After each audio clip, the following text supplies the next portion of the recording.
And here it is. It is here. Roll up, ladies and gentlemen. One man went to mow. Here it is. It is here. Here I am. Hope you are there. The session commences and your company is required. That thing that we do run about this time is being done exactly at this time. So if you are available, avail yourself of the session. That interaction that takes place Nigerian style. Your host, the Alaafin man. I am situated. So situate yourself with me and let's talk all things Nigerian. So that is the session that we usually have, and that session has now started. Place yourself with the session. One man went to mow, the eagle has landed. Another Savior, holy, holy, holy, holy, Aregbesola. Another Savior, holy, holy, holy, holy, Aregbesola. Well, this is Mobien. This is dedicated to the gallant heroes of the Nigerian Biafra War and IPO families all over the world. I remember the Nigerian Biafran War, in the thickness of the Biafra genocide. Hey, one man revived the vanishing hope to life. Let the great Biafran army to fight, and they were singing out, holy, holy, holy, holy, all the men will do is another Savior. They were singing out, holy, holy, holy, holy, all the men will do is another Savior. Holy, holy, holy, holy, all the men will do is another Savior. Many years after the genocide, whoa, yet another great leader has risen up now. Oh, and he's leading the Biafrans to victory. In your madika, yabika kokwana no. Hey, anamekele maduche mefo. Manemo, it's an honor having you on board. When I'm singing along, holy, holy, holy, holy, Namdekano is another Savior. Sing along, holy, holy, holy, holy, Namdekano is another Savior. When I sing along, holy, holy, holy, holy, holy, holy, holy, is another Savior. Getting moving right and getting moving fast now. Holy, holy, holy, holy, is another Savior. Holy, holy, getting moving right, holy, fast, for freedom. Is another Savior. Yeah, for freedom. Holy, holy, holy, holy, Namdekano is another Savior. Another Savior, holy, holy, holy, holy, Aregbesola. Another Savior, holy, holy, holy, holy, Aregbesola. Well, this is Mobien. This is dedicated to the gallant heroes of the Nigerian Biafra War and IPO families all over the world. I remember the Nigerian Biafran War, in the thickness of the Biafra genocide. Hey, one man revived the vanishing hope to life.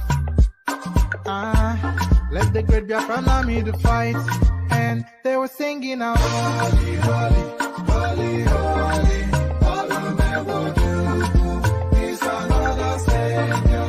They were singing out, holy, holy, holy, holy, all the men will do is another Savior.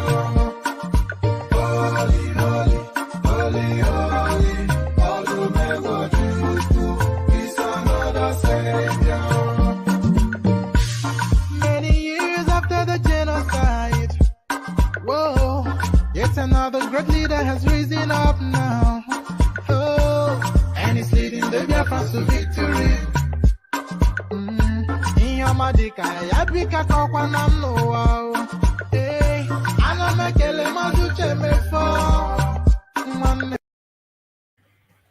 And there it is, right there, the voices from the East. They continue to insist they will never give it up. The Easterners, holy, holy, holy, holy, Nnamdi Kanu, they insist, is indeed their other savior. So that is the insistence from the East. Holy, holy, as guys, I bring you this. Traditional worshippers protest over open display of Alaafin of OYO'S corpse on internet during burial. So a lot of you, of course, will recall that the Alaafin of Oyo, who passed away over the last couple of days now, was buried according to strict Islamic rites. And I'm suspecting, not being of that faith myself, that part of the practice there is this now open display of the Alaafin's torso. This runs obviously contrary to tradition and our own Yoruba belief system. And the Yoruba belief system recoils from that.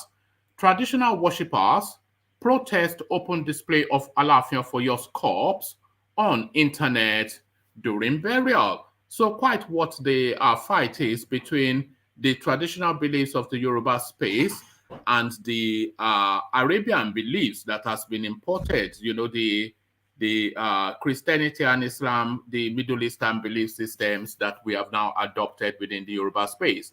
So that ever standing conflict between those belief systems, our satiated and historic belief systems and worship systems versus the Middle Eastern religions that have been imported. So this is now what is playing out at the highest level, the Alaafin's burial. Still with the Alaafin, Alaafin was reconciling Tinubu and I before he died. Aregbesola, of course, trying to now negotiate his way back into the Tinubu space. The Alaafin being a Yorubaist and sensing the opportunity that 2023 presents for the Yorubas and seeing Tinubu and Aregbesola as paramount to the actualization of that opportunity, moving secretly, covertly, privately, as you would expect somebody of his importance and seniority to reconcile these two subjects in order to bring to birth a Yoruba agenda. I'll put it that way. So this is what Aregbesola is now speaking to as he eulogizes about the passing of the paramount king of the Yoruba race. Alaafin was reconciling Tinubu and I before he died. Aregbesola opening up about Iku Babayeye, as they fondly refer to the Alaafin of Oyo. So from the Alaafin of Oyo to the from the Alaafin of Oyo to the whiskey swirling boy from the creeks. So penchant for the whiskey he's noted for, or brandy, but I suspect it's really sapele water. You cannot really polish a turd, can you? 2023, Jonathan has accepted to join APC to pursue his presidential ambition. So you can take that statement to the bank because he doesn't speak if he doesn't know. It is Reuben Abati that confirms this. So Jonathan now, as he enters into the APC, goes to the very front of the queue to be the now lead candidate in that space, the man now to beat. 2023, Jonathan has accepted to join APC to pursue his presidential ambition, a headline attributed to Reuben Abati. So quite what's led Reuben to that, we find out shortly. Kuka, US, responsible for Buhari's inability to end Boko Haram. Garba Shehu speaking. So Kuka, of course, the bishop of the Sokoto diocese of the Catholic faith, I'm assuming, or yes, I think it's Catholic. He now apparently, according to this yam head, who once upon a time was a Atiku spokesman, but then being a prostitute, now Buhari spokesperson, He's now telling us that the bishop in Sokoto diocese is responsible for Boko Haram. This is the pits that the Malam Buhari administration has degenerated to.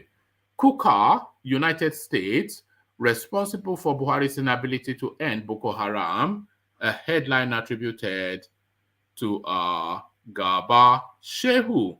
So quite was led this half-wit to make those just so crude a comment. We'll find out just shortly. And then there's one other story that I want to bring you, but I'm having problems. Is on a website that keeps on looping into like into some adverts. So if I'm able to sort that out in between intermissions, then I'll bring you that as well. But that's the menu so far. So lean back, as I often say, kick back, as I usually say, and relax into the session. The usual protocols: click on the like and subscribe button if you have not done that already. So click on like. You know that like button, click on it. And that subscribe button, if it's red on your screen, don't worry that you are driving or whatever it is that you are doing that is preventing you from doing it. Just do it now, because you've been saying I'll do it later, I'll do it later. So do it now, so we know that we have you on the books.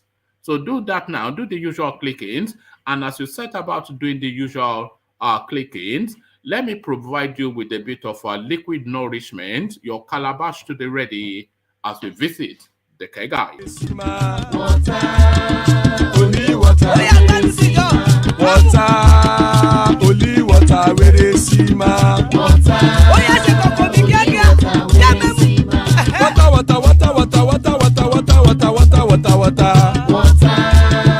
only water, where they see ma.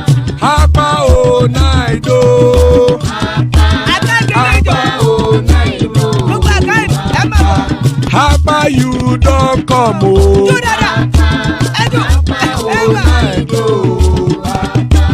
Hapa o naido.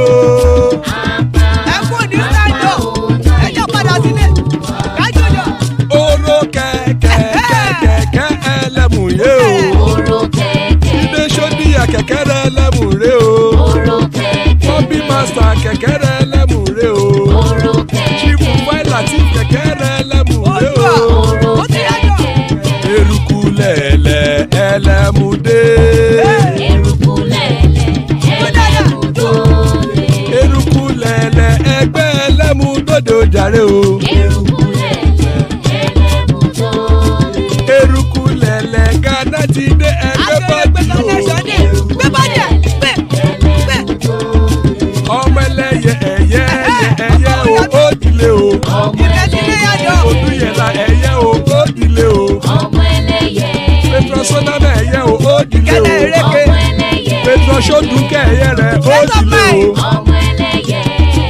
Ẹlẹ́kọ̀ ọ̀run mú ìní o.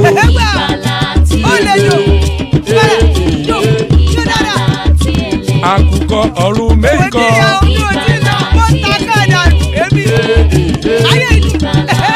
Ikú kò ní ríwà gbéṣe o.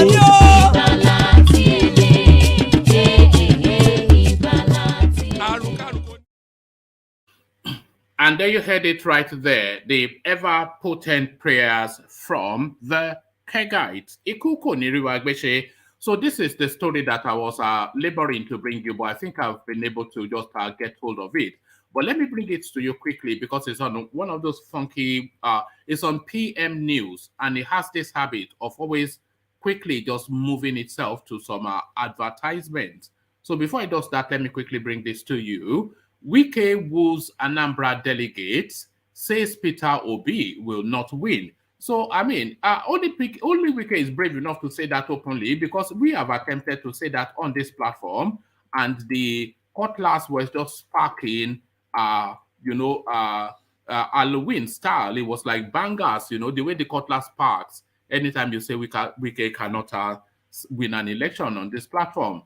But I looked as though that you say that rather Peter Obi cannot win an election on this platform.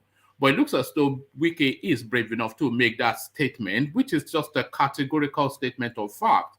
Wike woos Anambra delegates, says Peter Obi will not win so will not win. So there it is right there. And it says this in Anambra as well, the very epicenter of Peter Obiism. So the bravity of the man are cojones. And I have a video clip of him saying this, but let me read it out to you first and then play you the video clip to back it up. It's just a few seconds video, but to the readout first. Governor of Rivers State Yemson Wike has told delegates of the People's Democratic Party in Anambra that they should not waste their vote for former Governor Peter Obi. He said he has come to tell the delegates the simple truth. I know he will not win. Are you not aware? He said. He promised to protect Anambra people and asked for their support. I know your son, Peter Obi, is running, but the issue of Nigeria's presidency cannot be taken from the APC through fury. PDP needs a man who has what it takes to practically engage and wrest this power from the APC, he told our delegates. Wike, since he announced his interest in contesting for Nigeria's presidency, has been on a Wike, since he announced his interest in contesting for Nigeria's presidency, has been on a nationwide tour wooing delegates. The delegates will decide the winner of the PDP presidential ticket in the primary slated for the 28th to the 29th of May. And that is so they will decide essentially in the primary slated for the 28th and the 29th of May. So all that quickly then to that video clip of him saying that. So what we can now say those words. Yeah, Anambra will be protected. But if you go against that word, it's a word where you won't win. But you know you won't win. Are you not aware? I'm not saying that you won't win. I mean, we should tell ourselves the simple truth. I know the way you will win, but this one, it's not available at all. It's not available. So that's the simple truth right there. And we've labored hard to say those words on this platform. But as soon as you try to initiate that conversation, they start to throw stones at you. But anybody even will have the thought of a brain knows categorically that Peter Obi cannot even win the primaries. He will not even come third or fourth. I mean, what base, what structure, what money, what anything does he have? He doesn't have anything in politics. He doesn't have followership. He's sort of mildly liked by Nigerian people, but that is the sum totality of it. Who is weak in Nigerian politics that anybody will want him to be president? So those are not my words. Those are the words of Yemson Wike. So if you want to throw stones, throw it at Yemson Wike. So forget that, oh, he's pious and whatnot. We're not talking about piety. We're talking about practicality. And practicality, the words that Wike went to deliver like a dagger into the very heart, the epicenter of Peter Obiism. So from that to this, traditional worshippers protest open display of Alaafin of OYO'S corpse on internet during burial.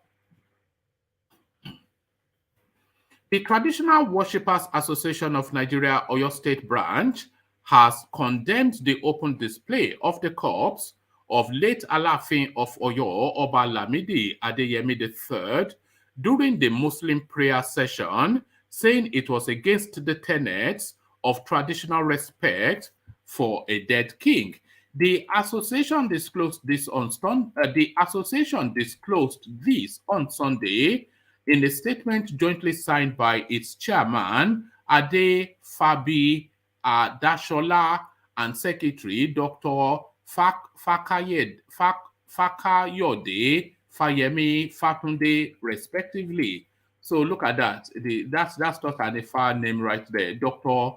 Fakayode Fayemi Fatunde. So anytime you hear Fa before as the first syllable of a Yoruba name, so you know that name comes from a traditional worship homestead.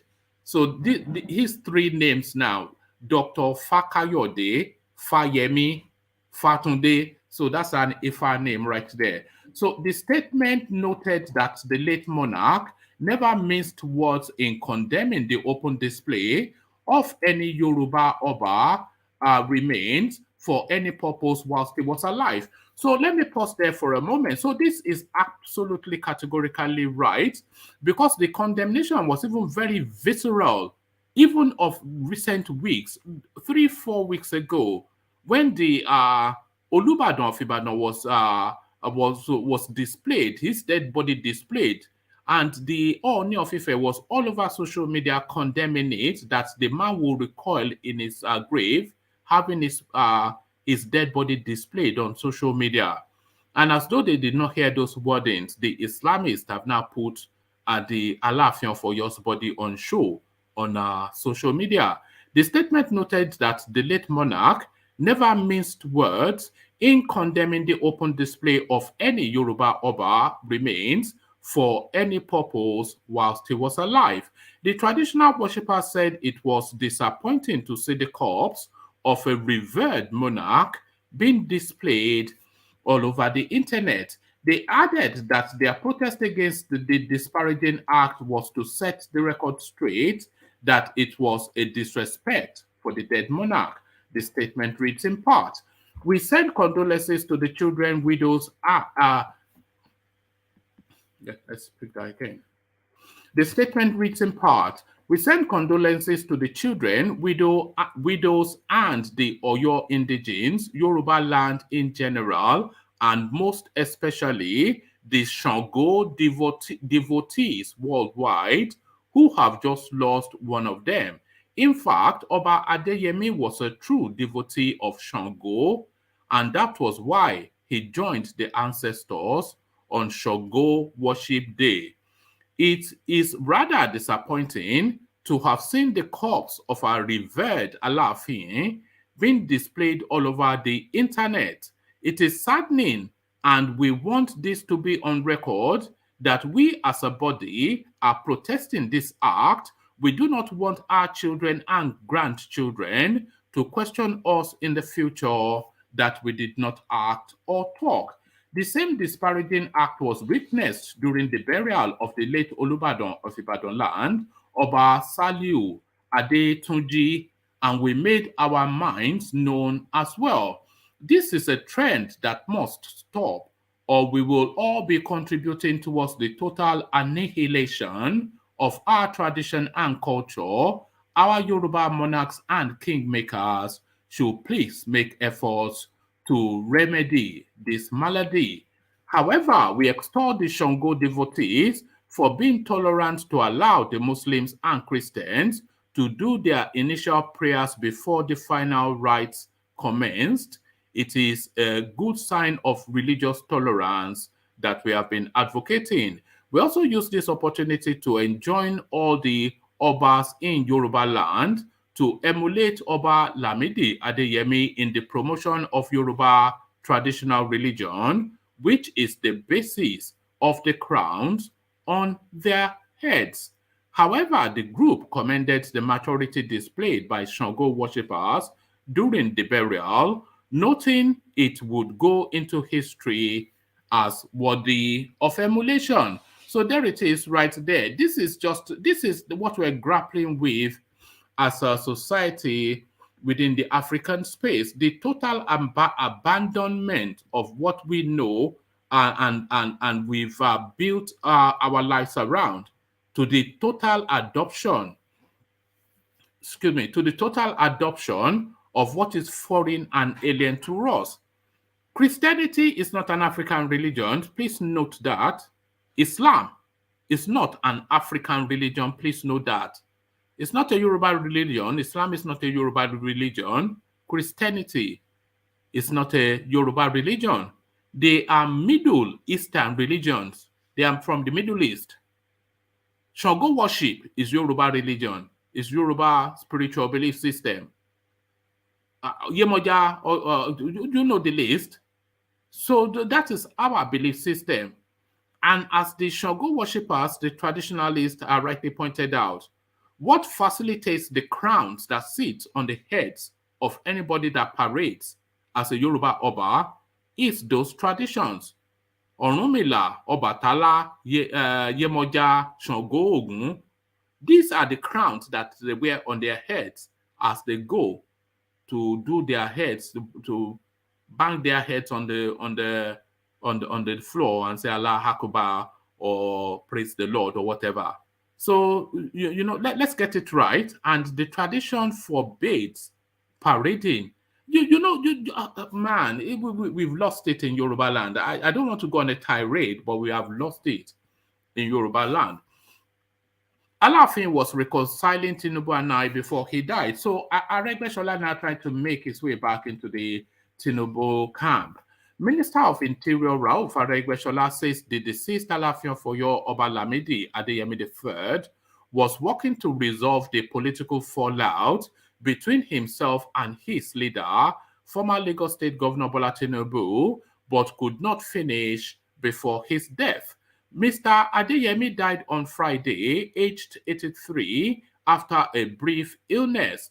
Mr. Aregbesola disclosed this in a statement he released mourning the death of the top monarch. He, late Oba Adeyemi, was a major player in the effort to settle the rift between myself and my principal. So note those words, by the way.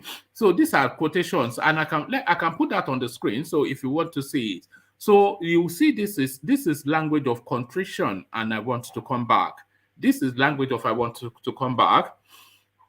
It says, he, late Oba Adeyemi, was a major player in the effort to settle the rift between me and my principal. My principal, you understand? My oga, me and my boss. This is what Aregbesola is saying in eulogy to the passing of so this essentially, I want to come home. If you need me, I am here. Let's do it together. He, late Oba Adeyemi, was a major player in the effort to settle the rift between me and my principal, referring to Mr. Tinubu, and he was still working on it till he passed on. He said, in February, tension became heated between the duo following Mr. Aregbesola's preference of Moshood Adeoti over Tinubu's anointed incumbent Gboyega Oyetola. Mr. Aregbesola threw several offensives at Mr. Tinubu's camp, including shading him as urinating on his body. At the conclusion of the primary, Mr. Oyetola floored Mr. Adeoti, winning his second-term ticket under the All Progressive Congress APC. This defeat prompted Mr. Aregbesola to soften grounds for reconciliation between him and his estranged principal. So there it is right there. And really, if Tinubu wants to serve himself in any way, he should open the door for Aregbesola to come back.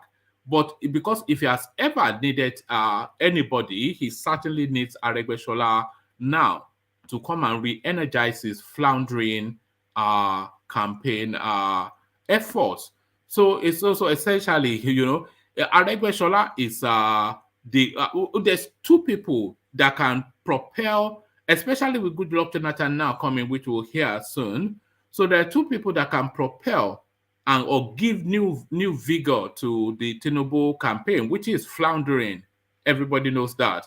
Those people are Aregbesola and Fashola, so he needs them to come on board. And certainly, it looks as though Aregbesola indicated that he is ready to come on board. 2023, Jonathan has accepted to join APC to pursue his presidential ambition. Reuben Abati, former presidential spokesman Reuben Abati, has confirmed that his ex-principal, Goodluck Jonathan, is set to join the All Progressive Congress APC. Abati said Jonathan would be declared for presidency on the platform of the ruling party. There were reports that the former president had given APC a condition that he would only join the party if he would get an automatic ticket to run for president in 2023. Just yesterday, some protesters had stormed the Abuja residence of the former president, asking him to declare for the presidency. Jonathan, whilst addressing the protesters, said he was working on something.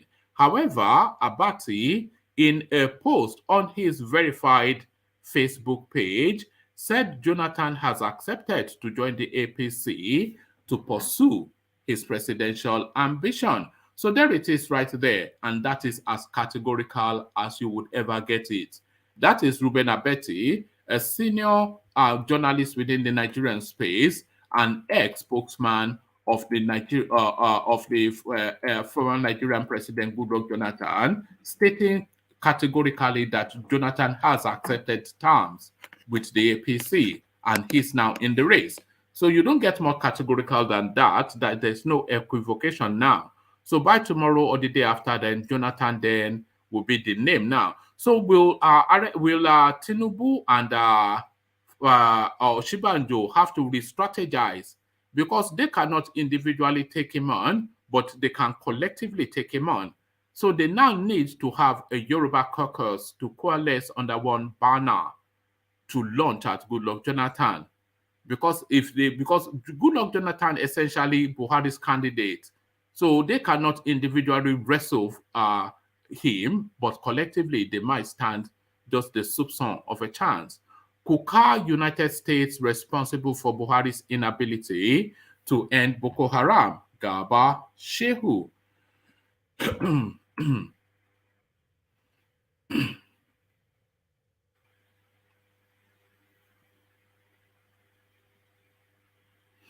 So this is it. Predicting Nigeria's collapse is a perennial pursuit of U.S. think tank and policy experts. In 2005, a United States Intelligence Council paper mapping sub-Sahara Africa's future floated the idea there could be a military coup in Nigeria. At the time, it was hardly an earth-shaking prediction. 2005 was only 6 years after the return of civilian democratic rule and just over a decade since the Abacha military coup of 1993, the final of 7 coups since independence. However, for the last 29 years, close to a generation, there have been none. Since the return of democracy in 1999, there have been 6 general elections, 4 elected presidents, 4 transfers of power, including one in 2015 between the winning opposition candidate and the losing incumbent president seeking re-election. Yet, despite all the evidence to the contrary, the collapse predictors keep doubling down on their bets. Most recently retired former United States Ambassador to Nigeria 2004-07, John Campbell, has updated his book, of which the first edition said, whilst Nigerians often claim they are masters of dancing on the brink without falling off, the disastrous administration of President Goodluck Jonathan, the radical Islamic insurgent Boko Haram, and the escalating violence in the Delta and the North may finally provide the impetus that pushes it into the abyss of state failure. It didn't, of course, quite the opposite. Jonathan was defeated at the 2015 general election, with power peacefully transferred to the victor, Mohamed Buhari. Campbell is always more careful than others when openly. Campbell is always more careful than others who openly claim their predicted collapse is just around the corner. Still, it is always there as innuendo. I have never predicted the breakup of Nigeria because I have never thought it would happen. But were it to do so, the likely consequences will be a humanitarian disaster. Campbell said in a blog in 2012, for the U.S. Council on Foreign Relations think tank. The said CFR is now publishing the new edition of Campbell's book. It seems unlikely the conclusion will be that Nigeria is improving on any measure on any measures. As for international Nigerian watchers, there seems little that can ever be found to suggest that it is. Yet the people of Nigeria, the majority of which were born after the last coup of 1993 and who have known nothing their whole lives except democracy and elected government, are the living proof that democracy is here to stay. Though often negative, Campbell does, however, consequently express an important view that it is the interest of the United States, it is in the interest of the United States to encourage democracy and security in Nigeria. The government of Nigeria concurs. It is a pity, therefore, that U.S. policy and support towards our country, including during the Buhari administration, has been so inconsistent. In 2015, the then newly elected Buhari government requested United States military support in the form of Super Tucano jets for the Nigerian Air Force. The Nigerian military, security, and intelligence services repeatedly made this request. The United States administration of the time concurred. The delivery of such jets would help deliver a critical turning point in Nigeria's struggle against jihadist terrorists across the Sahel. Yet 2 years later, the jet delivery was rescinded. The reason given that unless Nigeria improves its religious relations between Christianity and Islam, then U.S. support would not be forthcoming in this and many other areas. Such views are compounded by the constant lobbying of U.S. Congress by the opposition.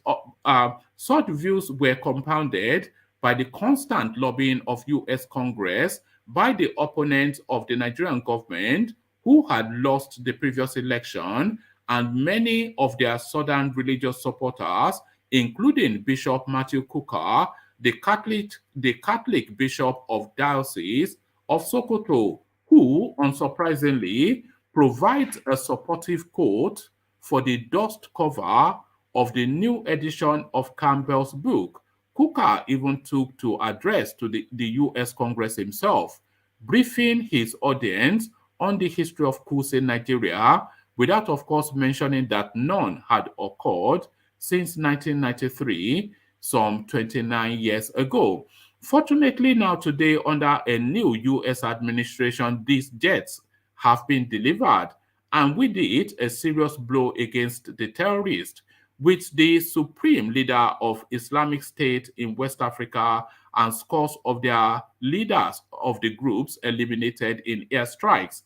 It is all very well to claim it is the United States' interest to help Nigeria become an even better democracy and stable country. It is quite another to forever avoid mentioning the last coup was 29 years ago, and that since 1999, Nigeria has enjoyed 23 years unbroken, since 1999, Nigeria has enjoyed 23 unbroken years of democratically elected government and peaceful transit between them. It is also inconsistent to preach the need for stability, but needlessly delay sharing military equipment in the form of jets, not least when it is now proven that they would have helped Nigeria much earlier defeat the terrorists who threaten our country. Hopefully, the United States and Nigeria are going to forge ahead with our continuing partnership in fighting terrorism in and out of the sub-region. The dreams of our founding fathers of a strong, united, and prosperous Nigeria remains very much. So this is Garba Shehu writing this piece, of course. And of course, that piece not really written by Garba Shehu almost certainly written by somebody which he just appends his name to. So there it is right there, and here it is right here. And we have Charles, we have Ajale Koko, and we have Ete. So good to have you all, gentlemen. So who wants to go first? I bet you want to go first, don't you, Charles? Yeah. To go first. So what do you make of that Garba Shehu piece?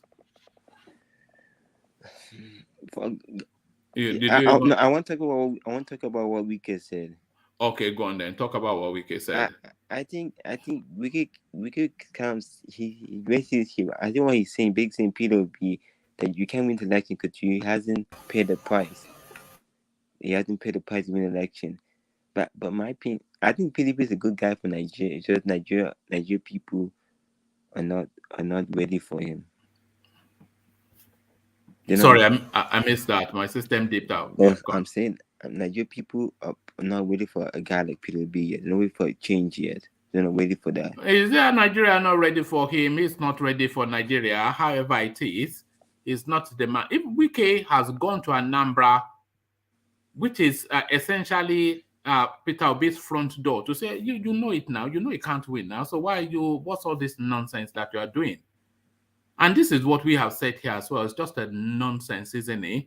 Peter Obi, what's just pack it in, man. But just pack it in. You guys say Peter is the only Igbo guy that nobody cares. The Igbo are not in play. That's the thing. Nobody's interested. We're talking about real politics, not some some tribal yum. You see, you guys should stop. Constituting an untidiness to the political landscape. Peter, what? I know, what are we talking about? I know, but I'm saying if Nigeria they keep doing it, Nigeria head in the one direction. I'm keep saying that they may a crisis in the country, and there won't be a crisis. The Igbos are not.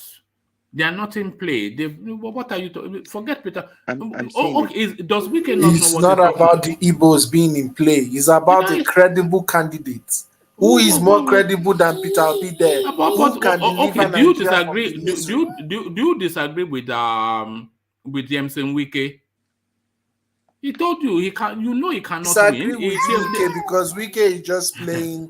He's just playing politics. That's what Wike is doing. Wike knows. Wike knows that if Peter Obi gets that ticket, he has won. Because he's the only person that has organic followers. Organic. Yes. What is it? Is he a farmer? What are you talking about? Organic in the sense that if he calls crowd today, crowd will come outside. Not some other politicians that we know that rents crowd. He won't rent crowd because he doesn't pay. He doesn't pay anybody to support to push his agenda. Everybody is spending money right now talking about irrelevant stuff. Why he's giving out his plans and what he will do for Nigeria. It doesn't matter. What is Wike saying? He can have a plan when he know he doesn't have a chance. It's only when he have a chance that you know the truth. You both have been put for how many years? How the dog? No. Wike is not a Yoruba man now. Wike is not a Yoruba man. I'm just saying. You keep saying Yoruba. We put Yoruba how many times? But that's for Nigeria. That's a fact. No, but Wike is a South man. But can you admit that the Yoruba people that effect? Can you admit that for once? The Yorubas did what? They have failed Nigeria when we admit that for once. They failed Nigeria. Yeah, admit that. How so? They failed Nigeria because Yoruba keep saying they won't be part of it, but I find Nigeria woefully. Nigeria has to not be a great country. You see, that's why the best president Nigeria has had is a Yoruba man, Obasanjo. Okay, who is the best president Nigeria has had, Charles? I don't care who's the best president. You don't care? So what you don't know is what you should say, not you don't care. No, that's the truth. You don't want to hear. That's the truth. That's no, I'm asking you, who was the best president Nigeria has ever had? Nigeria has had very few presidents. And Obasanjo is no, he doesn't know. The Charles doesn't know about Nigeria. I know he bites. I know Yobo. I know he bites you guys, but that's a truth. I know he bites, but it's a truth. I've seen the picture. I struggle to understand what you're saying sometimes. You're saying the Yorubas failed Nigeria. I'm asking you how, and you're saying it's the truth. Let me tell you the truth. Okay, go on. The Yorubas, the North is the North Nigeria deceiving the Yorubas. You know why deceiving you guys? How are because they the North deceiving? guys are easily tricked. That's a fact. That's right. But how are they deceiving the Yorubas? Because the Yorubas, because your people. No, not because. I said how. How deceiving guys is basically paying your politicians money, and then because you guys are easily tricked. They are paying our politicians money. Okay, if say Yoruba, why you go to Yoruba land? Why are all brown houses in Yoruba land? Why what? Why are the brown houses in Abadan? You see, why the brown houses to this day? Who's burning houses? Brown houses. If you look brown houses. Yeah. Why are there brown houses in Abadan? Why there's two houses from the 1960s in your land? Tell me why. Do you know why, man? Just thank you, Charles. I don't understand. You are talking gibberish, man. No, I'm saying that the Yoruba poor people. Why are there brown houses in Ibadan? Dude, I'm trying to tell you the reason you have been deceived. I'm seeing the picture. You guys been deceived. What picture are you seeing? Paint it. Paint that picture you are seeing.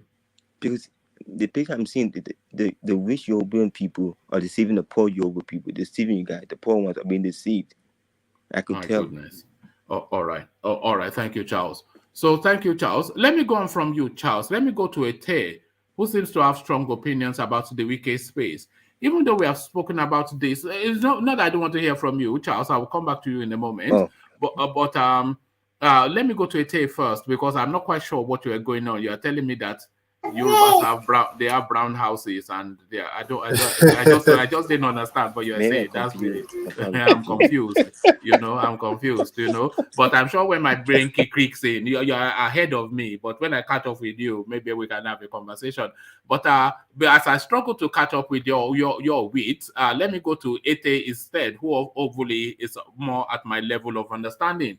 So Ete, so you were very quick to chime in that Wike is wrong, but we have said this often instances.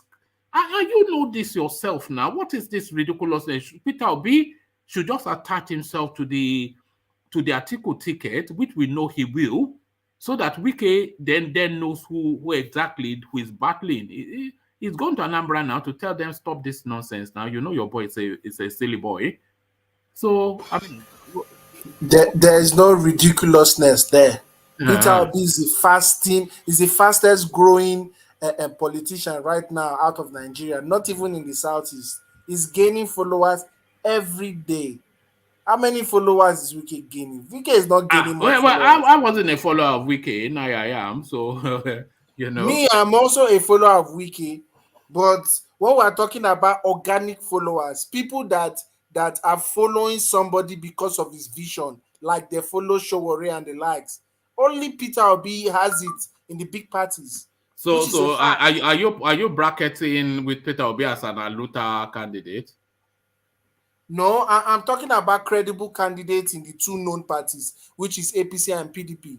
Only Peter Obi has that organic following that will say that people are ready to use their funds to push for him to be the president. Who has done that so far? The youth bought his form for him. He didn't buy his form with his money. He didn't. People have dedicated their account to campaign for him, from Facebook to Twitter. They've dedicated their account to how many candidates can say that? Very few candidates can say that, because we know that for example, we know that the Tinubu supporters on Facebook are on his payroll. We also know that Wike has money to throw around, but him is not throwing money around, and he has a large followership. That tells you that he's loved all around Nigeria. It is a tactics that people are using, saying that they first started is not loved in the north. They said he's doing China. Now they are saying that he cannot win votes. Later, I'm sure they are going to bring the IPOP agenda. They are just bringing up different agenda. And this man is beating it every day. He's getting more and more followers. Wike can see it. Oh, the one thing that struck me as a curiosity: how come we are not seeing Wike as a news item in the news?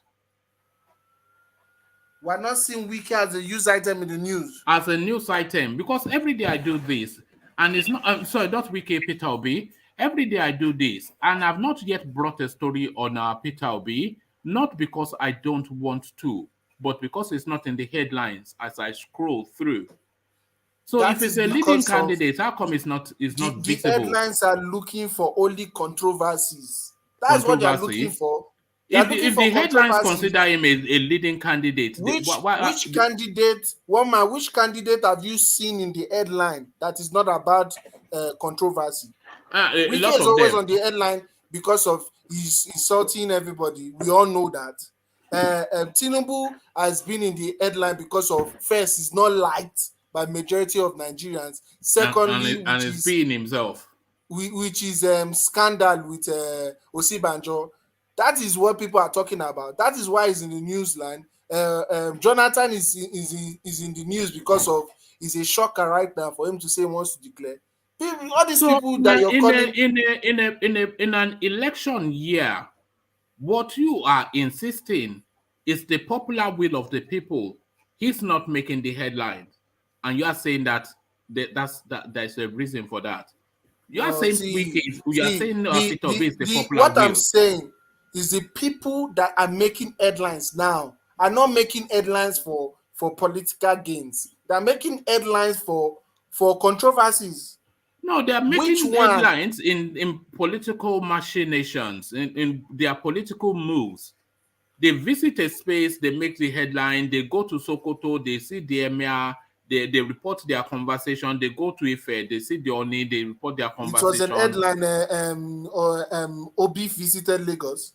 That was a headline. When did he visit Lagos? Last week. He visited How Lagos. Come it wasn't in the papers? So how come nobody cared? How come nobody cared? Because he did not. People came. People came to support him. The only reason it was not front page because of he did not pay money. The reason why it was not front page because it's not if somebody like Peter Obi goes to Lagos and he didn't make the news at all, it's not about him paying the money. Somehow, some of this news station, TV station want news. It doesn't have to pay them for that. For them to say, "Oh, Wike visited," even if it's Alaba market, and all that. It was reported by who? It was not front page, but it was reported. Why not? If it's a leading candidate and the will of the people, as you are saying, how come it's not front page? Where did Tinubu visit that make front page? Where? Everywhere he goes. Even when he goes to the toilet, he did not make front page. The only thing that made front page was Osibanjo declaring. That made front page. Why was Tinubu never not in the news? Even today, sometimes I try and avoid him just to say I don't want to do Tinubu news today, but it's all over the place. Tinubu news is controversy. We know this. Tinubu news is controversy. Atiku is always in the news. Atiku is always in the news. Atiku is in the news because of Saraki always in the news. Saraki said exactly. Bala Mohammed, they're always in the news. We can never off the news.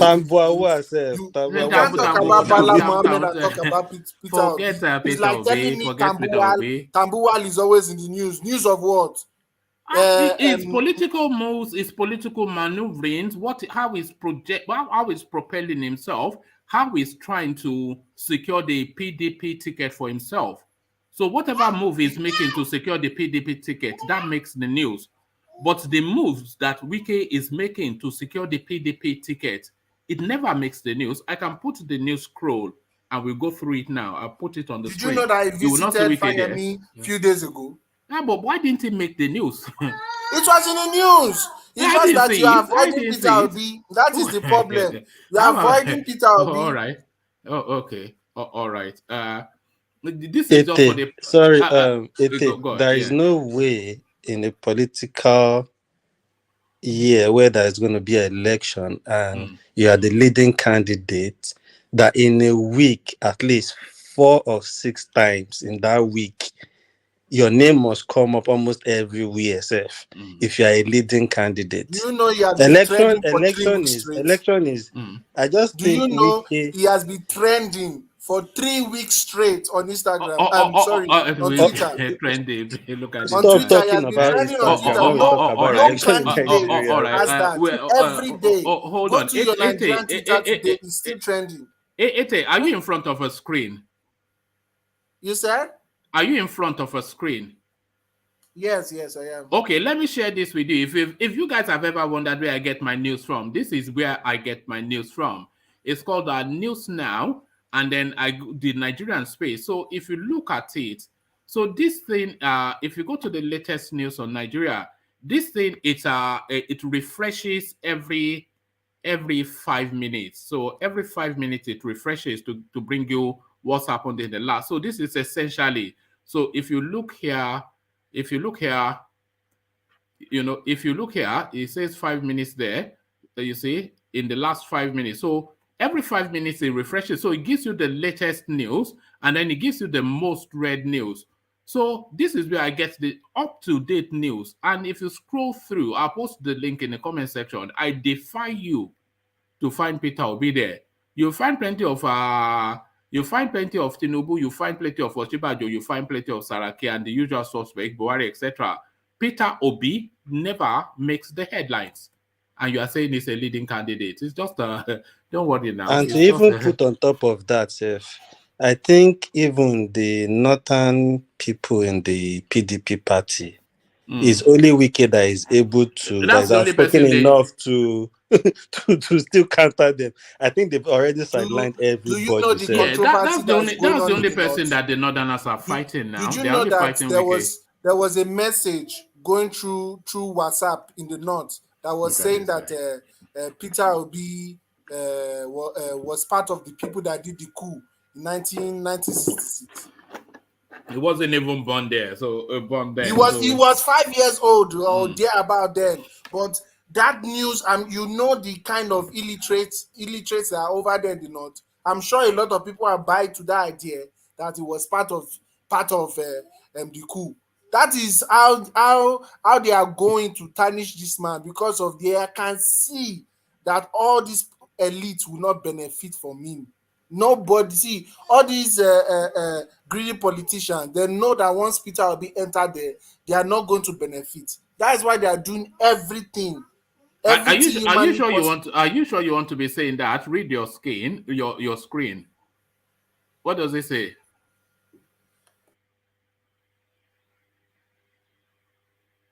Peter Obi is a notorious looter now. He has been vindicated of that. He has been cleared. Right. He came out to explain himself.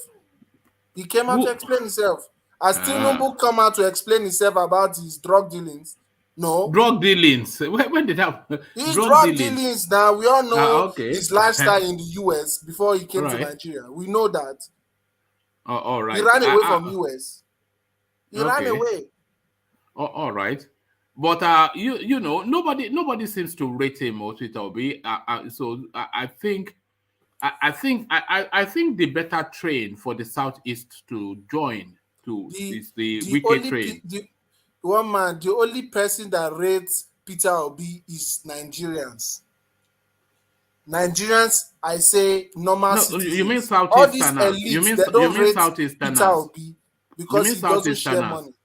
You mean Southeasterners? You mean the only person that rates him is Southeasterners? No, not the Southeasterners. He's liked in several states. He's liked in the South Side. He's liked in the Southwest. He's even liked in the North Central. He's liked. All right. The only people, just go to Twitter and see conversations, and you will know that a lot of people are loving this man. The only thing that is the problem with Peter Obi right now is the fact that the elites don't want him. Finish. Because I don't think so, Ete. I think it's even the party problem, sir. Did you hear about the meeting between all these northern leaders trying to sideline every other person and putting some people forward for the PDP party ticket? Yes, that was the Saraki initiative when he put Even Peter himself. Obi's name was not even. He's not even amongst the people they Saraki were was really. trying to It's play wicked smart. that he's still He tackling was them. he was trying to form a consensus for himself, which every one of them has debunked, and they've distanced themselves. Yes. Consensus is not going to work in PDP. It's either Atiku is going to take that ticket or Peter Obi. That is just the fact. Hold on. I admire your loyalty, Ete, but speak to reality. The fight, the Northerners, they are not fighting anybody in the South other than Wike. They are not fighting Peter Obi now. And Peter Obi also, crucially, is not fighting them. The only fight in the South is Wike now. You know, that's the only story that He even came PDP. out and went and said it's only if he's dead that he will step down for anybody. There's But going to Peter be Obi, fight to finish. Wike, but I mean Wike. No, but Peter Obi will step down now. We all know. Of course, we I think know. he has already stepped down because he's not even saying Yes. anything into the He space. hasn't stepped down. That is a false news. He hasn't stepped down. I didn't He's say still very I much didn't in say the it was race. in the news. I said it just seems like he has stepped down because if you are not saying anything at this point in time and you really mean business, you should be speaking into the He's space. granted That's what I'm trying to interviews. say. You follow Nigerian news as well, D. Am I speaking out of turn when I say that he's not in the headlines, Peter Obi? No, you're very right. You're He's very not right. now. How can you say it's a leading You candidate? know, I was just when I and came it's not in across the the news. Northern thing, and today I was just even thinking about it too. Like, Peter Obi has gone quiet for some time. We've not even heard anything. It's not. It's only Wike even came and said, "Oh, it's only if he's dead. That's when he will step down for." You expect Peter following Obi Nigeria if he social means media? business, even if he's GOG. not gonna, yeah. Are you following Nigeria social media? That is Facebook and Twitter. I follow everything, but let me tell you something about social media. Social media, Can you whatever tell you see me on social media, whether either is Obi is propaganda. not on The social the media, trend you see, social. every day? Let me tell you, I think you are mistaken with that social media. You is know, it social social media? media is to your You politics are- now. Social media is not one uniformity now. Within No, I'm social not media, saying is social you media. follow See, according to your inclination now. If you are following the Twitter Obi narrative, then your social media will give you that. That is where you. Woman, can I say something? Yeah, go on. Woman, can I say something? Okay, carry on. Peter Obi right now is Ensa's choice. Do you Is know what? that? Ensars. He's Ensa's Abadi. choice. Oh, all right. Okay. Ete Hear from Abadi. Rational Mind, then I want to push you on that. And Rational Mind, yes. All right, I'm greeting Ete Abadi. Look at It this. doesn't hear. All right. Yeah. Okay. All right. So anyway, what you said about Peter Obi, not as if Peter Obi is not in the news. There is this other news outlets, some few news outlets. I think it was in Ekiti State. It was in some other states to go canvass for delegates. But the thing about Peter Obi, like Showore, I think it has Showore kind of treatment from the media. I will even rate him more a little bit above Showore.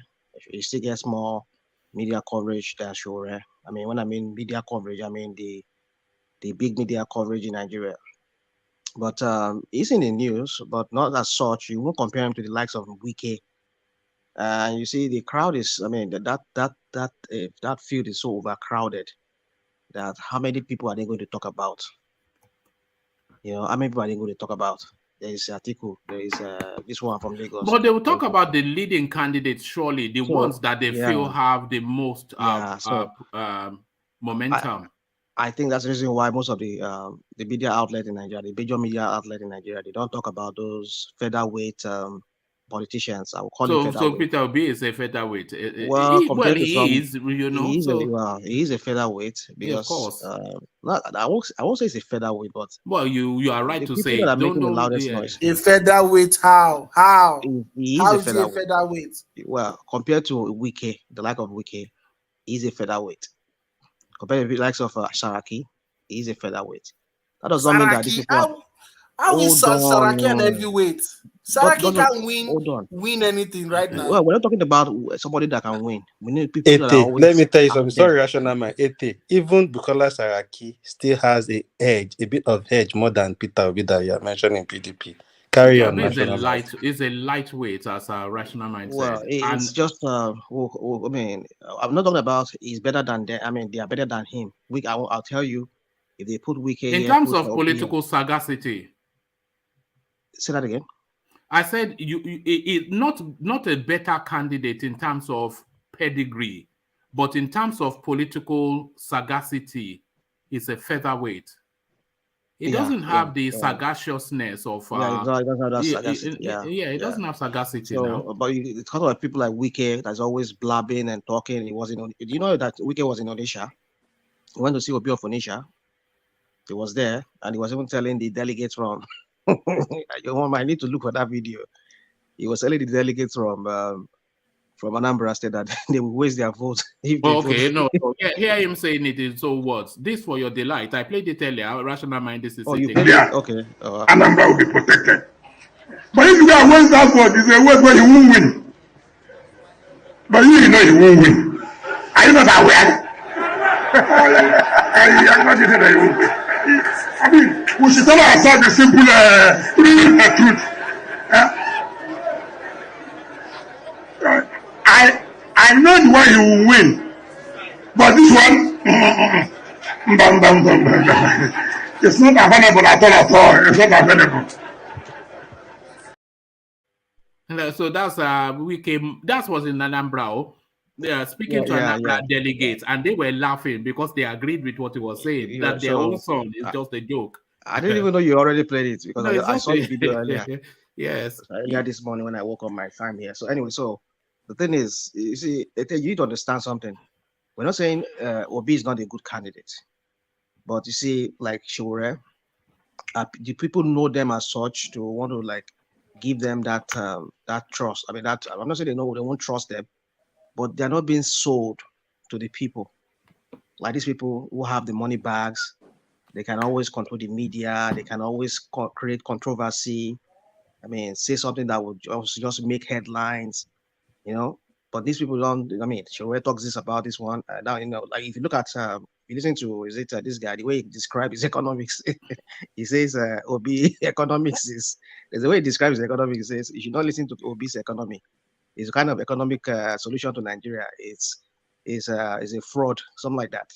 So you see, the thing is, I'm not saying Obi is better than. I mean, they are better than Obi. Obi is, I would rate him more of a technocrat than these people that are talking. The likes of Wike and even Atiku. But will they ever give him that ticket? That is the question. Of course, he might be making that headlines on those media, those platforms like Twitter and the rest of them, just like you were to. But will these people ever be given that ticket, or will they allow to even win the presidential election? That's the other thing we should be talking about. It's all about money. These people are sharing money. Finish. Of course, whatever it is, Obi is not in place. It's just because Obi doesn't want to share money. That's why it doesn't matter now. He's not in play. Is the main thing. He's not going to get the ticket. He's the only person that has organic. When I say organic, people that are ready to push for him. I think he's the only person. It is because of jealousy. You know what? Nigeria know the evil said Nigeria. That's a fact. Look at the guy in Anambra. How can the guy in Anambra say build an airport in a year? Nigeria is scared. Nigeria knows. They didn't build an airport. You have to stop saying that. It's impossible to build an airport in a year. So don't say that's a fact. I think Nigeria are jealous. Jealousy is killing Nigeria. You know that's the narrative from the East, even that everybody is jealous of us. That's why they are not the first to say that. That's the everybody is jealous of you because you are so brilliant and gifted. Who dare him? How dare we could go to Igbo and say Igbo between president? That's a joke. We didn't say Tinubu is going to be president. He says he wants to be president. No, he go to even say Tinubu to be president. That to me that's you shouldn't be doing that. If you want unity, that's a bad way of unity. That's bad. You shouldn't be doing that. All right, but he wants to be president, so he's promoting his own interest. Even America does that. Even America they don't promote their own interest in America. No, in America they treat minority people fair than minority people, like the way they shoot them. Is that not how you treat them? You treat minority fairly. I'm seeing a panel. We've all seen the clips. No, I'm seeing a panel going on. I'm seeing a panel. You are guilty for being black and nearby. Is that not the story of America? One man, have you seen that video from Ekiti State? The one Obi went to Ekiti State, and they were telling him, the Ekiti State delegate were telling him that if Fire City does not tell them to vote for him. Look at that, and that is the level of wicked now to be supervised by Fire. There's another video trending online. If you go online, maybe you see it. Yeah. I mean, Obi is a good candidate. It's everybody. I like him. Everybody likes him, but he's not in play. He's not. You know. What's even funny to me is I don't like hearing this thing, especially for a presidential aspirant. Like when people say, "Oh, he's not spending money." You must spend money to get to this place. You must pay media to your news to come out. That's how you gain attention. You must seek that attention. People must hear you. So if you are saying he's not spending money, then he's not ready to play the game. He's not ready to ball. People are hearing him. It's only elites that are not hearing him. People are hearing him. It's only the political elites that are not, because he's not giving them money. And he must not spend money. Buhari didn't spend money. I think Twitter is deceiving. Are you in Nigeria doing this? Comment on Twitter. It's not Twitter. I'm not feeling the tempo now. There's no temperature of this guy. Keyboard warrior. It's a false narrative that people has been pushing. What is the false narrative? Pushing a narrative that your votes don't count. Are you gauging it with Twitter? Are you using Twitter to gauge the tempo there in Nigeria? To say, oh, everybody's talking about it because they're talking about it on Twitter. You see, the not just on Twitter, all social media, all. Not if they forget, don't stop talking social media. Social media, you will go today, you hear this news. By tomorrow, when you get there, according to the social media, Showore would have been the president in 2019. You see, Showore is not even liking Twitter. Showore is not even liking Twitter. Showore is not even like on Twitter. What are we saying? You see, the way we like President Nigeria is making Nigeria backward. You see, we need to get off this Twitter thing. Everybody always talk about Twitter. I mean, let's talk about what is the temperature. This was what deceived Showore into thinking he had something. Yeah. You see, let's get with the media. The media reports from there. Let's get it on that. Hold on, Charles. You can't talk at the same time as everyone. Yeah, go on, rational mind. Yeah. I'm just saying. I'm just trying to convince Ete. I know maybe he's not ready to be convinced that Obi is really, like DOG said, you need to spend money. The kind of politics they play in Nigeria, it's a money politics. This guy, being a governor of a very rich state, River State, where they have the economy, the oil economy there, he has the money to spend. Maybe after he gets our so-called pastor said shared money with his picture. If Obi is not ready to spend money, Obi is not. But somebody said Obi is trending. So okay. No, this is. Yeah. They are ready to. If you're ready to spend money, if you're not ready to spend money in that country for during election, Ete, you said there are plenty. You said there are plenty of voters that are ready to elect Peter Obi, but for the voters to elect Peter Obi, he has to be on the ballot. But the delegates, they are not buying his. That is why they are pleading to PDP. You see them every day pleading to PDP. Give Peter Obi the ticket and go and sleep. We will take him to Aso Rock. That is what they are telling PDP. Give Peter Obi the ticket and go and sleep. There are plenty people that are ready to vote for him. All right. Before you interject, Ajanle Koko, let's hear Peter Obi himself. Because Ete has accused us now of not covering him enough. Let's hear him now on his campaign trail. This is in our Fayose territory, which our Rational Mind has invited us to have a look at. So here it is.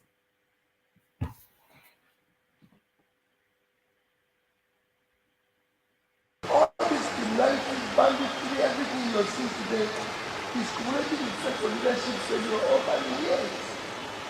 Most of your parents who suffered pain for your children to go to school, And they come out of school, you're still feeding them. They're still looking for jobs. This country has 20-something million young people in their productive age doing nothing. And an age that's supposed to be most resources. And an age that's supposed to be building the country. We have 5% unemployment. Combined with unemployment, about 20%. When you have that in a country that's supposed to have 120 million people, 150 in your population, 60% of the population is supposed to be productive. Less than 40 million is working. So two-thirds of the people who are supposed to be employed are not employed. So you have a crisis in your hand. Even those of you who are working today, Nigerians now spend over 100% of their income in feeding. Just to eat food. Not to do any other thing. It is a crisis. I can go on and tell you the problems of this country, most of which you know. What we're saying now, how do we solve it? How do we get a government that is responsible? Look at the amount of money we are owing. Look at the amount of debts we have. Look at how we service it now. Today we have over 90% of our revenue is being used to service debts. To just give you an example, last year, first 5 months, we earned as revenue 1,847 billion. Two methods. One is something called natural security. The natural security you need to provide a human being is at the most of the means of livelihood. If you don't know where the next meal will come from, you're a security risk.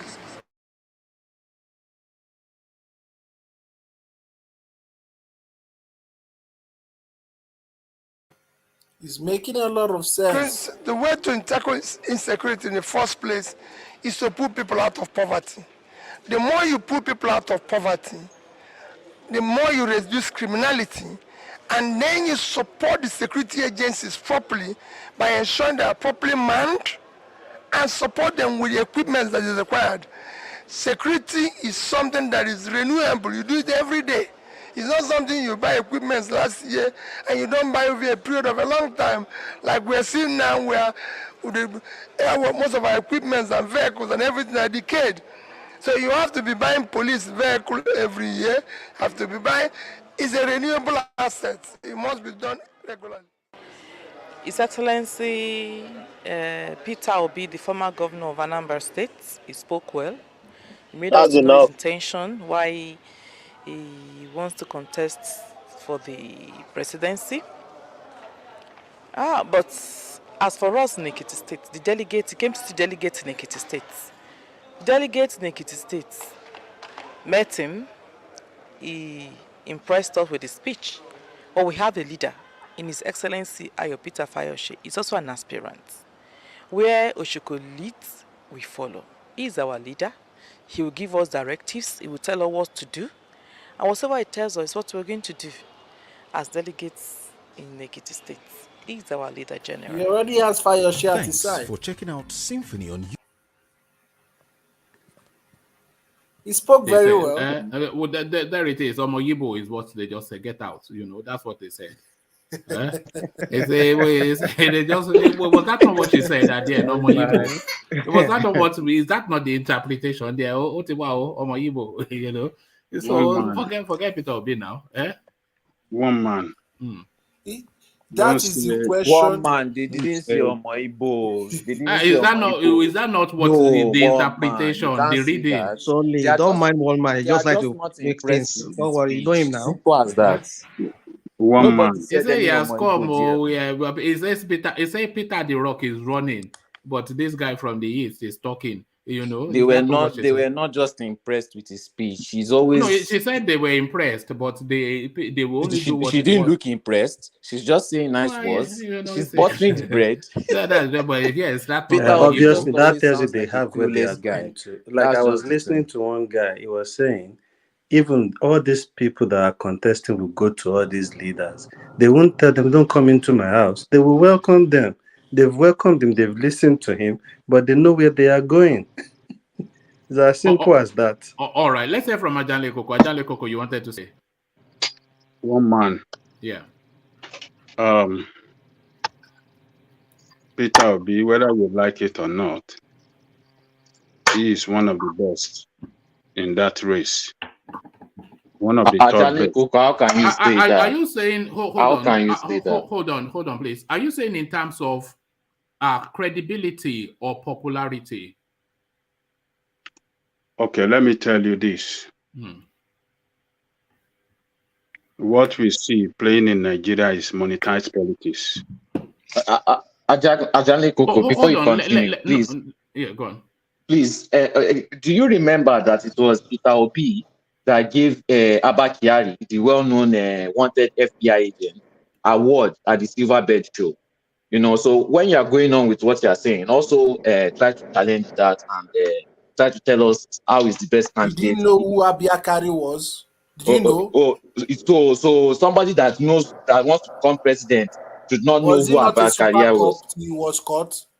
Did you know that he was corrupt? So we should say it's just clueless, basically. Oh, all right. Let's hear from Ajanle Koko. Yes, hear from Ajanle Koko. Yo, monetized politics is what is killing Nigeria politics today. It's not giving you anything good.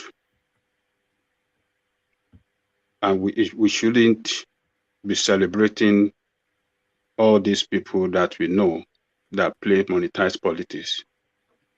Is that the reality of Nigerian politics, monetized politics? Is that the reality of it? I'm not saying it's acceptable, but is it the reality of it?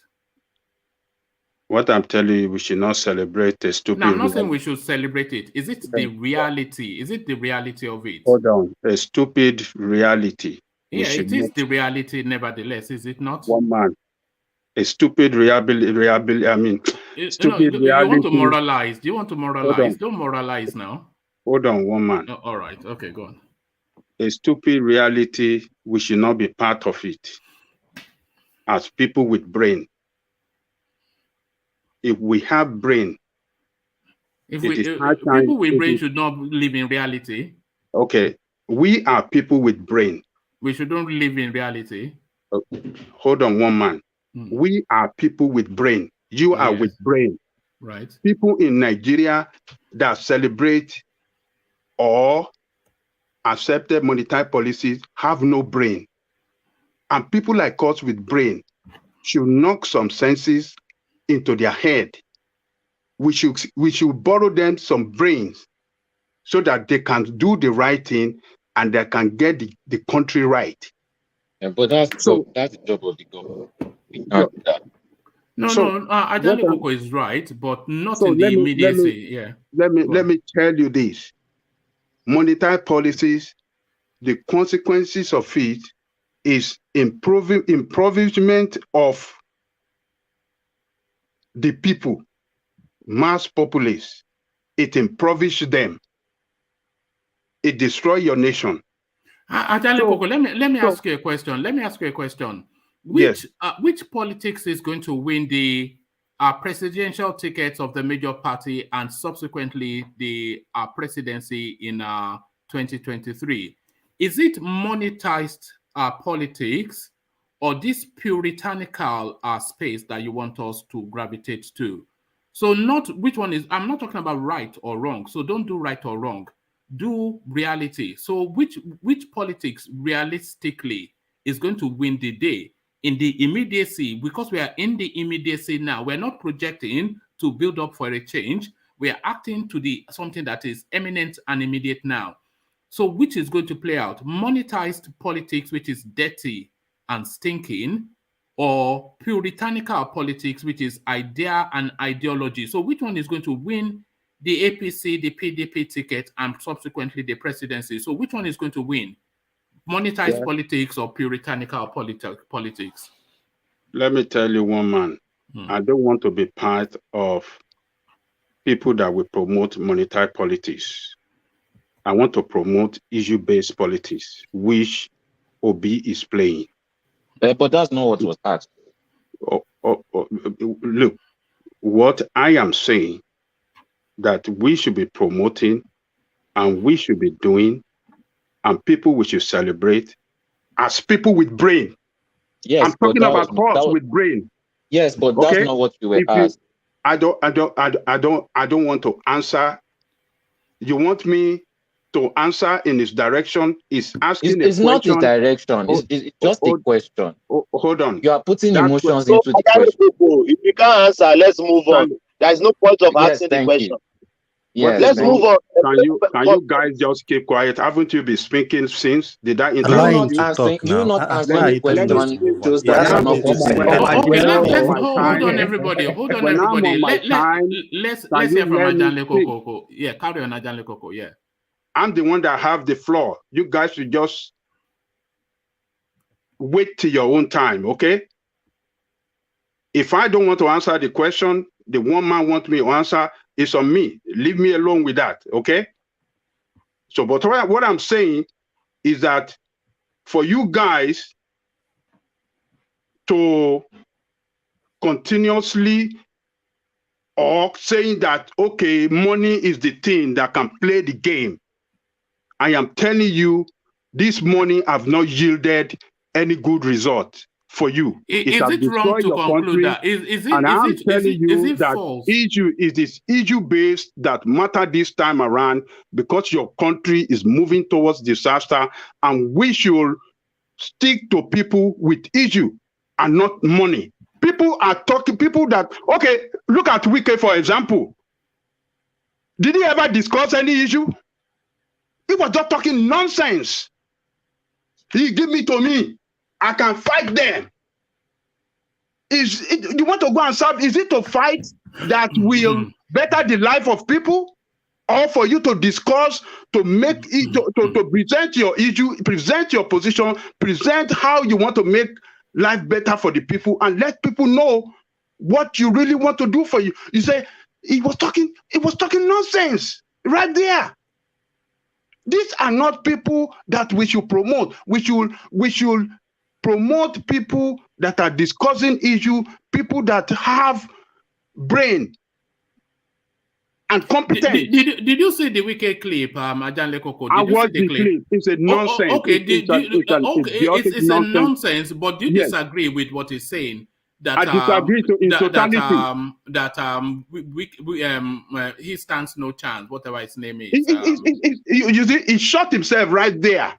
You see, when people run their mouth and just talk, jab their mouth all the time, they will talk nonsense and they will shoot themselves in the foot. Right there, he shot himself in the foot. He should have said it better that I am one of your sons. Give me your vote. I know that Obi is one of your sons too, but I can do better. And then you speak to them in Igbo language. Because you see some people, is an Ikwere Igbo, he can speak in Igbo language to convince them that, look, I am one of your sons. But to stand in front of them and to chastise one of their best, one of their illustrious sons, and saying that forget about him, is a complete display of somebody that is nothing but an idiot. One man, let me enter. Ajanle, please hold on. I heard what you said, and I'm on your side. You see, but then let me ask you a question. You've watched the presidential debate here, intra-party. Imagine them line up, and he's saying that during the presidential debate. Just imagine that.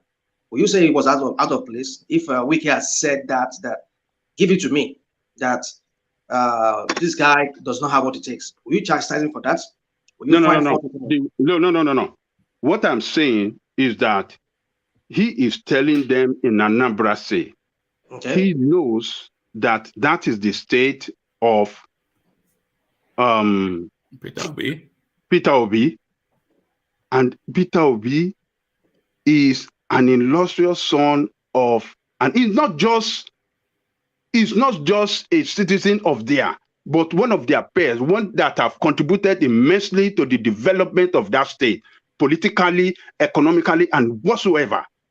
And for you to say that, he cannot get it, forget about it, that is not the way to do it. You have to show, in your speech that you are a leader, that you are a leader and you are tolerable and you can work with people and not just down people all the time. And that is his style of delivery. That is his style of delivery. Wike is a hold on, rational mind, please. Wike is a bombastic sort of politician.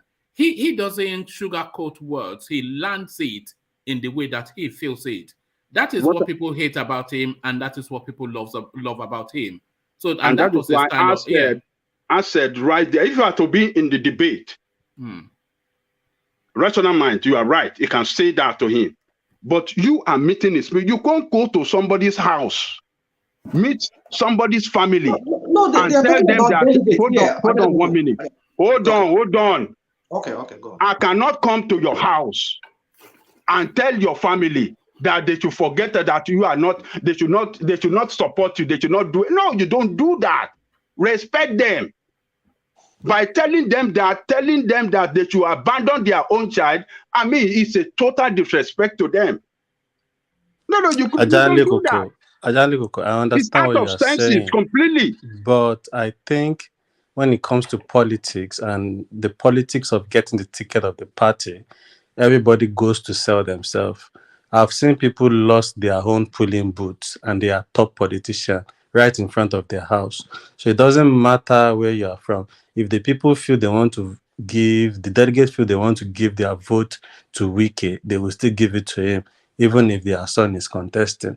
So everybody have their style of winning people to their side. So you can't say, he's done the wrong thing. He said what he has said and they laughed, and it's more like they agree with him. With what they he said, agree with it. That is your own perception of it. They can laugh, and you cannot interpret that laughing. They might be laughing that who is this idiot. So, but what I'm saying is that as a leader, you don't disrespect one. You don't go to someone's home and disrespect their home. That's what I'm saying. It wasn't disrespectful. That was disrespectful. Very disrespectful. This is their son. Even you went to their house and you are telling them abandon your son. Not this time. Forget about him. They are not blood related. They are just calling him their son. They are delegates. They are people. What he was actually saying was that voting for Wike, voting for Peter Obi is antithetical to their well-being. It's the direct. It's a disservice to their well-being. It's a wasted vote, essentially. How can you say that? Somebody because it's factually true. It's not factually true. Yeah. Okay. He has never won an election. He has never contested before. Wike has never won an election. Yeah, no, what I'm saying, what do you call Wike have never contested presidential before. The last time that he supported Tambuwa in his own River State, Atiku defeated them there. He has not done this thing before. And you want to do it for the second time, for the first time, and you're not carrying yourself well. You are just bombastic and talking nonsense around. No, I'm not saying that you should not be forceful sometimes, but respect the son of the soil. But it's the only southerner. It's done. Morality is the only southerner. Wike is the only southerner that is carrying himself with any potency in the PDP. He is the only southerner that the North is concerned about. Nobody is not concerned about him. They are not concerned. Let them go to primary. Let me tell you. But they're not in fear of Peter Obi. They are concerned about the money. They even respect Obi than him. Let them go to primary. You will know better that he has no delegate anywhere other than River State. Go and mark it down. I am telling you. You see, the last time he spent all his money supporting Tambuwa, right in Port Harcourt, in front of him, they defeated him. Right there. So what are you talking about? Anything you're saying is the truth. I just don't want to hear the truth. That's what I just mean to see. I don't want to hear the truth. So, but what I'm saying here is that monetized politics that they are playing in Nigeria has never helped the economic well-being of the people of Nigeria. It has impoverished them, and issue-based is what you should be demanding them. We that have brain, we should demand them. We want issue-based policies, not monetized politics, not this 100 million to get presidential fund, not 50 million to get presidential fund. That is a total nonsense. It's not good for democracy. All right. Ajan Lokoko, nobody disagrees that I certainly, I say nobody, but let me speak for myself. I certainly do not disagree that Nigerian politics should essentially be about issue-based, with all of the potentials coming forward into the public space to discuss their ideas in detail. Remember, we were probing to raise our ideas for details. To come and discuss their ideas in details and have those details interrogated, so that by the time we arrive at the person we will put on that seat, we have a good sense of what the person stands for and what they are capable of. So ideas and ideologies played out in the public space, scrutinized by the public, so that we can choose the best person that is fit for purpose to be the Nigerian president. That is what we want. That is what we want. But what we have, what we have is money politics. Are we not supposed to? So we don't have that. We have money politics. No, we have to. We have to stand up.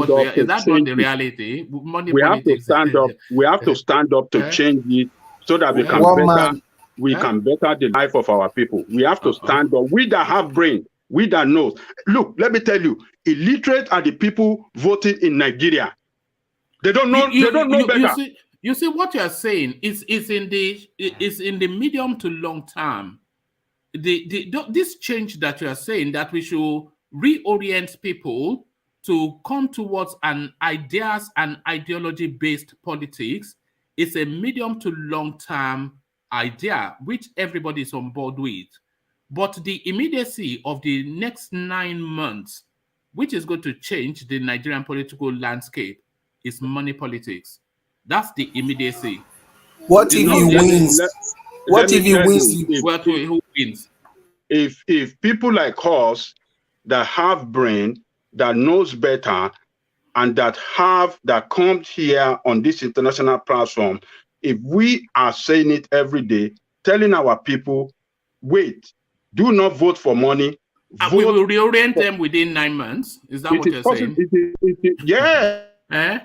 It is not possible. It's not. I mean, 9 months is. I mean, 9 months is a long time, man. 9 months is a long time, man. All right. 9 months is a long time. So what I'm telling you, did you see the bags? Did you hold on, Ajale Koko? Did you see the bags that you saw it now? You were here. That Oshibanjo was handing I don't want to believe in that nonsense. Some people could use it against 250,000 naira. No, I don't want to believe the propaganda against him. I don't want to believe in that. Let's.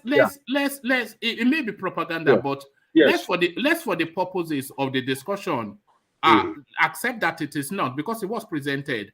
So let's, for the purposes of the discussion, accept that they were handing out these 250,000 naira in each takeaway bags for all the delegates in Ibadan. So 250,000 naira, and that is just, thank you for coming. Just hold on to this. And then you come with Peter Obi and you say you have ideas. I'm with Peter Obi. Nobody should look. Anybody, people that are going to listen to. Another example, Another example is the people that were fronting at NSAS. You see, when Nigerians see where the card is played into, everybody goes there, because they will take the money and create the connection to have a say when the regime comes in. See, a lot of comedians, celebrities that were shouting NSAS, and this and that, all of them were at Tinubu's whatever that he's doing. And that is how Nigerian politics is. You get it wrong right there. You get it wrong. NSAS is different from I'm just using the that one narrative is as people. different. It's not even No, about One answers. man. I'm just NSAS telling you is about different. people, One man, I Nigerians have a in question. general. Yeah, That's hold on, what they Solly. do. That's what Nigerians do. And what you are saying is a long-term thing. It can't It's not happen in this long election. time. You just Yes, started this now. It's election not is long money. time. This All this election long is time money you are saying, I politics. don't understand what you guys are doing. It looks like you are giving up. You have It's surrendered because the yourself. system No, is Just no, start it it's corrupt. now. living in People are reality. It's hungry. living in Just start People it. are reality. It is hungry. not That's how reality. it's been The played for how reality is many for years you to now? For sensitize over your 20 people. years. Forget So about it's 20 hard. years. You can't come on this platform and say anything and you think it has effect on the That is Mama what you Oloja that is think. in Bere That is Market. what No. you This is think. That is propaganda to what you Hold on, think. discredit. hold on, everybody. Let me address what D just said. We can't know what Ajale Koko is saying is actually right. We can through this platform, because this platform, as you see it now, is a catchment of Nigerians, and as small or big as we are, it replicates right across the social media. So if we, as a social media space, if I'm saying it, the next guy, Uchenna, whoever, is saying it on his platform, and Mukhtar is saying it on his platform, and we through these portals are saying it, we can effect that change. Because we're speaking to, there's every one That's of why I us. said not in Hold on, 2023. yeah, but Not in 2023. One man. there's every one of us in every family in Nigeria, and more than one of us. So in every family in Nigeria, people from the ages of X to 20 something, they are somewhat educated, global view, and they listen and they're part of this conversation. So if through us we reach to those people in every household in Nigeria, and through them we reach into those households, we can effect change. So we can effect change. We can effect change. It will take a not in long the time. It will yes, take a but not long yes. time. So that's why I said Because you know medium. why? Can I ask my Medium to Those question long. guys, now? Hold those on, guys sorry. you are talking, those people you are saying in the family don't go to the market and talk to those mamaloja like this. And if you want to talk to those mamaloja and sensitize them, Hold on. No, those people I'm talking about, they are actually the sons and daughters of Mama Loja and mommy lawyer and auntie doctor. So what we're saying is, if we speak to somebody like you, somebody like Ete, because these are the people we're speaking to, you, Ete, Solly, Jake, etc., and you are replicated in all of the families in Nigeria. You are not unique or special, however educated and intelligent that you are. You are replicated in every family in Nigeria. So if we can capture them and fruit them, then they find the language to reorient their own family to the message that we are preaching. Then we can change society in that way. So I think that is where Jan Lekoko is coming from. That's what I'm saying But to you. that's One man, you see, I go to long term. That's not grassroots meeting. One man, Before I can I ask? left Nigeria. Hold on, sorry now. Let's before I left Nigeria, I go to grassroots meeting. And when these IYAs come, those ones are not about, they are not for the people that want to come and tell them, oh, let's vote for this person that is saying is going to do this, is going to do that. They want to vote for that person that said, oh, they will come and give you Ankara for the day. Everybody 10,000 in your pocket. When we enter and make them the promises. So it will take a long while before we can sensitize them, which is why I'm saying if somebody like Peter Obi knows he can change Nigeria, he has to be able to spend the money to fight the space and gain that position. Hold on. Before Let you me land. interject, let him please. land, and then let's take Solly's question, and then we come You back see, to it. So land. He has to be able to be capable to fight those people you want to chase away from there and to come and make the change. You can't come and make the change if you don't have the resources to fight those people away from the thing and win that seat. You can't come in with mouth and you want to battle with people that have resources. It should be bribing people. It's just an Aluta candidate, right? Is what he's saying. It should be bribing. That's what you approve. It's not about bribing. Actually, let me tell you something. They say when you are what's the way of spending the money you are talking? What is the money that he hasn't spent? Obviously, you have to be able to buy media too. You have to be able to fight. Who told you that? People. Are you not if you watching? Can't fight what you are them, watching now? If Is you it can't not from the fight media? them, if you can't fight them, you can't win this them. one you watch. If you don't get to that, is it not from media? If it doesn't, all these things Obi is saying Makes sense. But if he doesn't get the presidency, if he doesn't get to that position, would they be able to implement Do you them? know how many No. So times he you has must be finished? ready. If you Do you want know to, how if you many want to times he battle has? for that space, you must be Do ready you for know how what many it times? takes. Do you know how many times that he came on Arise News this year? How many people you know? listen to Arise News? And That's what people don't get. Some people, Do you know how many times, how the many people we interviews look, that he some has uni granted? students, What people are that you are talking educated in about? Nigeria, some of them don't even have Which money is to buy just data, stop. to buy data on their phone, to be watching Arise News. One man, let me say this, then I will give to Mete. Look, this one that you are saying, go on. This one you are saying that, to change the people that are voting, let me tell you, last election, do you know how many percentage of people that vote? There are 28% of registered voters. That's to tell you that majority of Nigerians are not voting. So people that are not voting, who are them? I believe majority of them are middle class and well-to-do Nigeria that are frustrated by the way that, the process is run. So these are the people. That's your political spin on that data. What do you mean by my political spin? You are saying only 20-something% of the registered voters voted. Yes. So then you are making an attribution that the remaining, for margin of error, say the remaining 65% that they are middle class disenfranchised.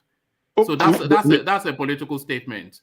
Yes, a political majority of people that are not really voting are people like me and you, people that are well-to-do. No, we don't. No, that's wrong. Okay, okay. People like you and I, people like you and I, we don't constitute more than, at best, 30%, 35% of the registered voters. Okay, let's say we don't constitute 30, because we don't bother. We don't bother. That's what I'm saying. You get that statistics, woman. I get that statistics from here. In all of this screen, only one person is a registered voter here. One person. No, forget about it. All of us are in abroad now. We cannot use our own as a case study. We can't use ours as a case study. I can't wait to get my PVC so that one man stop saying this. Yeah. So what I'm saying is that people that are not voting, majority that are middle class, we have to take them out to go and vote this time to save their country.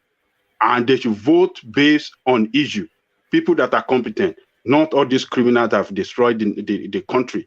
So look, and some of these people that are voting to illiterate, things are not getting better for them. But because they haven't seen people coming to them and sensitize them that, look, these people does not represent you. So these are the things that we need to do on this platform, on another platform, and let us just spread the message. And I'm telling you, this way the game will change. But these two parties, they will change money, they will change, and then they will come out with fraudulent candidates.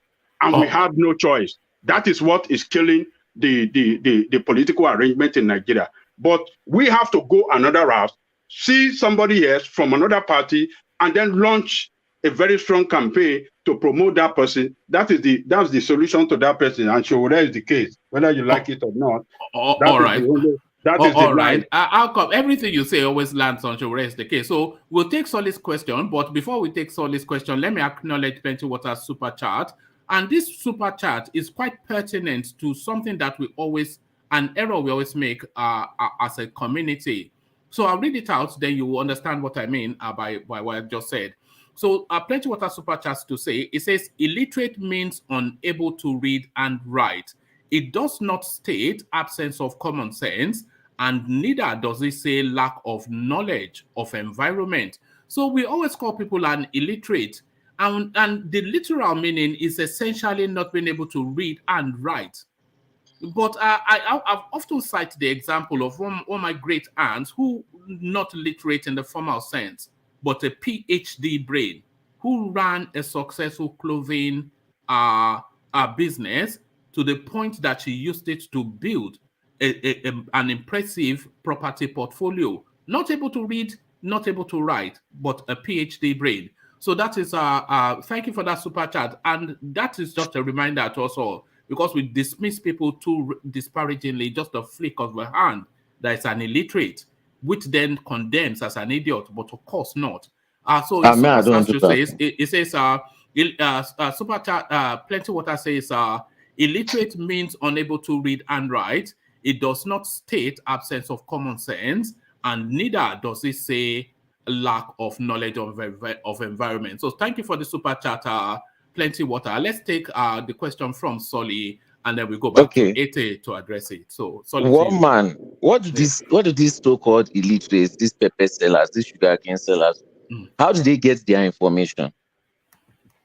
Radio, we have radio paper page. This, like when I was in Ondo State the last time, they have their little satellite, brothers way sort of radio that they all listen to, and that's how they get their information. Okay, and another again, question. Solely, these people you are talking about, Solely, they go to grassroots meeting. They are the ones you will see that go to all this party meeting in all these schools, secondary schools. Okay, but so they are. So let me tell you. So they are aligned with those politicians. So most people look at where the finger is pointing to. This guy is spending money, is going to win. So they want to associate themselves with somebody that is going to win. So if Bola Tinubu is going to win, Iyaloja of Oshodi will join. They will all call people, let's vote for him. Because at the end of the day, at the party house, they can all go there if he wins and go and ask for something and request for something and have a say in the government. So most people will now go and vote for the person that they know that, that one, people are not, you understand? So those are the things. So they have sense. They know what they are doing. Nobody wants to go now and vote for a person and join party that they know at the end of the day, they won't vote, they won't win the election. Just like the statement Wike made when he went to Alhambra, that he won't win. Don't waste your delegate vote. It's just like that. All right, let's take a Solly's follow-on question. Yeah, back to you, Solly. So who was that? That was D. Okay, DOG, please, let's stay focused. I was asking how do they get their, or maybe I didn't explain it better, how do they get information, not like in person, but like radio? Is it TV? Is it what YouTube? What portal did they? So one man answered and said most probably radio, because when I went to Abuja, everywhere I go, there is not a Western state the way all receiving their information from radio. Even in the Western states, even the Abukis, they still receive their information from the north, from radio. So, and radio still functions very well in Nigeria. So another question is now, who in Nigeria doesn't know whiskey? In North, East, West? Okay, where are you leading us to? Keep going. So why can't they just start a campaign? We can't reach people from YouTube, but they can start a campaign on radio. The only celebrity that I've seen talking about PVC is DJ Copy. Don't all these other celebrities have a responsibility to tell Nigerians not to, not to sell their vote, put these things on radio, not to collect money for their votes, to show them the consequences, encourage them to get PVC. Instead of all the time always saying, he choke. People are suffering. You are saying he choke. You are saying that you have the platform to create awareness for free. You have the followership. You have they all listen to Wizkid on radio. What stops these guys from talking? They would dismiss that out of hand as look at Donald Trump now. Who expected him to win election? But it's based on popularity. That shows that the world was changing. That now, if you are a popular person, you can have the possibility of entering political positions. When you enter the airport, the first thing you see is a Donald Trump poster, big, everywhere you go. So it's awareness.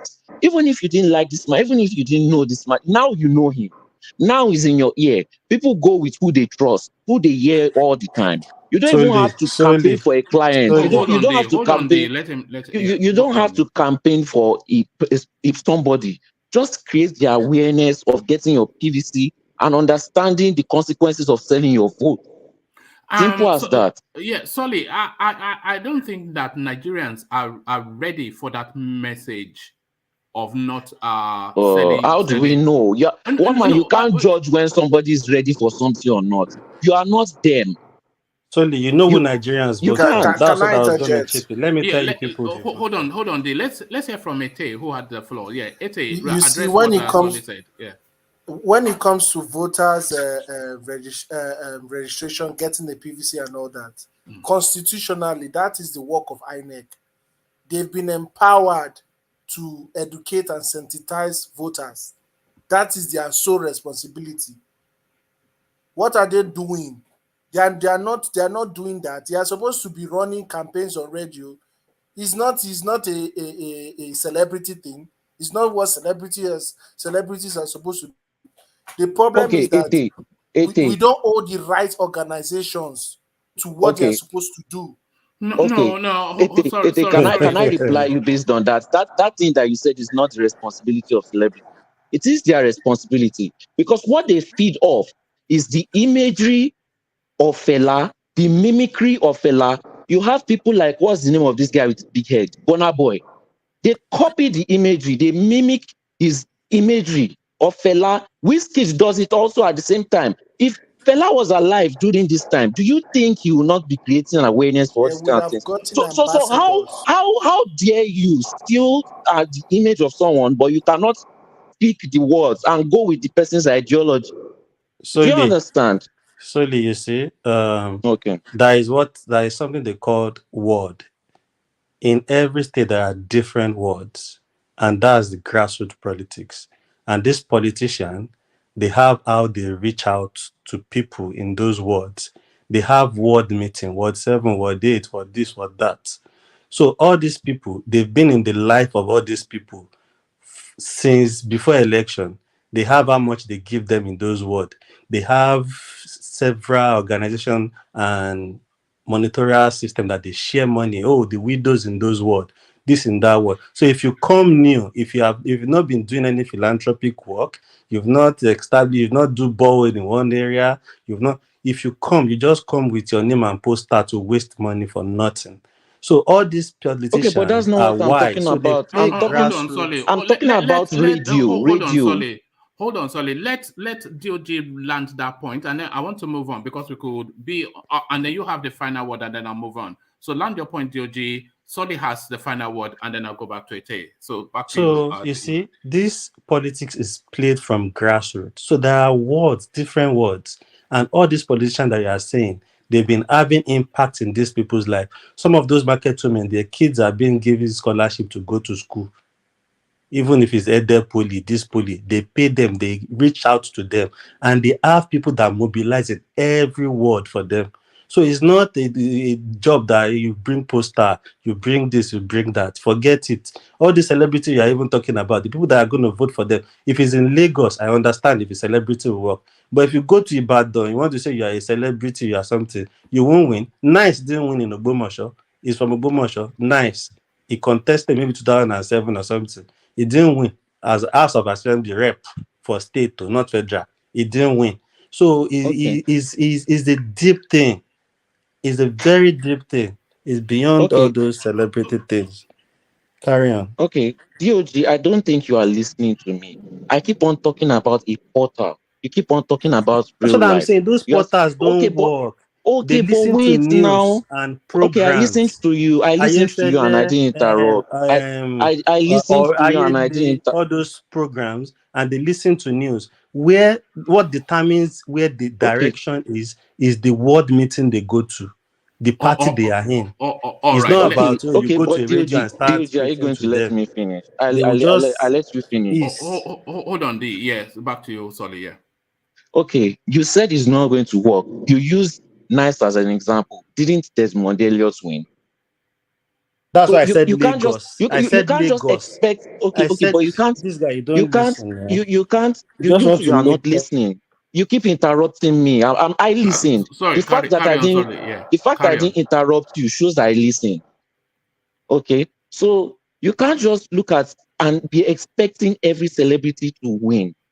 You can't expect everybody good to win. You can't be going there expecting 100% performance all the time. Some people will fail along the way. You can't go and fight one and expect all your soldiers not to die. That's what you're saying. Some people win, some people lose, but at least there's an impact. At least there's penetration. It's better than nothing. That's why I say it could only work in Lagos. It could only work in Lagos. Another thing. You said because Lagos portal, is more. You said portal doesn't work.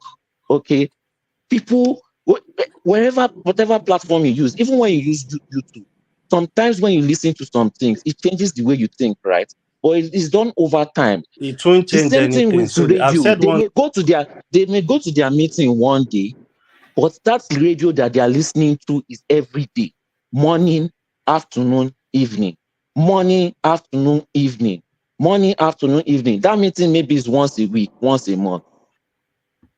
Who is going to have a faster impact on what you are listening to? But I don't know how you say it. But what you are saying sounds very archaic. It sounds very backward. You have to move forward to beat these people. Technology is already beating them, but it doesn't mean that they can't still fight back. You know, you still want to stick with the archaic method. Said one thing. You are not okay. Sorry. Sorry. Let me just say this as a matter of just administrative stuff. You know, when you are layering voices over each other, it makes for some sort of staccatic sort of listen. It's not a pleasurable listening experience for the listeners.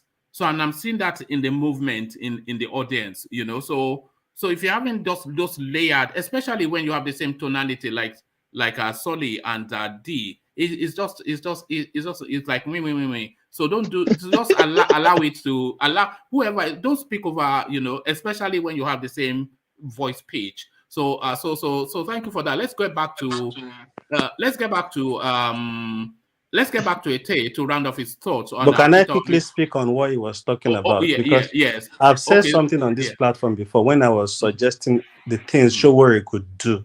That you have to change these people's mindset. You have to create like a poverty elevation programs.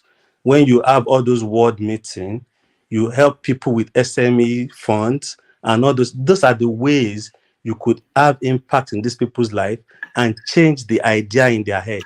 You can't go and be saying anything on radio. What they listen to on radio is they know when the news is coming up, they listen to the news. Whichever politician has paid for the propaganda on the news, they will hear that. They go and listen to Aye or Rumoru, all those stories that somebody died, something happened in one town. That is what they listen to on the radio. If anything comes on the radio that is saying, oh, don't vote for people that is giving you money, they'll say, person that is sending my child to school. So we're to form SME fund around the country. That's why I say it's a long time. For you to sensitize people, you have to come down to their level.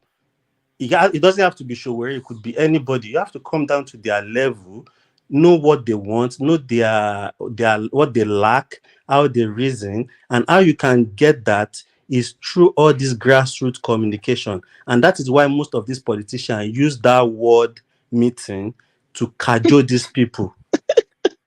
But it's funny. It might be funny to you. What Solly is actually saying is a different paradigm. What you're talking about is saying that you should use the radio medium, and I'm saying the radio medium won't work. No.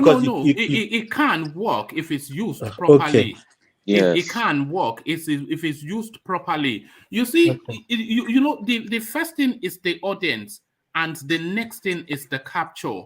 So where the audience is on those radios. You just say they listen to this Ayefele or Numoru and all those. So this is where they go to en masse. So that's the audience right there. So the next thing then is the capture, and that capture is in the message. And I think this is what Plenty Water is super chatting to. It says Plenty Water super chats to say, it says 774 local governments in Nigeria. If a candidate or political party is struggling to have 100,000 members or votes, it simply means it is struggling to make 129 votes in each of the local governments nationwide. So I think, of course, we all know who he's talking about. So that is the Showore narrative right there. 774 local governments in Nigeria. If a candidate or political party is struggling to have 100,000 members or vote, it simply means it is struggling to make 129 votes in each local government nationwide. So there it is right there, the audience and then the capture. And it is all in the messaging. It is all in the messaging. So what the Nigerian politician wants to get, the Showores, the Peter Obis, and all of these left of center, people-centric politicians, all they have to get is their messaging. And certainly, as far as Peter Obi is concerned, he has to get a voice quote as well, because that win-win-win voice that he speaks in is not even do. We don't want He's a just win-win-win clueless. president. He's a clueless man. That's just it. No, it's just it's an aluta man. But back to you, Ete, if you are still there. Yes, I'm here. Yes. So back to Peter Obi, who Wike told us is just a nonsense. Yes, it is. It is total nonsense, because the truth is you're supposed to go there to sell yourself, not to go there to be saying irrelevant things and be bashing somebody that is still in your same party. That even if you win the so-called presidential ticket, you still meet that person to still campaign for you. So I think he's not being wise per se. It's not being wise per se. All right. Thank you. Thank you. Thank you, Ete. So, Ete, let's leave politics for a moment and go to tradition. And we're going specifically to Yoruba tradition. Traditional worshippers protest open display of Alaafin's corpse. So I'm sure you are aware, and you were here yesterday when we were discussing the demise of Alaafin of Oyo, who then they immediately buried under Islamic rites, because his secondary faith belief, of course, is Islam. His primary faith being traditional system. But now these are Middle Eastern faith systems that has been foisted upon us, especially within the Nigerian space. It often comes in conflict with what is our traditional belief systems. So our traditional belief systems, especially in Yoruba land, it forbids the display of the corpse of a monarch or a senior person. And this happened when the Olubadan died and they displayed his corpse, and the Oni himself, he alarmed that that man will be recoiling in his grave as his body is being paraded all over social media. And as fate would have it, just a few months later, the Alaafin himself dies, and the same thing repeats under this now Islamic dispensation. They put his body on display for public consumption. So what are you making them with this consistent and persistent conflict between tradition and these Middle Eastern belief systems, the Islams, the Christianities that has been foisted upon us? So what are you making of this eternal conflict that we find ourselves in? You see, I blame the so-called what they call them rulers of various communities. First of all, what we know kings to be in Africa is basically the custodian of the custom and tradition of his people, which I'm sure that is what his primary aim is. Yeah, what his primary job is. So you cannot be a custodian of your people's tradition and your people culture, and be part of another's people culture. That is why there's a conflict, because you can't say for example, you're an Ogun worshipper, which your people have been worshiping for thousands of years, and still you're Muslim. Definitely there are going to be clashes. There's definitely going to be clashes, because there are some things in Islam that is not done in Ogun worshipping. There are some things in Ogun worshipping that is done, but it's not done in Islam. So this sitting on the fence sign of traditional rulers we are having is causing problems for themselves, because you can't sit on the fence. You're supposed to, as once you say you want to become a traditional ruler, you should forget about any foreign religion. You forget about any foreign ideology, because your primary aim is to safeguard the custom and tradition of your people. That's just it. And you can see now that they are doing sacrilege by displaying his body to the public. And you know, anything that goes on social media is, it's everywhere. Everybody has seen it. It is totally wrong. I think traditional rulers, or those people that the gods used to bring traditional rulers, they should sit down and find a solution to this, because if they continue the way they are, very soon it's going to be discarded. Tradition is going to be Do discarded. you think it's already been discarded somewhat? Yes. How much of tradition do you think we're still retaining in Africa, vis-a-vis these the faith systems that are Middle Eastern? Yes, it's already been discarded.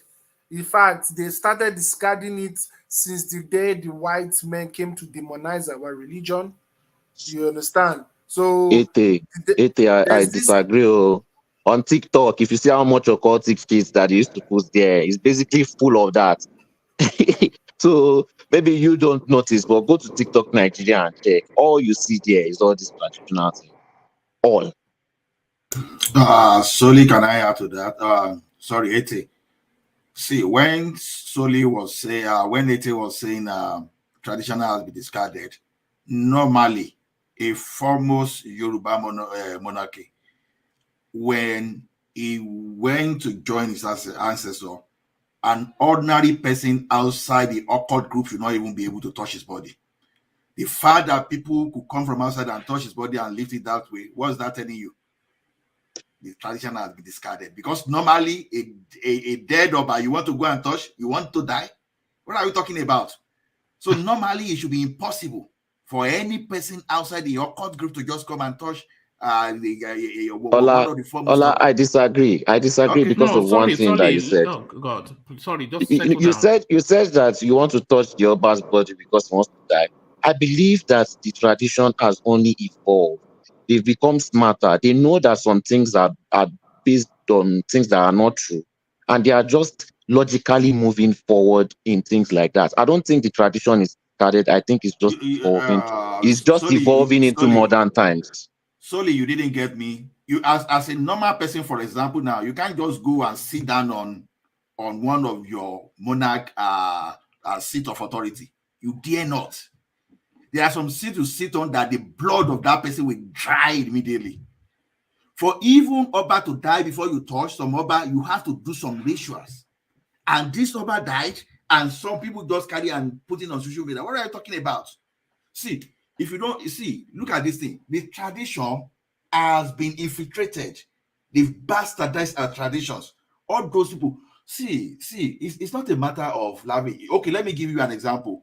There are some masquerades that no matter how you carry camera, you can never see the image on the camera. I tell you that one, take it or leave it.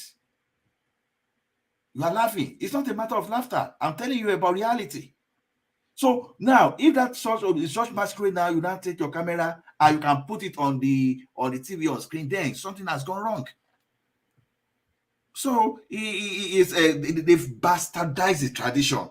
Even for a monarch that is supposed to be, they will say, is supposed to be the head of everyone in the city. You understand? For when he died, even the traditional rites, all those things they were supposed to do. No, they said, okay, all traditional practitioners, they should just get away. They've bastardized our tradition. They've bastardized it. You know, say normal day. Let me give you a story. Maybe someone there will be aware. There was one of the monarch in Ekiti, for example, that had an accident in a car. They didn't find him in that car. He was already in his palace. But today, some Oba used to die right in the car. You understand? So that they've bastardized the tradition, my brother. So normally, what are you making, Ola, of this idea of a Christian Oba or a Muslim Oba? What are you making of that? Is that a contradiction in terms? It's a contradiction, especially when you consider the seat. Yoruba will say, "Toba ma josaka ko josaka, toba ma josuko ko josuko." You understand? Osaka osoko ko yomoluabi. One thing is that if you want to stay on the right, stay on the right. If you want to go on the left, stay on the left. Let us know where you belong. But you are not saying you are in the middle. Okay, you belong to the right, you belong to the left. You are causing confusion for everyone. So if you want to be a Christian, then you know you're a Christian. Don't go to the traditional stool.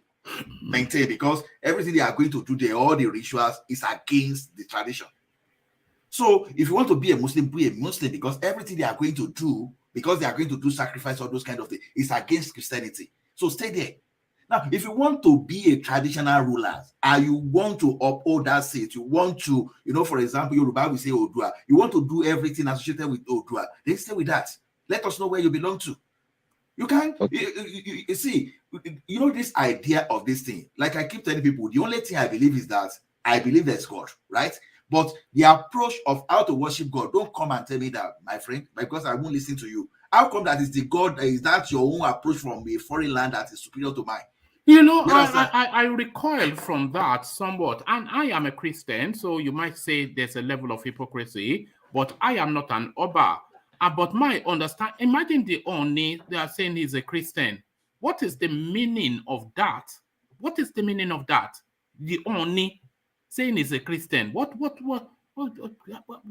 that mean? That has no meaning. That has no meaning.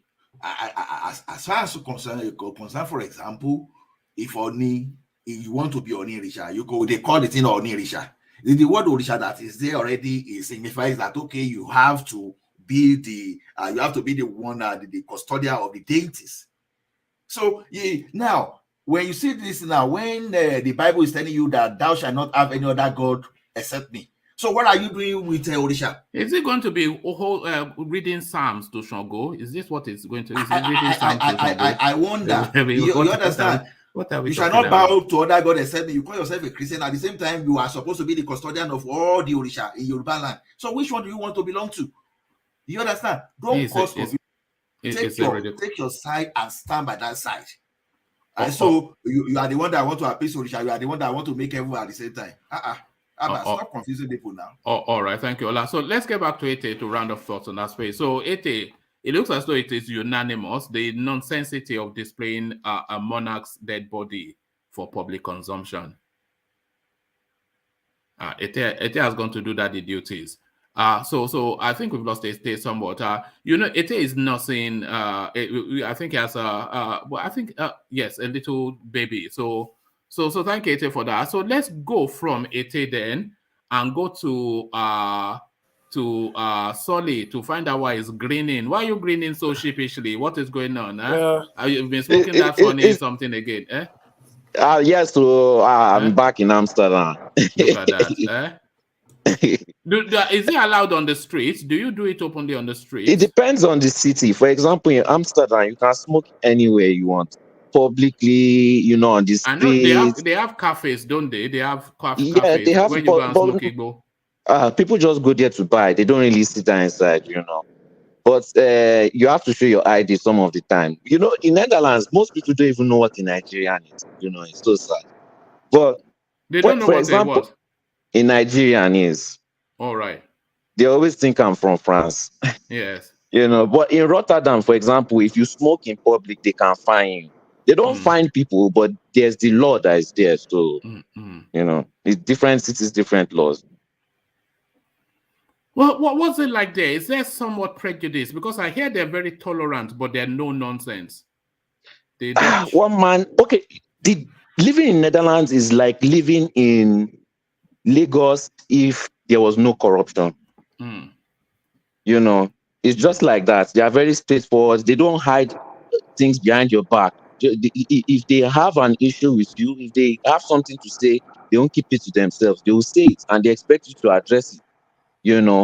I know in UK they will hide it, they will smile with you, but behind you is a different opinion, you know.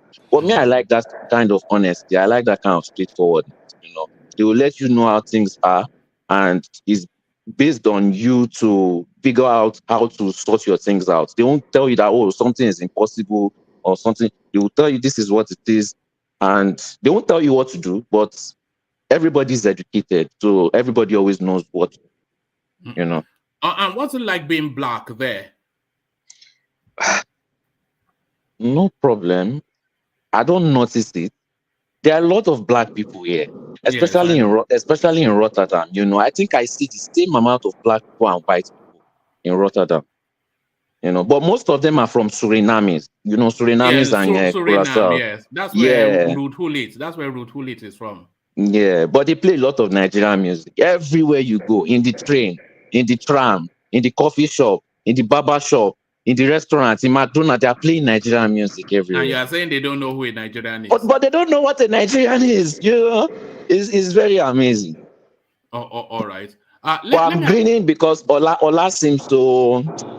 He's taking all these tradition things too serious. And you have to take it seriously as a Yoruba man. Do you not take it seriously? I take it seriously, but not up to the point that I'll now, you know, stop myself from some logical points. Like you said, you record some masquerades and you're not able to see them on camera. What logic is this? This is not fact. It's not logic, it's voodoo. One man. If the voodoo cannot make me a billionaire, do you even know the tradition? It doesn't. I understand the tradition. You have to start. I have science background, so I'm not stupid when I tell you what is happening. Okay, so why didn't you invent this thing for the white people then? It would have sold millions. You would have made billions. You would have made billions.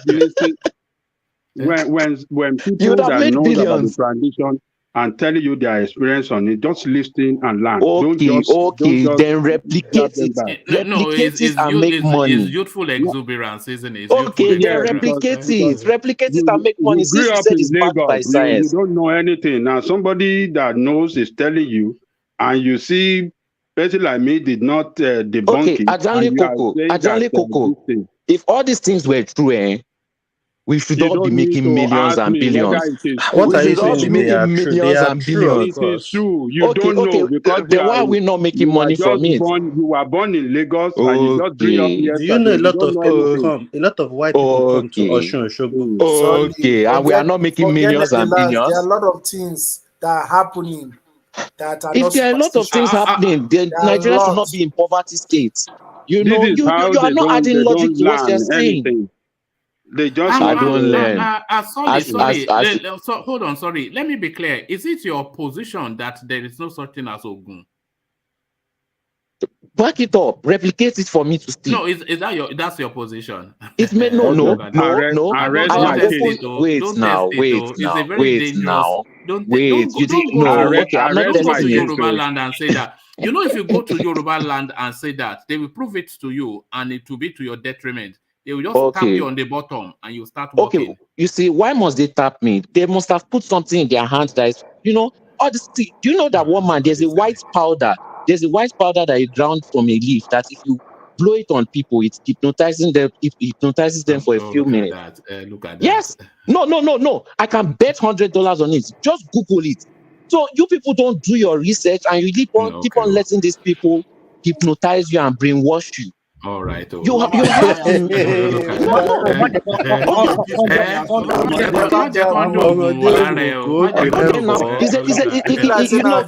You don't have to say I'm lying. No, you don't have to say I'm lying.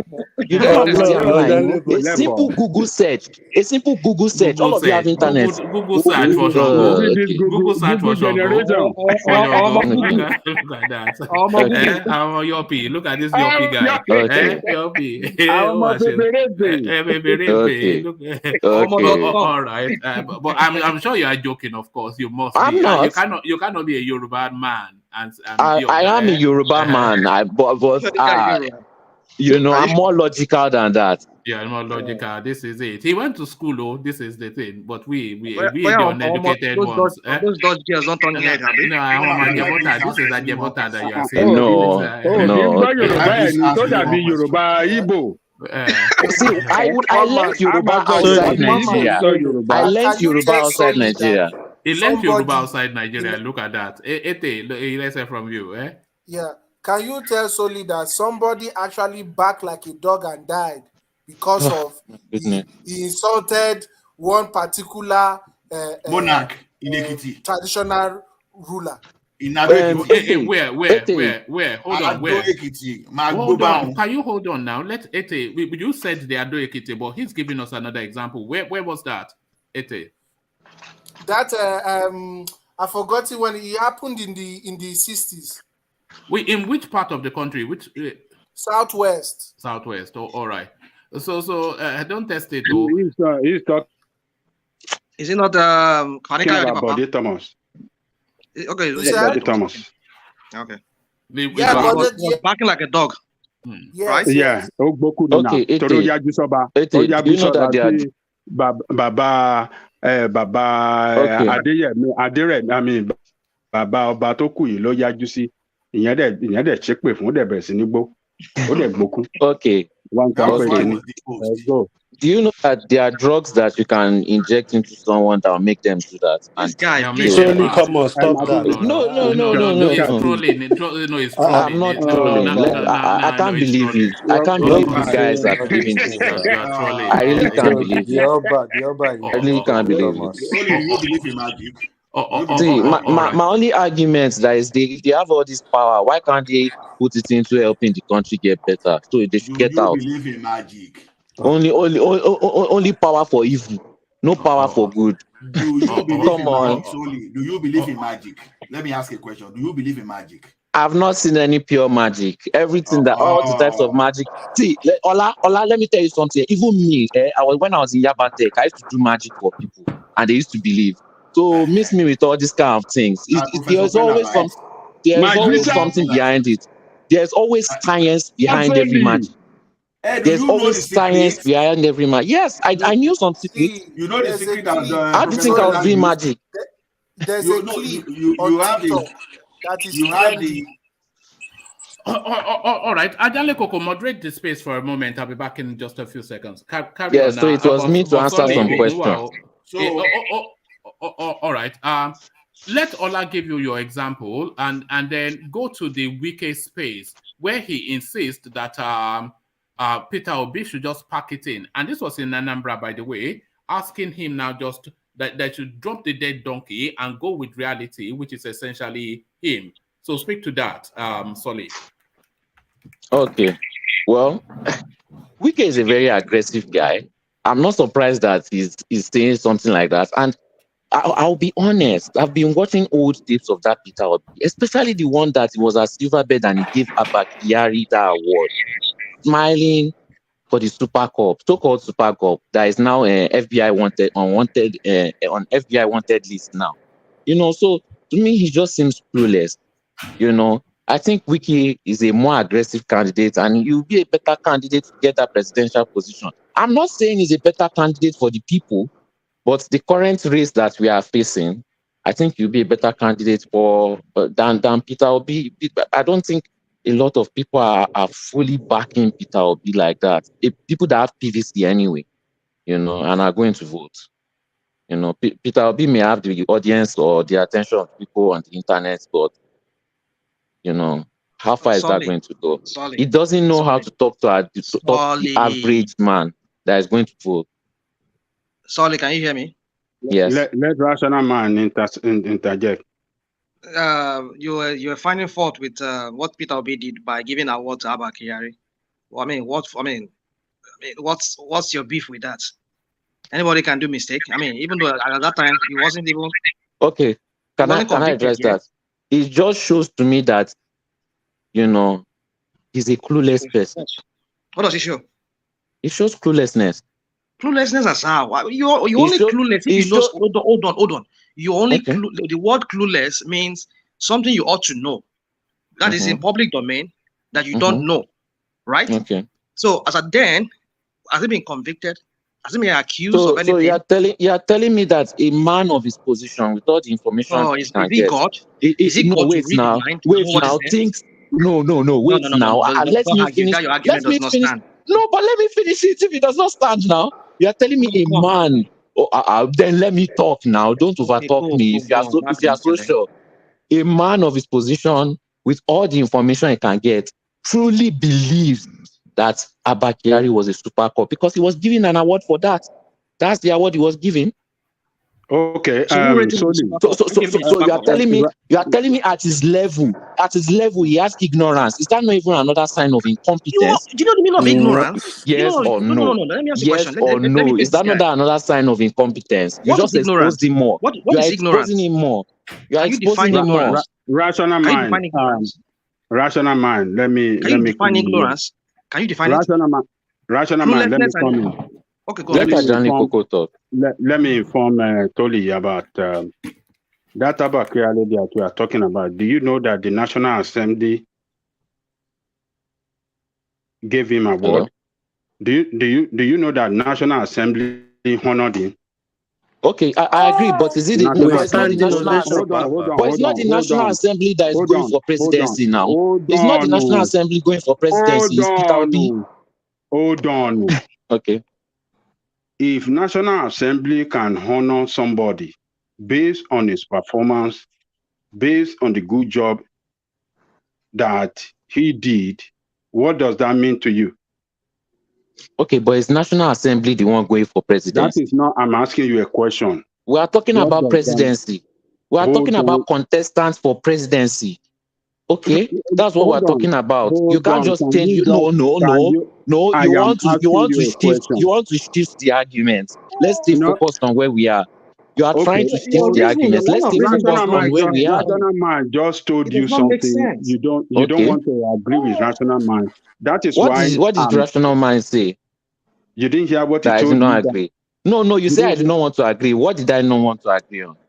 You didn't hear what rational man said. Did you hear him? I addressed everything he said. You did not. Let me repeat myself. What did I not address? Hold on. I asked you a question. What is the meaning of cluelessness? And what is the meaning of ignorance? This is what you said. This guy, you accuse this guy of having. And now, clueless is someone like, I would say, the governor of Lagos, Sanwo-Olu, a yes man. He doesn't know what is going on, but he's a yes man. You don't know the meaning of words. You just you got it wrong. Rational mind told you what is cluelessness. Maybe you want to tell him again. Rational mind. Tell me. When you say somebody is clueless, it means there is an information out there that you ought to have known beforehand, and then but you by some maybe ignorance or whatever it is, you just don't want to know it, or you don't even know it because you don't know. Then that is cluelessness. You are clueless. You have no idea. So, was there ever any information out there that this guy has been the FBI has been, I mean, he's being wanted by FBI before they gave him No. Okay, but now what I'm saying is let's forget the FBI case. Are you telling me that Peter Obi thought he was a super cop at that moment? Of course, it's only the people using that guy for dirty job that know what it does for them. So most people see him as a good cop. So at Peter Obi's level, he does not have that information. How would he know if he doesn't use it for bad job? Okay, then it shows his incompetence. Oh man, yeah, right. Incompetence from cluelessness to incompetence. It shows his incompetence now. If he's a very competent person, he's supposed to have information about everything everywhere. And he wants to become president. So what is the meaning of somebody that wants to become president should not have that kind of information? Oh, how will he have the information? You are not listening at all. I mean, I think Sully is just trolling. He's trolling. Yeah, rational mind just told you what cluelessness means, and you are still, perambulating. Okay, rational mind told me what cluelessness was, but before that, I explained what I was talking about in detail. Then rational mind correct. Okay, no problem. You can support Peter Obi if you want. All right. So I'm assuming that your verdict is a condemnation of Peter Obi. So exactly, yes. Yeah, no, but Peter, I'm not sure. Anyway, I'm not sure that Peter Obi himself feels that he's playing the politics to get any presidential ticket. No, we all know that he's essentially playing for what is it called? Article subordinate. So that's just the that's the beginning and end of his ambition. But he has to fight hard because that vice presidential slot, it doesn't come to him automatically as it did the last time. So he has to fight for it. And this is what he's fighting for. He's fighting for the vice presidential slot, essentially, because he doesn't have enough gravitas to carry a ticket by himself. But let me quickly acknowledge some super chats that have come in. Alexander Gomez, of course, he speaks via that medium. And he's speaking to the conversation that was going on how to reorient the Nigerian mass. And this is what Alexander says. He says, radio works perfectly because Northerners use it very well. They are politically astute at the peril of the average Southerner. So we all know, of course, that your average Fulani man, and engineer comes here to just, he hammers that every single time, that your average Fulani man, whether it's in the forest or in his homestead, the one thing, you have his hand to his ears, and it's that little radio listening to BBC Hausa. So radio really is an underused political tool within the Nigerian political dynamic. Is essentially what Alexander highlights via that super chat. So thank you for that. And then as ever, there's only really ever two people that uses the super chat function. And the second person that uses it regularly, of course, Plenty Water, and his super chat to say, it says donation or extortion. If request for donation, selling a dream to everybody on this platform that I am going to Nigeria to become Lagos State governor under a new political party, will PDP laugh at me? So I'm not quite sure, because he speaks in codes often, Plenty Water. Donation or extortion. If requesting for donation, selling a dream to everyone on this platform that I am going to Nigeria to become Lagos State governor under a new political party, will PDP laugh at me? So that will PDP laugh at me, I don't quite know what it means by that, but the other half of it, essentially speaking about Showore, is it donation? Because he started canvassing for money again. Or you know this guy, he's always using this politics to attack people's wallets. You know, they call him in America, they call him a snake oil salesman. You know, a magic one man not let him rest. Abracadabra, you know. One man. No, is it me talk? It's Plenty Water now. It's selling you a fool's gold, you know. Extorting money. So donation or extortion, if requesting for donation, selling a dream to everyone on this platform that I'm going to Nigeria to become Lagos governor under a new political party, will PDP laugh at me? Man, I have a question. Now, out of all the politicians, isn't so already cleanest? No, it's not. They are competing. Showore is as crooked as everybody else. What How? are you talking about? Evidence. Showore was a bagman for Tinubu now. He was a bagman for Abiola. He was a bagman for... It was a best body man to El-Rufai. You know one man, you are lying. You know you are lying right there. That's a lie. In 2014. Was it not El-Rufai's body? That is not good. I can go and dig it up it's now. It's not good of you. You are lying right there. One man, please dig it up, because me, I don't know. All right. You are lying. That's a lie. You have to say it the way it is. You are lying, one man. Lying that's not good. That's not good of you, one man. Huh? No, that's not good of you, one man. I can dig it up. You know I can dig it up now.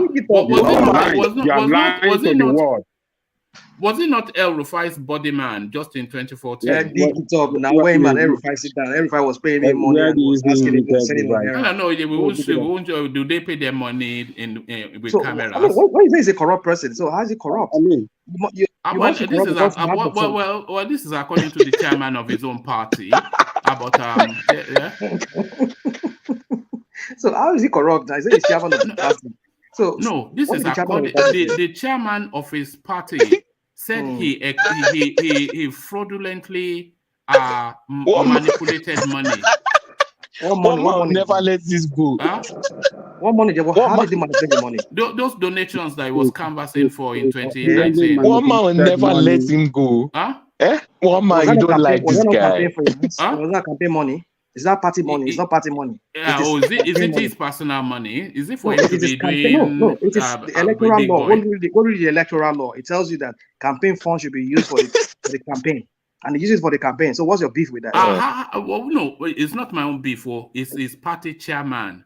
But you are using that as an evidence to show that he's corrupt. Well, who's better positioned to say that he's misappropriated party funds? You know what transpired. The guy took over, hijacked the party. He threw out everybody that could have started in opposition to him. Everybody, all the people he brought. He said the party chairman has access to the party account. He's the secretary. I think he was the secretary, but I don't know. You see, the thing is, rational mind. Look, the electoral law. If you, by electoral law, if you misappropriate the donation, what do you say, public fund, that can take you to jail. You could be tried for that. So if Showore has embezzled that money that the party chairman that you are championing, I'm championing. I'm not a member of the party now. The party chairman, the fraudulent party chairman that you are championing, if it's actually true that Showore embezzled that fund or use it for his own personal and not for election purposes, it should have taken him to court. And the law will have caught up with Nigeria now. Don't say Nigeria. Don't say Nigeria. If you have facts, if you they have that fact. Malami did not include it as part of the evidence in court. No, that's a party affair now. What are we talking about? What are you saying? There's law as crooked as the rest of them. Let's not worry about that. Don't let worry. It's Nigeria now, not America. You say one man. Let's continue the next question. Let me continue sweeping up the super charts. So Alexander counters back, and this really a warning to you, Solly. So I know who is Bode Thomas? You look at that. Is that not everything? Who is Bode Thomas? Did you hear that, Ajanle Koko? Omo Yoruba, it doesn't. It doesn't know. It doesn't want to know. Behind the gate. It's from the gate. It's from the house into the car to school, back into the house, and then to abroad. This is it. Ajebota. Who is Bode Thomas? I can find you from a paper for that. So it says, what's even the point? If I read it doesn't even know who Bode Thomas is. Solly has Bode Thomas mindset. Quit it could be detrimental to you. So that is just a warning, really. And I hope, in fact, I know factually that you are trolling, but just be mindful that you don't say things like that in Yoruba land, though. Because if you question the veracity of the potency of Ogun in Yoruba land, they won't argue with you. They will just test it on you, and then you find out. Only power for evil. Only power for evil. Why can't they use the power for good? Good. Oh, any answer? All right. And let me land on Plenty Water's latest super chart, and then I'll come back to you and take you to a completely different talking point. Showore the chairman, or Showore the candidate, or Showore the treasurer, or Showore that had all Showore the chairman, or Showore the candidate, or Showore the treasurer, or Showore that had all his reported all over Nigeria, or Showore that had his reporters all over Nigeria for Buhari. So Showore is corrupt, is essentially what he's saying. And just look at that. That is no opinion, right? No. That's a fact-based conclusion. No, it's not fact. It's not based on fact. Are you serious? Is Showore the chairman of his party? He is. Let me say something to you. Hold on, because you are quoting the how he landed there. Was Showore the chairman of the party? He was. Was Showore the candidate of the party? He was. Was Showore the treasurer of the party? He was. Or Showore that had all his reporters all over Nigeria? He had this, and that half is going back to 2014 when he was campaigning massively for Buhari, or Sowore that had all his reporters all over Nigeria for Buhari. Can you bring out the video where he campaigned for Buhari?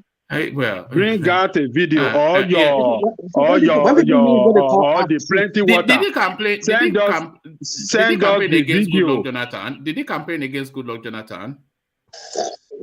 He just brought out some fact against him. How he was so corrupt and he was running the country. He did not campaign against Goodluck Jonathan. He ran. Yes. You see, what media does these days is they will bring half truth. They will bring something that have a semblance of facts, and they will spin it just to control the minds of people. That is what this guy is doing. Of course, he was the chairman. He had his reporters. But is it true that he has his reporters everywhere for Buhari? I mean, why would people be spinning things just to support? No. Did he not have his reporters everywhere for Buhari? What is he doing? He has a media company. People have to report. The 2014 election was essentially a choice between Goodluck Jonathan and Buhari. No one else. What did he do? Did he promote Buhari? And that was the choice that Nigeria faced. And Sowore went aggressively, which is what Plenty Water is telling you.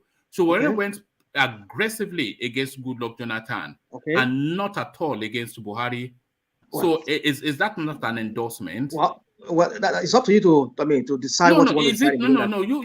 I'm asking you to make that decision. You make that decision. Is that an endorsement or not? You say there are two people. There are two choices before Nigeria. No, two choices before Nigeria then, and then he's focused even before the election. He has been hammering on this guy, Goodluck Jonathan, about the corruption in his government.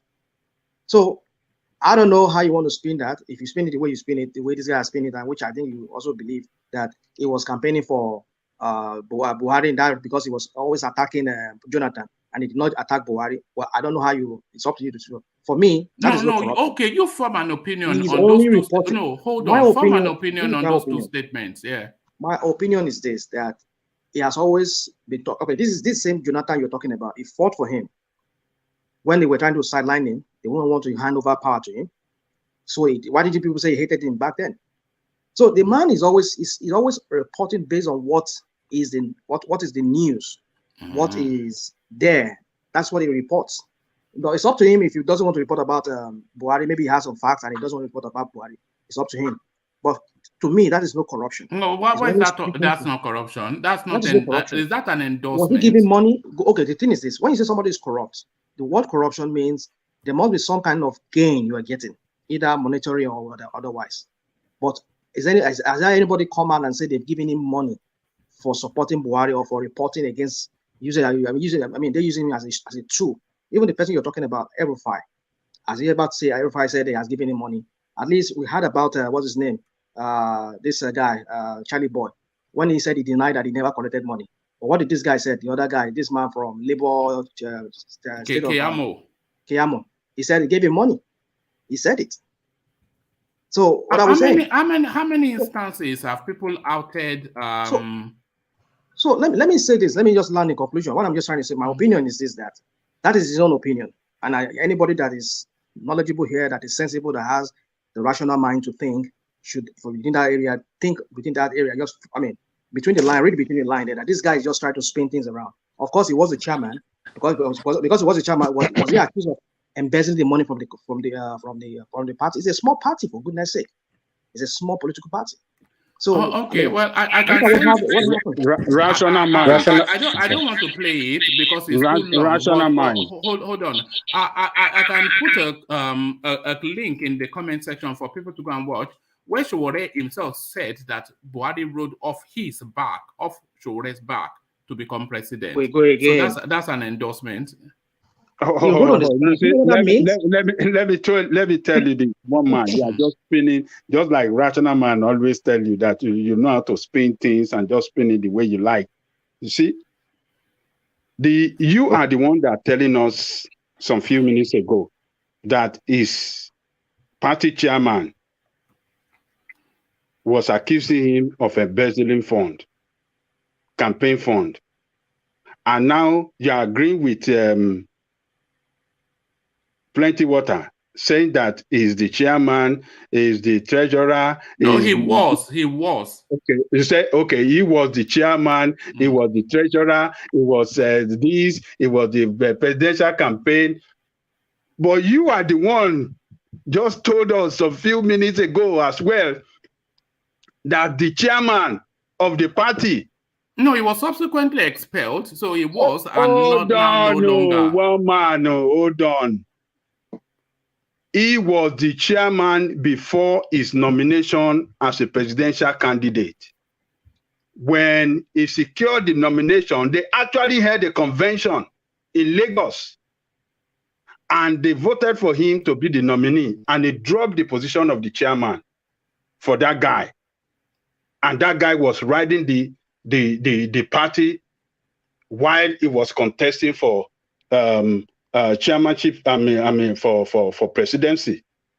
So it was because this guy could not, he couldn't have his way to embezzle funds, because Chore is a very strict guy. There was no chairman at some point. It was everything. It was the chairman, was everything. And I think if you want your party to move on, that was what there I should told be you. no I said delay in appointing a chairman. Before he secured the ticket as the presidential candidate of the party, he was the chairman then. That is what I was telling you. But the moment he secured the ticket as the presidential candidate, another person took up that position. But obviously, is that not in itself corruption? It was how the can you say chairman, corruption? and then How can you say corruption? And secure the party ticket How under can your you own say chairman? corrupt? How can you say that is corruption? Is that due process? You are the chairman, and then you secure the ticket under your chairmanship, and then you become the chairman and the candidate.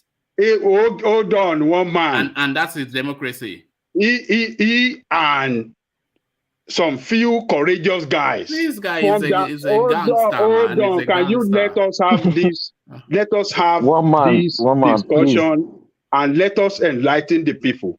Because people like Plenty Water that chanting lies against him, let us educate our people and let them hear the truth, and not just lie and come on a platform and lie and misinform the people. He formed the party, we grew in group of others. Knowing that he wants to be president. And he was the chairman. But knowing that he wants to be president. And then what? What is wrong? So the next thing to be appointing, to even give more momentum, appointing somebody as chairman. Do you know what democracy entails? What democracy does not stop anybody from contesting from any particular position at any time. He was the chairman at but in his case, and then what? Is it against democratic rules? Is it against democratic tenet? Is it against democratic tenet? That is what I'm saying. Democracy tenet. Is it against it? Is it against it? You can. So you use that. That means he now use that leverage to embezzle money. Simple. Use that leverage to embezzle. You see, all these corrupt-minded Nigerians. It's people not about corrupt-minded. No, this is what you guys are displaying here. It's not perfect. Know the truth. Nobody is perfect. You know the truth, but you want to spread lie against somebody that I know that. That is the problem. Money, and he was accused of it, and he didn't come out to deny it. Did you see and he could have printed out the fund? He could have printed out the statement without giving people access to the account. That part that he embezzled the fund, himself right, taking him to court, and then use let the full wrath of the cause of the law. They won't do that in Nigeria, Baba. They won't do that. They are not in America or UK. Don't you have court? Do that. Okay, they can do it. They can restrict it. Okay, it could be restricted. That's how Nigerian system is. It could be restricted. You guys. I mean, I don't understand this dilly-dallying that you guys do here. So it could be restricted, but it could not be jailed for misappropriation of public fund. I mean, what are you talking about? But they won't do that to him. That's what I'm talking about. They could restrict it. They won't do that to him in the same party. They won't do that to him. Just listen to yourself. They won't go and jail him. That's Nigeria. Okay, but can we move on? Can we move on? Let's move on, because this could labor hard. But let's move on, and then let me move on by just sweeping up still the super chat. So this is Plenty Water still. It says what could be so hard in showing a party member's bank statement? Bank statement became a problem to show. He could have just printed out. Sorry, let me try that again. It says, what could be so hard in showing a party member's bank statement? Bank statements became a problem to show. He could have just print out for them, even if he doesn't want to give access. So essentially, Sowore not being able to account for party funds is water. And by the way, this Plenty Water is not just attacking Sowore mindlessly. He studied in Sowore. For whatever reason, I think he might have a personal gripe against him, but he's very studied in the man, and he continues still. I don't know why people lie to win a debate. Sowore went to many YouTube channels to defend Buhari's win even after he won. He went against Buhari when the minister was released. So that might well have been, so that's another super chat from Plenty Water. So that might well have been the deal that was struck between the Sowore and the Buhari camp. He was promised a ministerial portfolio, and they did not give it to him. And that is just because hold on. It says I don't know why people lie to win a debate. Sowore went to many YouTube channels to defend Buhari's win after he won. He went against Buhari when ministers' lists were released. So that is you see propaganda. You see Plenty Water propaganda right there. I mean, this is propaganda. It's campaign of calumny. So he was Torres was expecting what do you call it? Ministerial appointment. Are you serious? Well, I mean, why not? It just tell who you are, man. Plenty Water. You are just a liar, man. One thing about human being is this: only know yourself, don't know anybody. If you have a fact, you have evidence to that effect too. What evidence do you have to prove that Sowore didn't do it too? What evidence do you have to prove that Sowore didn't do it? Let me bring you somewhat of an evidence. So this is long-winded, so that's why I was recoiling from playing it. But let me play it. This from Sowore's own portal itself.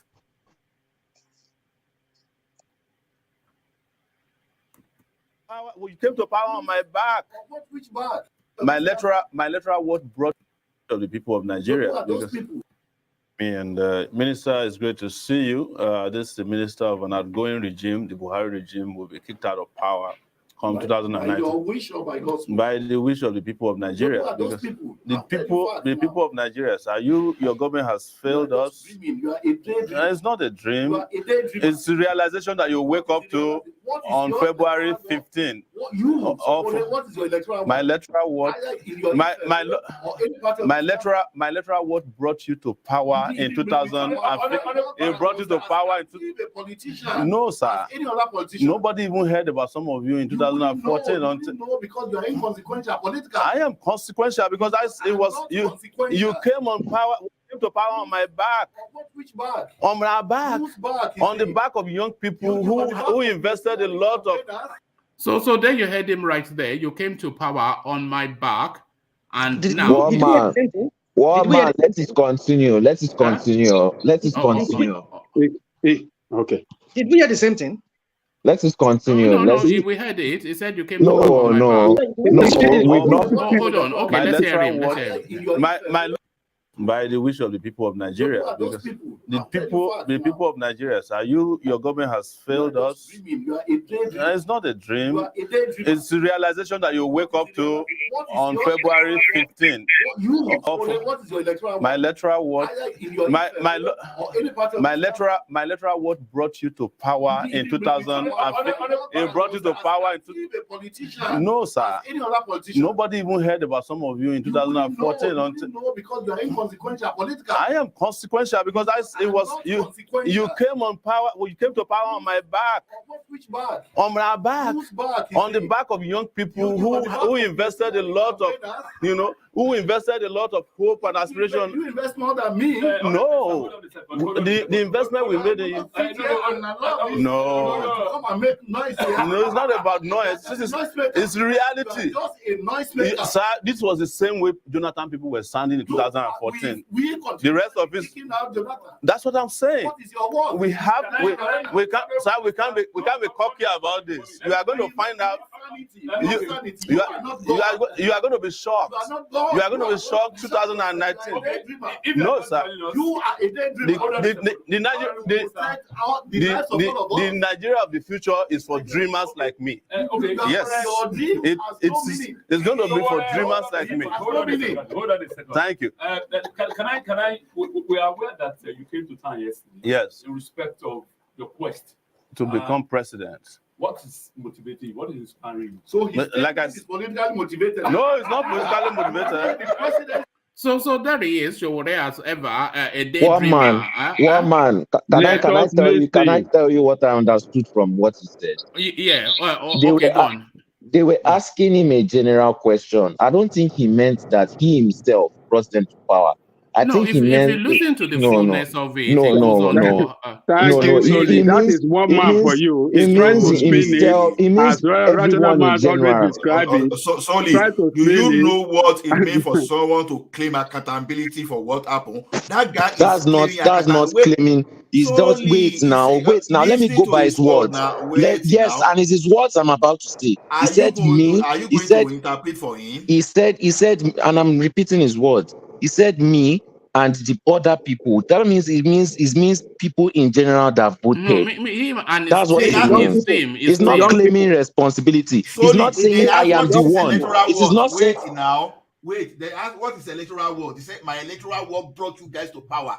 Before 2014, nobody knows any of you. What are you talking about? See, everybody that voted for Buhari people are the grassroots, the people that is the electoral ward.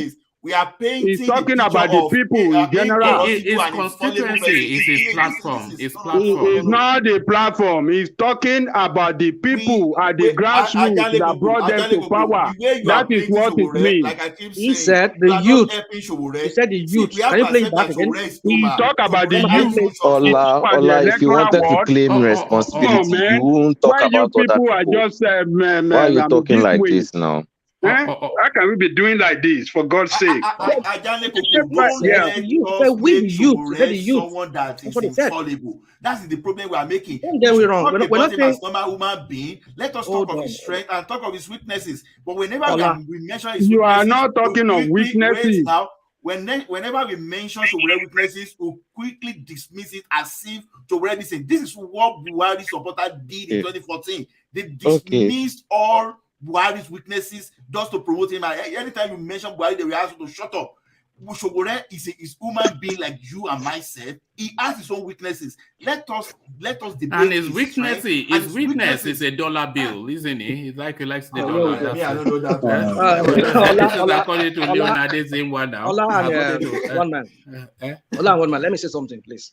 You see, do I think Showore is a saint? No. Do you think he's a sinner?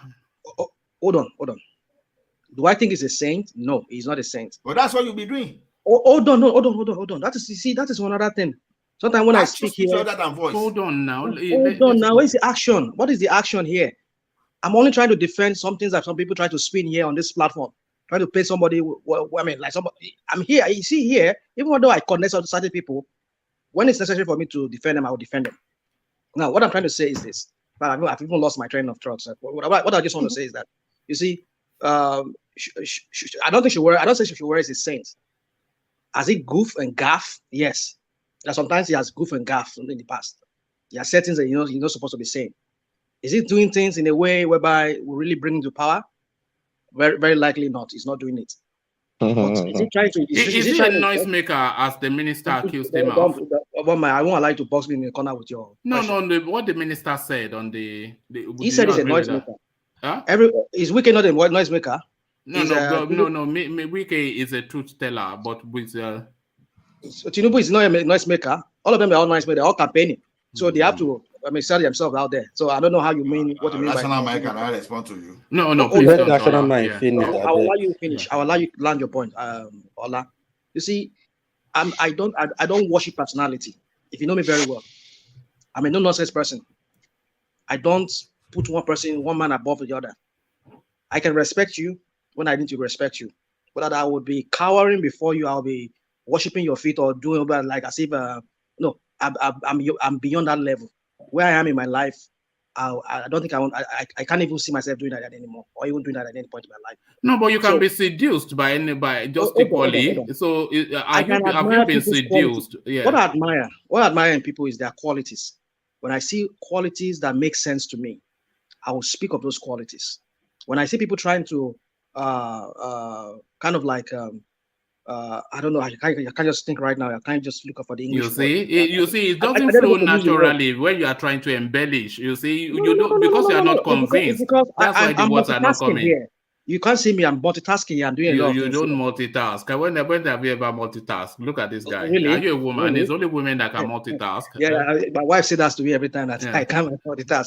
But if you know what I'm doing here, you know what I'm saying. Okay, it's okay. Let's not do that. I don't want to go into the. So what I'm trying to say is this. You see, I think maybe personality assassination.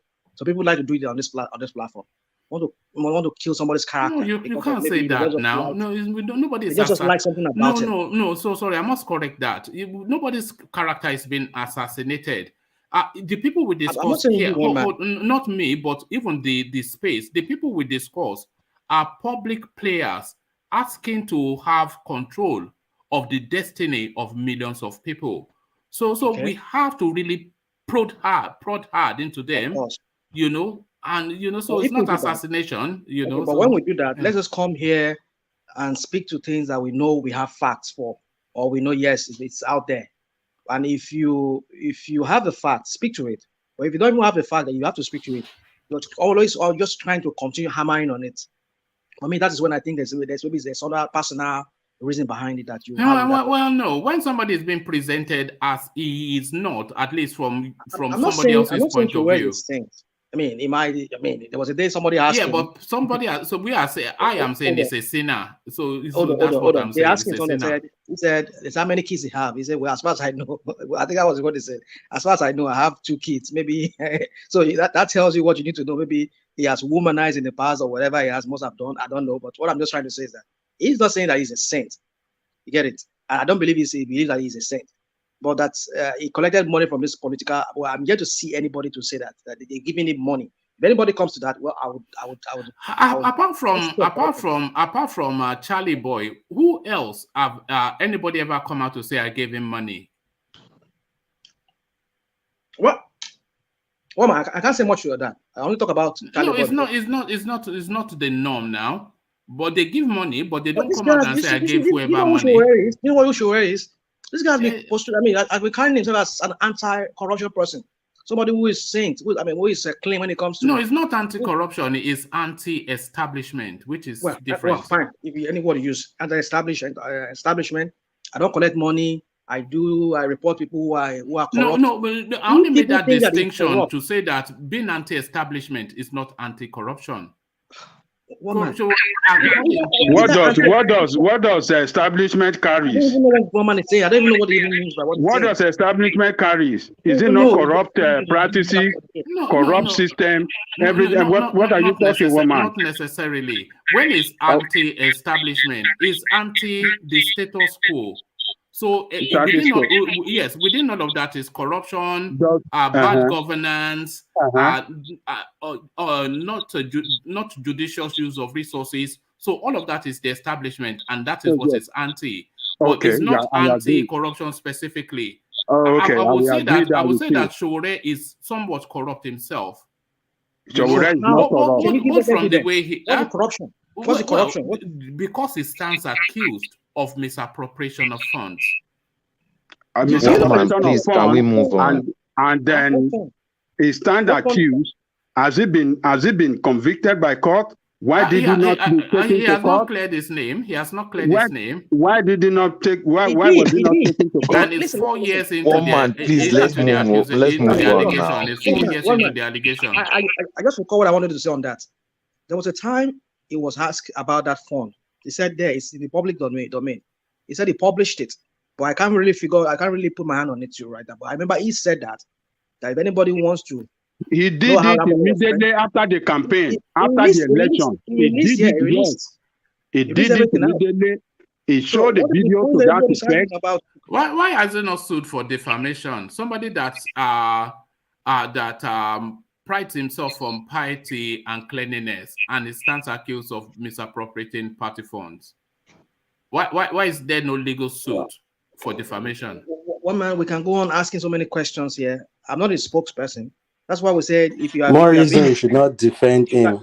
You know, you can't trust anybody. One man, please, can we move on? It's not even part of the topics for tonight. Yes, whenever we get to Showore, he always seizes off the place. But let's move on, as Solly said. But let's move on by acknowledging the super chats that are coming in. I don't know why people like to. Oh yes, I think we've read that already. So I think it still continues to come in.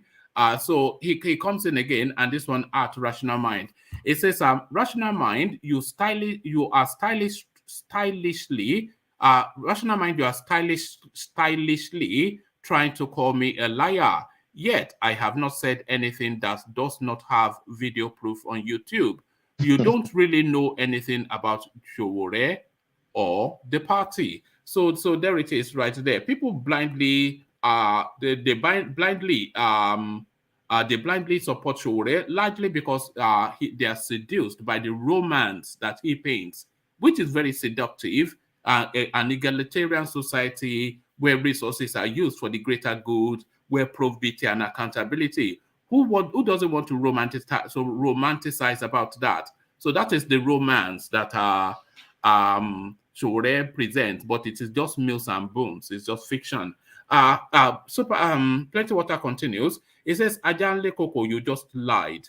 No election was held for Showore to even become a chairman. He didn't allow a vote to commence because he would have lost because of the Alaba Igbos that were present. So, I think that is speaking to he got it wrong. I didn't say that. I didn't say for chairman. I said he, in group of other guys, formed that party, and he was the temporary chairman. And when the time for presidential campaign came, he dropped that position they had a convention, and he was nominated as the presidential candidate of the party, and someone else came in as the chairman of the party. So what are you talking? Just listening, Plenty Water, listening to what I said. I didn't say that they had election for chairmanship position. I didn't say that. So get your fact right. Oh, all right, brilliant. So Plenty Water very studied in the Showore space. You have to explain, Plenty Water, why you are so obsessed about Showore. We want to know that. So what is your personal gripe against these elements that they call Showore? It says Solly is bored. Oh, well, Solly is always bored now. That is, it's coming down from the Igbo smoking. That is what is this is what is happening. So back to you, Solly, and let's hear you then on Jonathan has accepted to join APC to pursue his presidential ambition. So it's Reuben Abati that is saying this. To that, Solly. Is that fully confirmed? Did Jonathan really go into it? Well, Reuben Abati was you don't know who Body George is, so I must ask. Do you know I know who Body George is now. Oh, okay. Or Body Thomas rather. So okay. So do you know who Reuben Abati is? No, you don't. I think I think the man on Arise News. The man on Arise News. Okay, so you don't is the answer. Reuben Abati was the spokesperson for Goodluck Jonathan under his administration, a bit like the Garba Shehu and Femi Adesina of Buhari. So he's the one now coming to tell us categorically that he has accepted to join the APC. So let the games commence, essentially. Well, as long as Goodluck has not said, But even if it's true, that means they just please the man. The man is not coming to come and change anything. It's coming to come and collect another share of his national cake. Simple as that. Because immediately if he wins, because he's going to, if he comes, he's most likely is going to beat Tinubu, for that presidential ticket. But he's only going to stay there for one term, because the North want it back. So, and I think Buhari will just rather just quickly just back, back this kind of person up. He's not strong enough to find another southern candidate to take over him, from there. I don't think it's that strong, So it might be a good play if they want to use it like based on make a tribalistic plan. Good luck is the best candidate for him. But him too, he don't let me not insult him. But he's just there for his own pocket. Because if you are not there for your own pocket, you should be able to know these things. And out of integrity, stand out of it. Not be used as a play tool. But he doesn't care about the people. Doesn't care about the people in the southeast. Doesn't care about Nigerians. It's selfish interest. At the end of the day. All right, but a lot of me, I rhyme with Goodluck Jonathan a lot because I think he's an excellent president, and even him losing to Buhari, I think is even an endorsement of him. Because he could have made it so that no matter what he holds on to power, but he did not do that, and he did a lot of things for Nigeria. People will say corruption. So a lot of me, the Naira even appreciated a bit under his tenure. Yes. They recalibrated the Nigerian economy. They rebased it to sweep up all these black economies that were not audited as part of the country's overall economy. And very quickly, they realized that Nigeria was actually the biggest by a margin over South Africa in Africa. So it was under him that Nigeria became the biggest economy in Africa. And then they have this thing that they had the BRICS country, Brazil, Russia, India, and one other country. So those were the countries that were emerging. And then subsequent to that, there was the Mint country, which was Malaysia, I think Indonesia, Nigeria, and then one other country. So it actually, the economy was rebalancing and re-emerging under him, and you were seeing real but a lot to say in that guy's favor. But then just that one slot that he has 4-year term left. So, and nothing will shake it that if he comes in, the Malams will take over from him. So that's just the problem, isn't it? Oh, yes. But I don't know. All right. All right. Sorry. Let Ajanle take that on because I don't think another angle to it is, don't you guys feel? I don't think with the grounds likes of Tinubu has in the party, because he's just coming from PDP. What if they are just stylishly using the presidential ticket as bait to lure him into APC so they can get votes from his people? Because he will now be an APC member. Because if he doesn't get the ticket, he's already an APC member. So he has to campaign for APC. So no, he's not going to. If he doesn't get the ticket, he's just going to. He will go back to PDP. No, he won't go back. But he will be. But he's already a member. He will be apolitical. He will be an elder statesman. Even if he doesn't win the ticket, he still wants to share out of the national cake. He will get contract. Like he was dishing out oil block to his friends when he was there too. So he will get some things from the government. So he will still stay in the party because he's not a party member. You have to be a party member before you can vie for the ticket. So if he's not a party member and he doesn't get the ticket, obviously he has to work for the party. So I think he can he can just be a dormant member now. They can't force him to come out and campaign. But if you want to play a part, you think Goodluck will come to the party now. He doesn't win the ticket. He will not just sit down in one corner and not do anything. They will use him. If they will use him, he will get his people to vote. And they will give him maybe ministerial, nominate some people for ministerial. And they will use him to get vote from his people. All This right. guy, you people are joking with Nigerian politicians. All right. Let's hear from. I think Rational Man wanted to come in because I think that space is well worth exploring. Good luck, Jonathan. They are stating and it's Reuben Abati, so we can almost take it as gospel that on the it's Ajanle Koko. Ajanle Koko, please mute yourself. But Rational Man there. Ajanle Koko, you're echoing back. Yeah. So for me, what I think is. I don't know the kind of information that Reuben Abati has, but I want to believe because he's not somebody who just spokesman. He speaks anyhow sometimes. Sometimes he blabs them, but then I will still give it to him because sometimes anything he says, I do some fact check, and I see that most of the things he says are really what they are. So I want to believe that. Except maybe one man. I've not really read that story. I'm going by what you're saying. That he really said it and he has done his due diligence on that and find out really the Summer Boss is going to be contesting. They said he said it on his verified Facebook page. And I'm posting the article in the comment section now. Okay. So yeah, okay, I'll take a look at that later. So let's just assume that he said it and it's really he said it, and I want to believe that yes, he must have found out if it is. So because one will also think about it this way too. Considering the analysis that all of us did here, was it some few days ago when we were talking about him, that PDP has already closed down. They shut down their submission of their form or even sales of their form. So the only party will be bigger party now will be APC, and is still even yet to decide the sales of their form. So which means possibly we might be joining APC or if not even already a member of the APC, a card carrying member of APC. But this is what I see here going forward.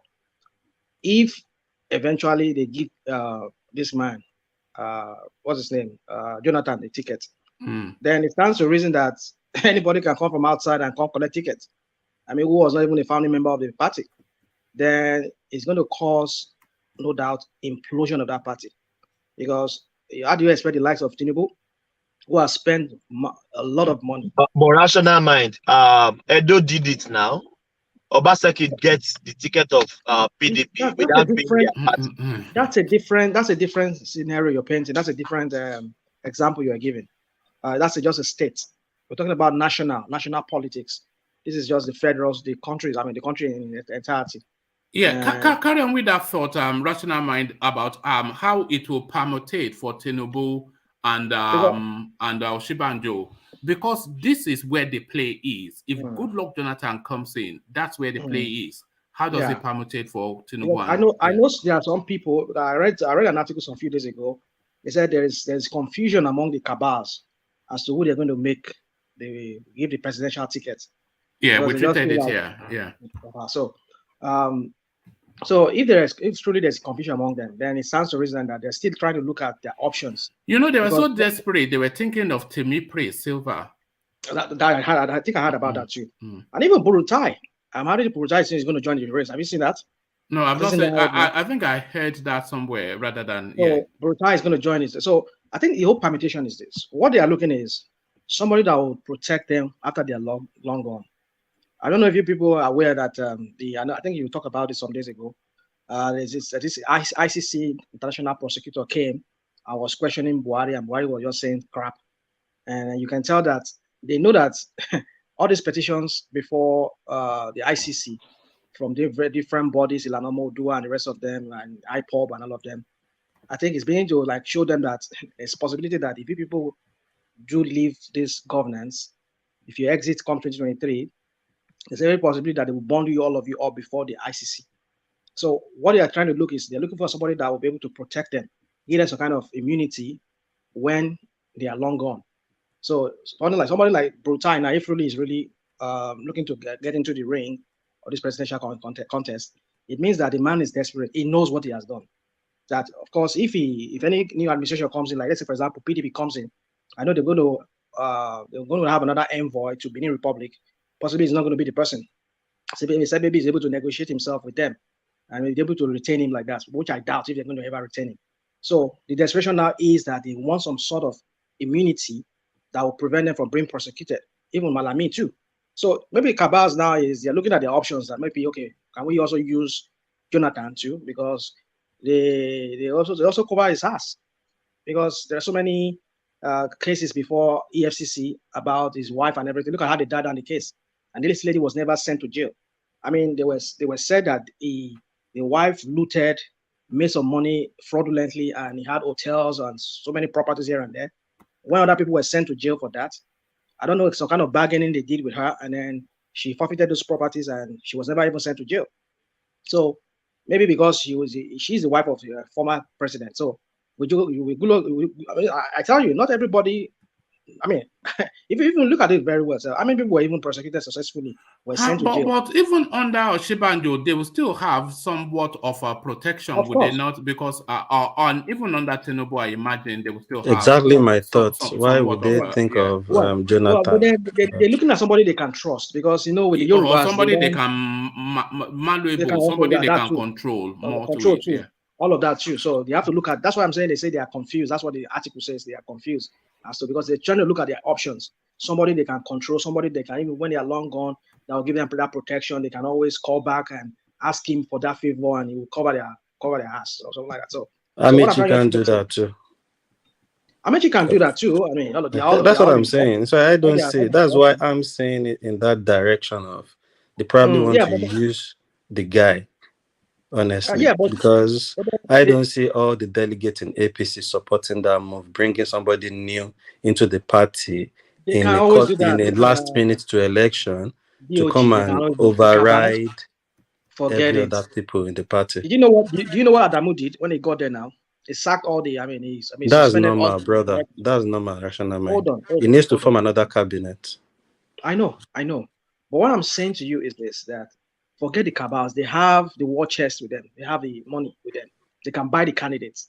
They can buy it. Even if Tinubu say, "I'm going to give you 1 million," they will say, we'll give you 5 million, because they have the money. They have the access to the treasury.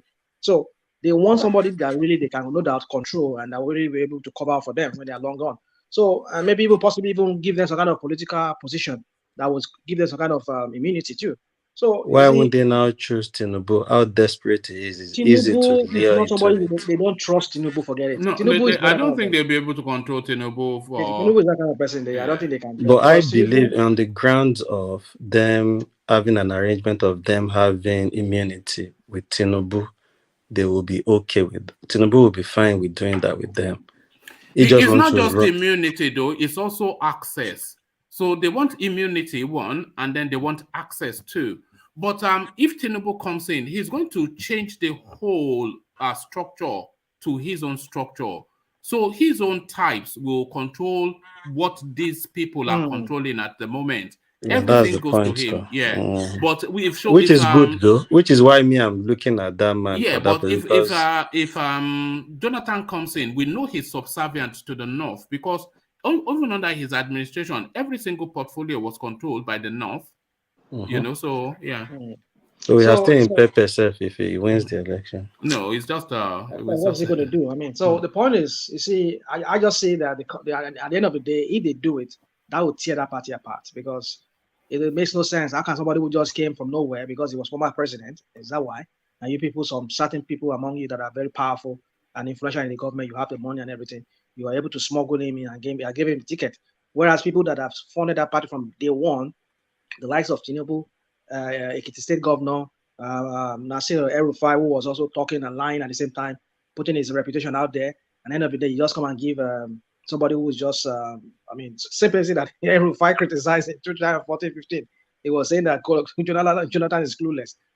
So I don't know how they want to sell that man, even when they even bring him in. I know they will always use their federal might to want to, force everybody to kind of rig him in. But what I'm trying to say is, I think they will sell him along the lines of what I've just been saying. That's the way I was eulogizing about he did this, that, and the other. Well, I think that's how they will sell him. Yeah. And of course, definitely they will always spin things around. They will always sell him in one way. They will always have something to say. Look at these idiots there, Garba Shehu and there. Whenever he talks, they ask them certain questions about what their master is doing. The way they will spin it around, they will make it look like as if you are even stupid for even answering the question. So you see, the thing is, that is Nigeria for you. So what I'm just trying to say is, what I see is, if they do eventually give it to Jonathan, I think that party will, if I will give him more reason to implode. I can't even imagine the likes of these people I just mentioned, Ekiti State Governor and the rest of them. Do you think if Jonathan does declare, do you think if Jonathan does declare for the party, then it's a certainty that they will give it to him? It's not a certainty, but you see, like he said he's still consulting. That's what he said. So what the people he's consulting with? You see, people they have their own. No. When he says he's consulting, then you have to read that to mean that he's still negotiating. What Jonathan wants? Yes, that's what he means. What Jonathan wants is an unchallenged access to the ticket. So he wants not to have to contest within the party to get the ticket, which is not possible. He doesn't want the mess. Rational mind. Hold on, D. He doesn't want that mess, but he wants the assurances that if he comes into the party, they'll give him the ticket automatically. But that cannot happen now because they've already nailed their colors to the mast of an indirect primary. So now that primary will happen. So now what he is now negotiating is a guarantee that that primary is going to favor him. It's either they're able to persuade the people already in the race to step down, or that primary will favor him. So I think that is what he's negotiating. That's what I'm saying. Yeah. That's what I'm saying. Negotiating means is talking to those power that be within the bloc. I mean, maybe like you just said, he doesn't want to. He wants an unopposed victory for the ticket. Maybe they will just give him the ticket on the platter of gold like that, and maybe whatever negotiation is going, it's up to them. So what I'm just trying to say is that would tear that party apart. But I can't even imagine. I will be surprised if after that they give it to Jonathan and that party still remain once. I will be surprised. No, it will. It will not. But D, you want? Yeah, go on. Go on. You said you want to say something? Yeah, D wanted to come in. D. Yeah, more reason I'm saying. Obviously, Jonathan won't sit down in his house and go to APC members and say, "Oh, I want to come and join your party to get the ticket." So they must have lured him to come for the ticket. That's why I still keep saying it because obviously if GOODLUCK gets that ticket, Osinbajo will be disappointed, Amaechi will be disappointed, Tinubu will be disappointed. So like rational mindset, that means the party is gone. So I still look at it. I think they've gone to lure that guy in with that ticket, promising him to bring him on board into APC because they know he has his own fraction of people that will vote for the party, and he can bring a lot of people to come and vote for APC if he joins the party. That's why I still see it in another direction. Like, I think they just want to use that to lure him in. Then easily, obviously, he's a party member. If he doesn't get a ticket, he still has to work for the party. Then he knows if they come in power, he will probably be liable to nominate a minister or something and still have access to government. So I don't see like he will get the ticket because I don't see it happening because a lot of people have been in that party since when? So he will now just come just now, 8 months or something. If he comes in, it's going to be brutal. If the moment GOODLUCK Jonathan announces for APC, the politics of that party is going to be at its ugliest. And Tinubu and Osinbajo, they cannot afford to be rivals anymore because both of them will lose out. But if they team up, they stand a chance. One man, can I say something? Yeah, come in now, Thomas. One man. I think if GOODLUCK comes in, I think Tinubu and Osinbajo, I think they will iron out their differences because they will still want it to be the president to come to the Southwest. So that is my opinion, but I'm advising them, if they are listening, if they have somebody that can tell them, if GOODLUCK Jonathan comes in, they should just come together so that the ticket will still be in the Southwest. I think that is my opinion. That's my comment, woman. If the ticket does not come to the Southwest, would you think that is a travesty? I'm talking about the APC one. Would it be a travesty if it doesn't come to the Southwest? You are right, woman. 100%. It's a travesty. To me, it's a travesty. And even if it didn't come to the Southwest, I think APC will implode there will not be something like APC come 2023, because everybody will just say, let's just scatter everything and let everybody bear their mother's name. That is my opinion. All right, I'm rational mind there. Because if you look at it, the reason why this man, Tinubu, why he joined forces with this guy, I think is with some kind of future plans that he has, which no doubt, like he said, is his long-time ambition to become a president. So finally he came out and he told the whole world, Nigerians, that he wants to be a president. That's his life ambition. So, which means that was a strategic move for him, so that after, like they will say there's a gentleman agreement between them. We don't know how true it is, but even though there is not, I know Tinubu will never do anything if he doesn't feel that he has his own gain, personal gain from it. So eventually he came out now telling the whole world now, we're now seeing that this is his personal gain that he's been longing to have, to be a president after Buhari, because he said, I want to step in your shoe, not to step on your shoes, so he wants to be a president. So if they do eventually, it does not get, like I've been saying on your platform, man, if Tinubu does not get it, or any of his boys, and by any of his boys, I mean those from the Southwest, does not get it, I tell you, that party will implode. Because I see no reason. I see no reason why he wants to remain in that party, because all his plans and all the money he has spent, resources and everything that he has spent just to bring Buhari in, and then at the end of the day, they repay him with that. No, that is what I'm saying. It will be a travesty, because it's essentially the Buhari administration is a Yoruba construct. But Adi, you wanted to come in? Yeah, I was gonna say, is there anything to read into Aisha Buhari inviting them for iftar, breaking or fasting yesterday? I don't think the man was there. What's his name? Atiku was not there. Tinubu invited Tinubu, not Atiku. I know. No, he invited all of them, but Atiku didn't turn up. So you can imagine. You see, Tinubu too. I don't know why he's so. I mean, you can see that desperation in that man. He's so desperate. Like, after the woman be calling you, I mean, a woman calling you. No, he's trying to. I think he's trying to just show them I have nothing against you, and we have an agreement on ground.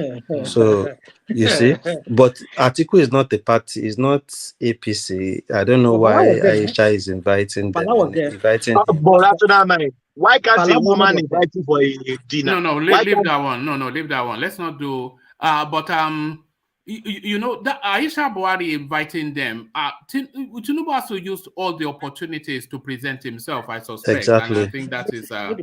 But for me, I just look at it as it's somewhat belittling for him. That's why I say it. I'm not saying how so? Hold on, guys, don't get me wrong. And the world, everybody hearing across the world, I'm not. I'm married to a woman. Yeah, are you sure? Are you sure? No, I'm married. Are you sure? Shall we take that on your word? What are you talking? What are you talking about? I heard the laws in America, so because. So don't think I'm anti-woman. I'm anti-feminist or whatever they call themselves. I'm not a woman beater or whatever. So I don't denigrate women. But what I'm just saying is this: I didn't mean Aisha is even more active a woman. All this while she's been active. All this killing we've been hearing in that country. She's been in that country for all this while. Then I won't have any problem with that. But this one just came out from nowhere. Been in Dubai. She's been in Dubai, just came and just on the throne. No, it's essentially about her position, isn't it? As the wife of the so that's what's in play. So that's what I'm saying. Yeah. For that reason, that I'm not saying because she's a woman. That's not what I'm attacking. I'm attacking her attitude, her ways. This is a woman who you have kids. Other people look at. There's a pregnant woman with still with the. I don't know that woman is still there. A pregnant woman is still with those those terrorists. I won't call them bandits. Your husband's clansmen. They have her in some forest there. I mean, rational mind. Rational mind. What I'm trying to say is this. I see your point, but I think. But suddenly you can. I see your point, to rational mind. Sorry to cut you short. I see your point, but I don't think that woman have a say when it comes to his husband. Don't say that. She's a woman, she can speak like as a mother. But even if she speak, if the man, all this traditional thing, if the man doesn't listen of Buhari's administration. Yeah, she's been critical. She's been saying things, and I think herself going to Dubai was because of probably how the husband is ruling the country. That's why she went to stay there for a while. And I think that's why I'm saying, did you guys read any meaning to all those inviting people and all those things? I think she's just trying to amend her ways. And obviously, like one man said, I don't blame Tinubu. If I'm in his shoes too, I will tap into that, because that's another means to even get close to some of the in-house there to discuss with them. Hold on. At the end of the day, if they don't give me that ticket, what would that have amount to? All this thing is doing Golugo, as they would say, or but he has to do what he has to do. How is that rational Momo? mind. So sorry, how is it that doesn't Momo? take anything from him, not a pound of flesh. We know. Sometimes you just have to put off frames. Sometimes, like, yes, you're a boss. I mean, you're a mafia boss. No, he can't do that, because I think these guys don't trust him. So he's trying to now show to them, like, we have an agreement. I'm still your friend. That what with the statement is he said too. I'm not trying to step on your shoe. I'm trying to step into your shoe. So he's trying to convince them so he can get their support. And I don't blame him for doing that. If I'm in his shoes, I will go for the dinner anyway. DOG. Do you think with all this thing he's doing, do you think he still trust him? Do you think they don't know Tinubu? Look at this guy. I don't think it's necessarily playing. What I think is playing is not to allow any windows unclosed. So he's just covering every single thing that he can cover. So to not give them anything to hang something on, So already they have their own politics, and it might not matter, but it's actually going to give them, it's not going to give them any window to hang anything on. Exactly. But let's welcome UK to the platform. Yeah, one man. Are you back, or are you still there? I'm back. I'm back from Nigeria. But let me give you guys the letters, man. The letters. Go on. I mean, yes. I just came back. Yes. Yeah, I came back on Monday morning. Yes. So due to jet lag, I haven't been able to log in, because you know how it is now. But yes. I mean, I enjoyed the country when I went there. But things are tough, But for infrastructure, they are working. I mean, I'm not saying it because I want to say it, because the reason why I'm saying it, Buhari, I mean, they are doing something compared to PDP. PDP didn't do anything. I'm telling you for real. I mean, they might have their way, like in terms of economical, making everything liberal so that people can, but in terms of like road and all those things, I will give it to Buhari. I'm not saying it because I'm saying it because I witnessed it. I think I sent you something, one man. Yeah, you sent me a clip. Yes. So, because I travel 3 states. I went to Lagos, then I went to Port Harcourt, then I went to Abia State, which is my my state. I mean, there was a big difference even in my own hometown. I mean, the road, they are doing the road. Just that the only thing I don't like about this lockdown of a thing is it's affecting the eastern part. I don't like it. If there's any way, because that day I was at my site when the white people were working on the road. Then those guys came and asked them to stop what they are doing. I mean, I said, what kind of rubbish is all these things? And this road they are doing is for them. It's not even for, I mean, the road is for everybody. The road is to bring development for the community. But I don't know why it is like that. But, but sometimes when people are doing something, you are still, doing against yourself, So when I enter Port Harcourt, I enjoy Port Harcourt. I mean, the Port Harcourt, the traffic wasn't much, but still, things are tough. Don't get me wrong, because anywhere I go, I always make sure I do Saraka. People I know, people I don't know. Like when I go to like eat like this, their eatery, when I look at people's faces, I see those ones who are very bad. I'll just say, okay, give these people, give these people, then I'll pay for them. I mean, that's what I was doing, while I was in Nigeria. But I don't really like it, because the only thing I will tell the government, let them find a way to create a job so that people can work. I mean, whichever even the industry, the ones they already abandoned, let them go and revamp it so that people can go back to work, because the only way to ease this problem is the work, because we don't even need external help. Within the population we have in Nigeria, we can even do much. We can even we don't need to even borrow money from anybody, any country. With the thing, I see in Nigeria, if they can harness the population and bring job, let everybody be, put everybody back to work, things will get better. We don't need to borrow any money from anybody. We have everything. We have the manpower. We have everything, but I don't know why the it's French like president, he said that when he visited Nigeria, and Yep. somebody was saying to him he wants to be like Elon Musk or something. He was saying, no, don't that the size of your population and your land mass, that in itself is the market. That's your market. That Man, if already you just target Nigeria as a market, you'll be a global billionaire. No. Yeah. Nigeria is a heavy hub. When I say hub, because I was monitoring whatever that was going on. But the thing I enjoy much, I went to one place in Lagos, in Ikeja, to eat ewedu, eat shoko, eat shoko. Then in River State, I eat all those riverine area soup. Were you traveling by road? No. I was flying. Now I flew. I was flying. I was flying. Even the dollar self. Let's say I spent only 14 days, and I went with $10,000. Do you know that thing just finished? I'm just looking my distance. I was just drawing money as if I tell them this money I suffer. Make I don't see the way they pull money. When I say now it dey easy, dey easy. Now my straight be this. To tell you how the inflation, $10,000 in 12 days. It finished. He finished. Yeah, but you were living like a big boy now. No, I'm a big boy now. I mean, I work for it now. So what do you want You me dey to bam bam. Hey, they bam bam. So, when you give Rebecca 100K, But honestly, to Felicia buttress your half point, a if you billion. go to Nigeria and you sit down, maybe you just call some of your friends and you sit down. By the time they give you bill of food you eat, one man you will open your mouth. no. Like what I did. One man, look at what I did. Actually, do you know that I interview every Nigerians? Okay, I remember when I went to somewhere in Transamadi.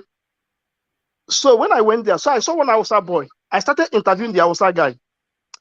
The Hausa guy said that, man, things have get out of that. He doesn't even know whom to vote. I asked him, who do you want to vote? The Hausa guy told me that he wants to vote for Peter Obi. I said, why?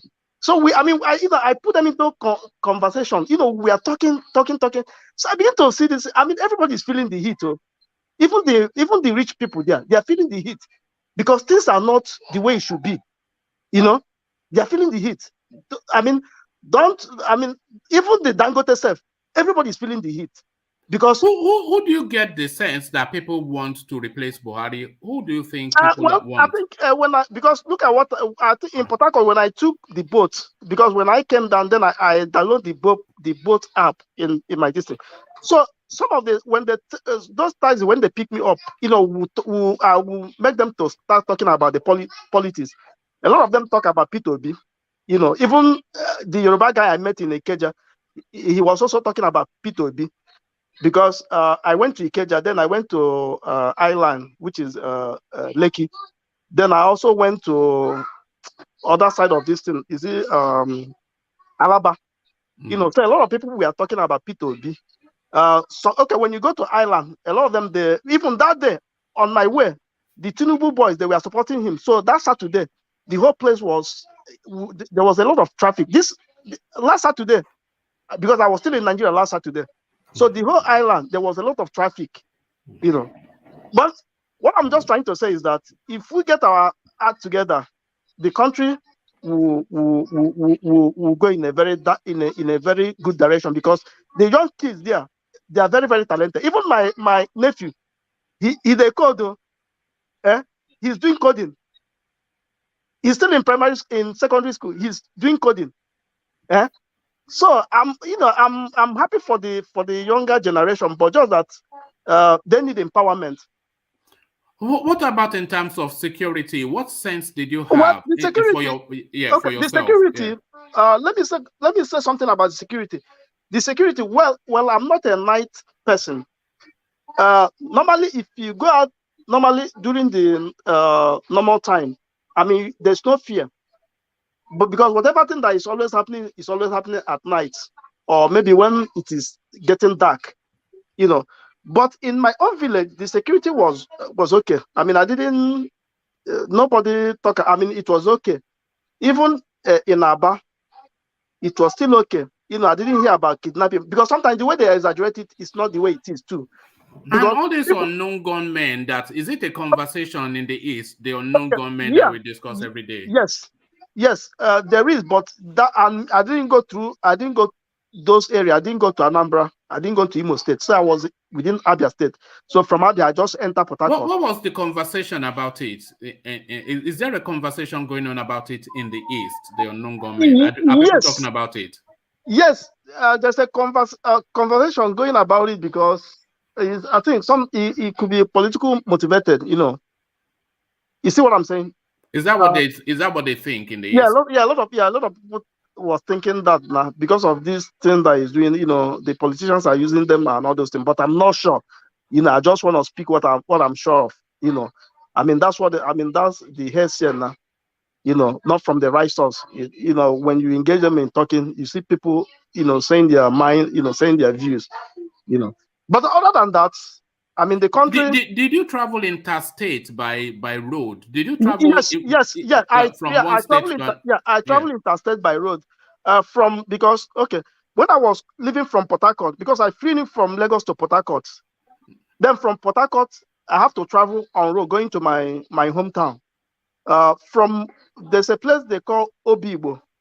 From that Obibo to Aba, where they call Ariaria, the road was bad. It's very, very bad. Though they are walking from Enugu, coming this way, coming the direction that the road is bad. But from Aba, from that Ariaria Aba to Umuahia, the road is good. That's where I send you this thing. Then I'll play it. Hold on. Let me. This is our citizen reporter from the East. This is. They use time, but maybe this time. That's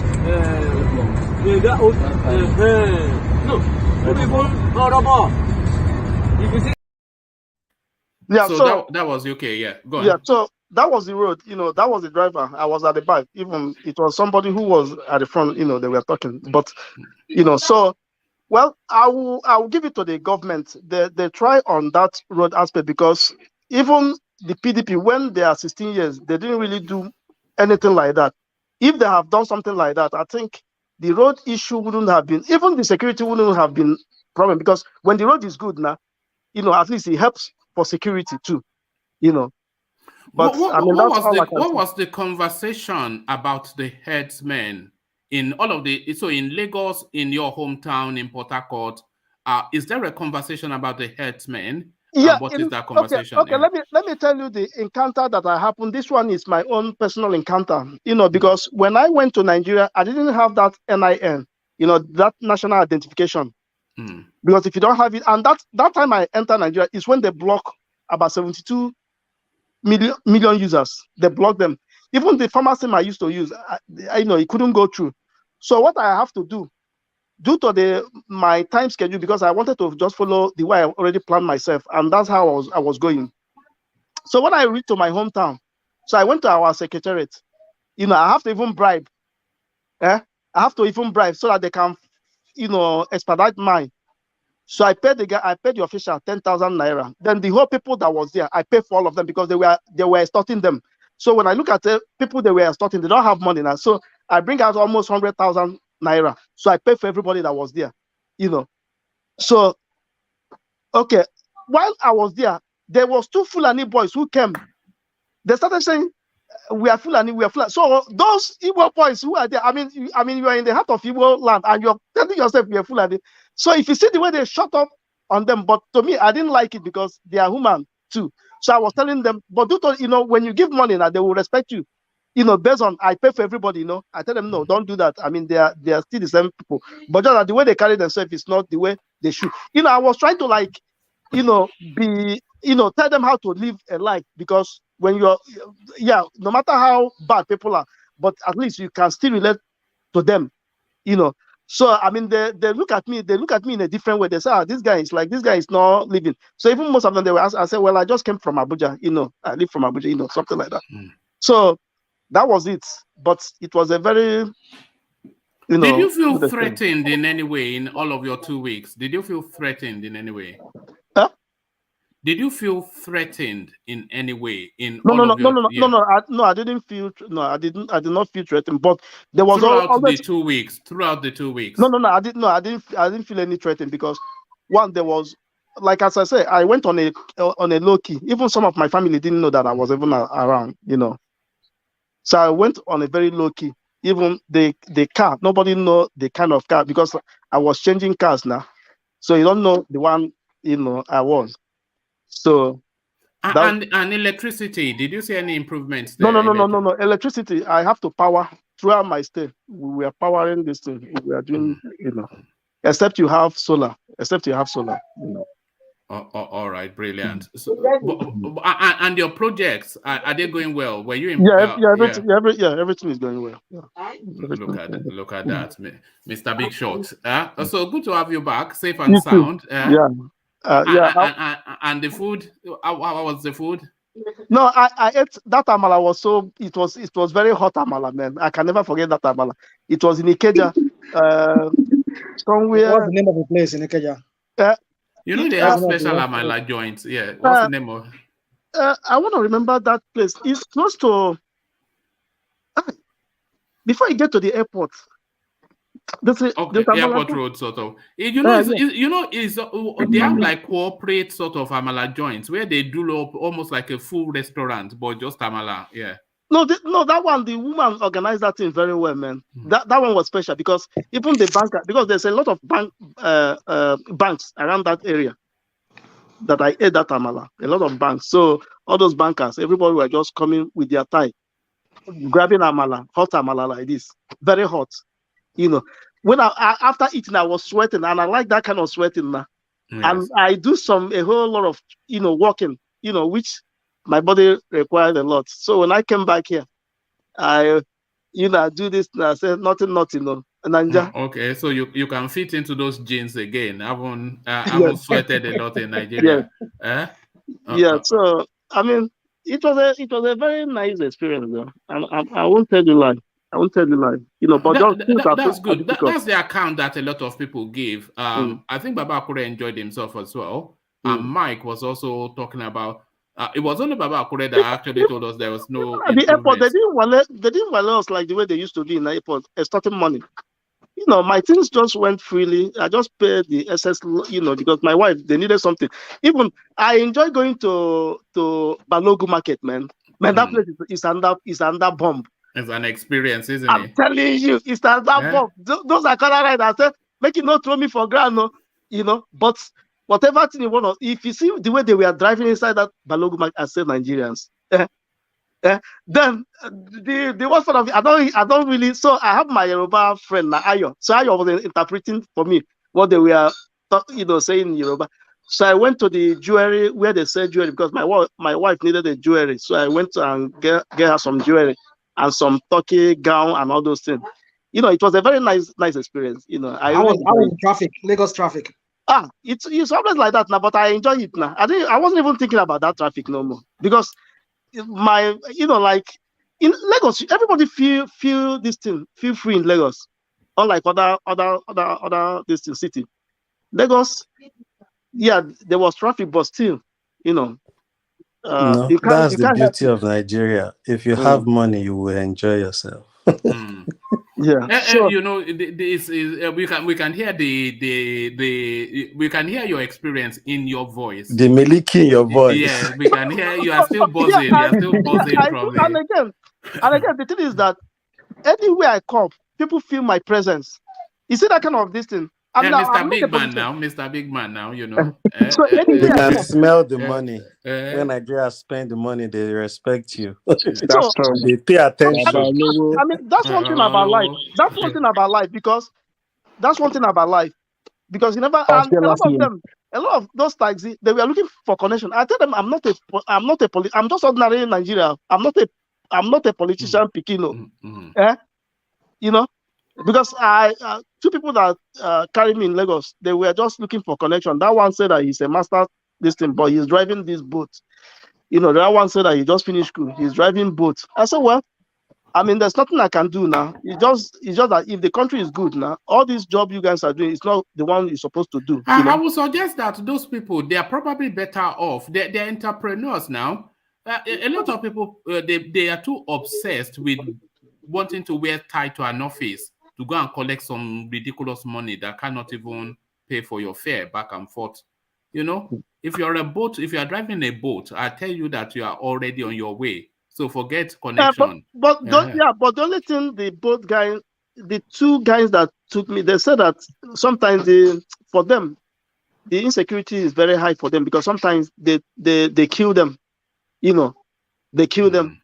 So I was advising that one. No, he said like sometimes when the customer pick them, they will take them, either they snatch their car or they kill them. Yeah. The guy, he told me the experience. You know, but I told them, okay, if it's like that, don't be going once it's late and once it's dark, just stop driving. You know, you can leave, you know, rather you start early so that you can go early. So that was my own advice to them, you know.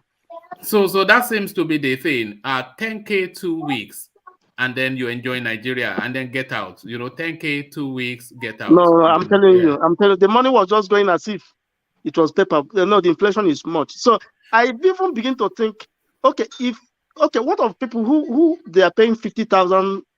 Even the hotel I lodged. So I was asking the young lady, how much are they paying? You know, she was just telling me, look at how much they pay them, that they survive with tips. You know, people give them tips and all those things. Look at that. So, well, you know, this is what I find, that when you travel, if your local currency, because your own local currency now, UK, is no longer naira, but it's the dollars. So when you travel to whichever country, and then you change your local currency to the currency of that country, you no longer feel the sense that you're spending money, because you don't see that you don't see the naira as real money now. It's not like if you are spending $10,000, you would know you are spending that, but if you convert it to naira, you just think, oh, it's just naira now. Yeah, because because usually when I go, I budget myself in dollar. I don't do that naira something, you know. Okay, I'll say, okay, my transportation for this thing, maybe I'm gonna put out $500 for my transportation, you know, for the duration of the trip. Yeah, for the duration of time. Then I'll just, I mean, that's how I just do. So I just budget everything in dollars. You don't budget yourself per day. No, I don't budget. No, I don't budget per day. No. Whatever thing that I spend, it's okay. You know. All right, brilliant. So next time you must send us images of your project. I like to see when people are constructing and then how it evolves. There's a lady I follow, Flo Chinyere. She always goes to her village, and she builds from when she bought the land. I followed her to when she finished the mansion. So good to I miss everybody. I call him from Port Harcourt now. I remember I called him from Port Harcourt. Yeah, you did. Yes, I called him from Port Harcourt. Yeah. Okay. So were you thinking about us when you were there? Yeah, I was. Even I wanted to even call him from my village so that you can see some things. This is what I welcome. I was wanting Baba Akure to do that as well, and I'm asking Vin to do that. That rural backdrop is all just so, you know, it's something we all enjoy to see. You know, I even bought honey, pure honey, concentrated one. This one is pure, honey. You know. Very cheap. I said, it's funny how cheap things are in Nigeria, you know. Because they will think it's as expensive, but you are dollarizing it as you are saying, oh, that's 50 cents, but they are telling you, and they think they are ripping you off. But they think so. But I mean, what can we do now? I mean, that's the world we find ourselves, you know. But I pray, things should, you know, change so that at least the job is the most important thing. They need to put the youth. Everyone have to, you know, go back to work. You know, I mean, that's the only thing that can help us. What will create the job is essentially what you are describing now. If you are saying that they are fixing the road network, and you sent in video clips to show, and then they tackle the electricity as well, you know, and Yes. the security. If they can do those three things, yes, then the things will youth, open up. Yeah, the things will youth, open up. they've run out of excuses. So Yes, there's no excuse anymore. anymore. You know, Yes. so yeah. So brilliant. Good to have you So, back, UK. let me ask you one other question. Yeah, go on. How is it the food inflation there? I know you everything you took with you is in dollar. How you estimate it? Yeah, the food inflation, it is very, very huge because even my wife, you know, she likes, you know, Nigerian stuff now. I think she gave me almost like we have up to like $1,500 for budget. Do you know that the money finish? Imagine people. Even when I enter market now, Ayo, the Yoruba guy, took me to Ota market, Oyibo market. So the whole money I break, if even the thing I carry come here, my people, they were shouting, you know. I came 2 extra baggage full of Nigerian food though. 1 month. Different kinds of leaf. Yes. Different kinds of this thing. Yeah. So I think they charged me fresh. At the airport. Are they fresh or dried one? Dry now because I'm coming to US now. It's dry. You don't come with fresh. They won't allow you to bring fresh. You know, when my wife and I were coming back from Nigeria a few years ago, she brought everything and then she went and bought goat, you know, and then, you know, which we brought. You know, they had to stamp my passport that I brought goat in, you know. It was uncooked, but we had cooked one and then we had raw one. And then they took it off us. Yeah, the thing I enjoy, I went to get the elebo, the yam, and yam and plantain. They grinded it for me. I mean, that one is life. It's not this one we're eating here. So I pack it. Even people in the airport, they said this guy is getting crazy. I said that's what I want to bring over here. You know, I know how much I spend. So since it's cheap there now, let them grind it. You know what my wife is doing now, and this is just something she's now happened upon. She's just cargoing it in. So she'll just ask somebody to go and do the shopping, and then they will just cargo it in, and then they'll deliver it to your doorstep. You know, so that's the new. So you're now shopping for food from Nigeria. I felt that Africa, once that plane took off, man, Did you sweat a lot? I find that when I go to Nigeria, I sweat a lot. Did you sweat a lot? Yeah, I do. I was bathing like 3 times in AC now. Even in AC. But the only thing I don't really like, no matter how the hotel will look, the front, but sometimes when you enter inside, man, it's something else. Especially the bathroom is either always smelling of sanitizer or and the you know, the one thing I would recommend, if you are traveling, always take your own bed sheets and pillowcases. Just replace it. You don't know who's done what on whatever bed. All this, you know. Well, for their bed sheet, everything was okay. Everything was okay. But the thing is that, like as you said, even like the fitting of the hotel now, you know, because sometimes I'll start using this Yankee kind of mentality, but it doesn't really work over there, man. No, they don't want to hear. Yeah. After a while, they'll say, "Yeah, settle down now. Now only you want first go America." You know. I'm telling you. So good to hear from you, UK. Yeah. So you see that report of the road? Yeah, that one is. I mean, they are doing roads. You know. What's in the Obig? I mean, why Obig go now? What's in the Wicked they do, Mr. Project? If they call him Mr. Project, why no?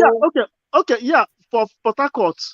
Even as I'm talking to you, there's a place he wants to tear. I mean, they already tear that place down now. They want to link that bridge from like going to the airport road.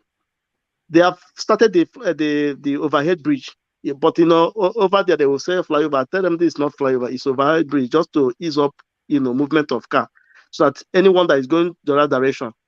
Because the only place they have flyover in Port Harcourt is the former flyover, the one in My One. You know, if you know Port Harcourt very well, there's a one in My One. You know, they call that area education. That's the one that can connect. But this one he's building is overhead bridge. You know, at least to ease up so that the one that is going up, they will just go straight.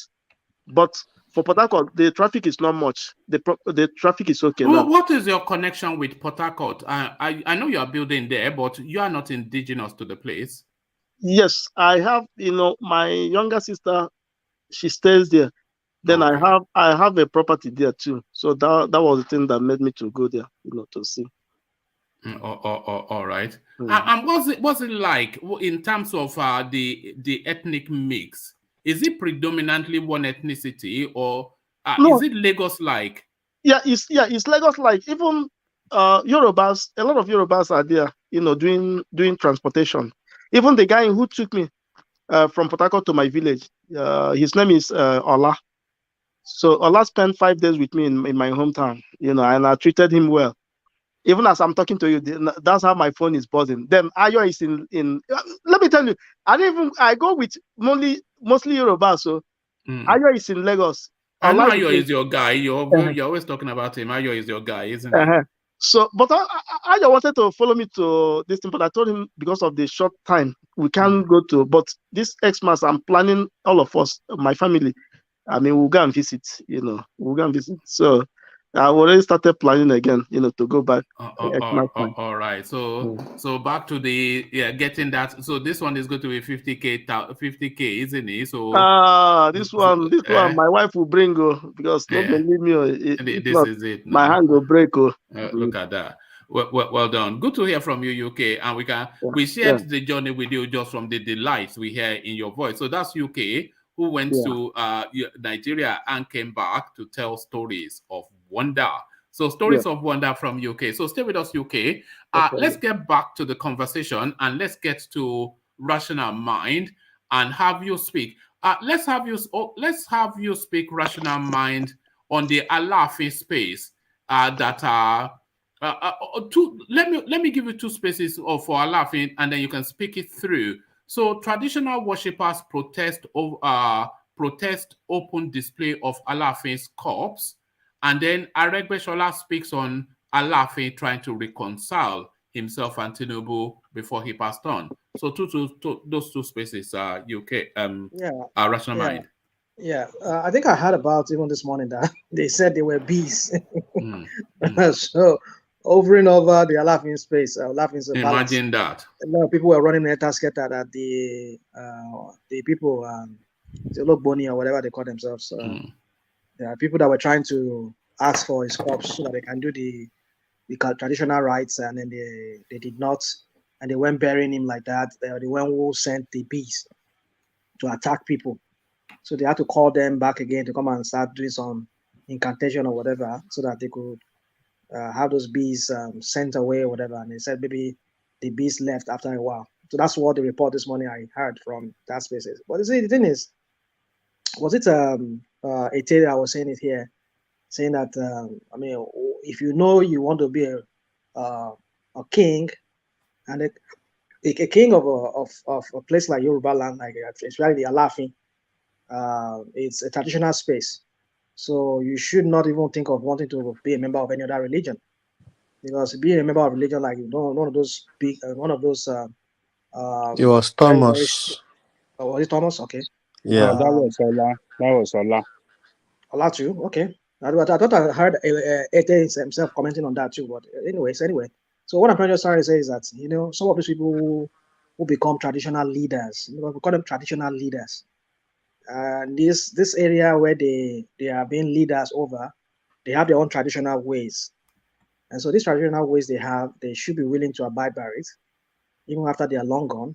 They should know that even before they ascend that throne, there are some traditional things they have to do, even if they were member of formerly a member of some kind of religion, maybe Islam or Christianity or whatever. As soon as they go on that throne, they will be the custodian of that tradition of that area, that space which they govern. But it's so sad these days that some of them they want to be traditional leaders and still retain their former religion, whatever religion they've been practicing, either Islam or Christianity. So that is for me, that is hypocrisy. And they can't tell me that all the while they were there leading and governing over that space, they've always been faithful to their religion. They've never got involved in some kind of traditional thing that they would do that would violate their faith. Well, what is your take on the Ooni of Ife married to a prophet, a Christian prophet? That's another thing. That's another thing. That's another thing with the Ooni. I mean, some people say that's the reason why he's having problems here and there. No, he's always had problems. He can't hold on to a woman, can he? It's always having some kind of issues, because sometimes you are seen as in your own right too as a god of your own. He's a godlike person, And now you're saying that, or what? Which is, I'm not saying is wrong. I believe in that.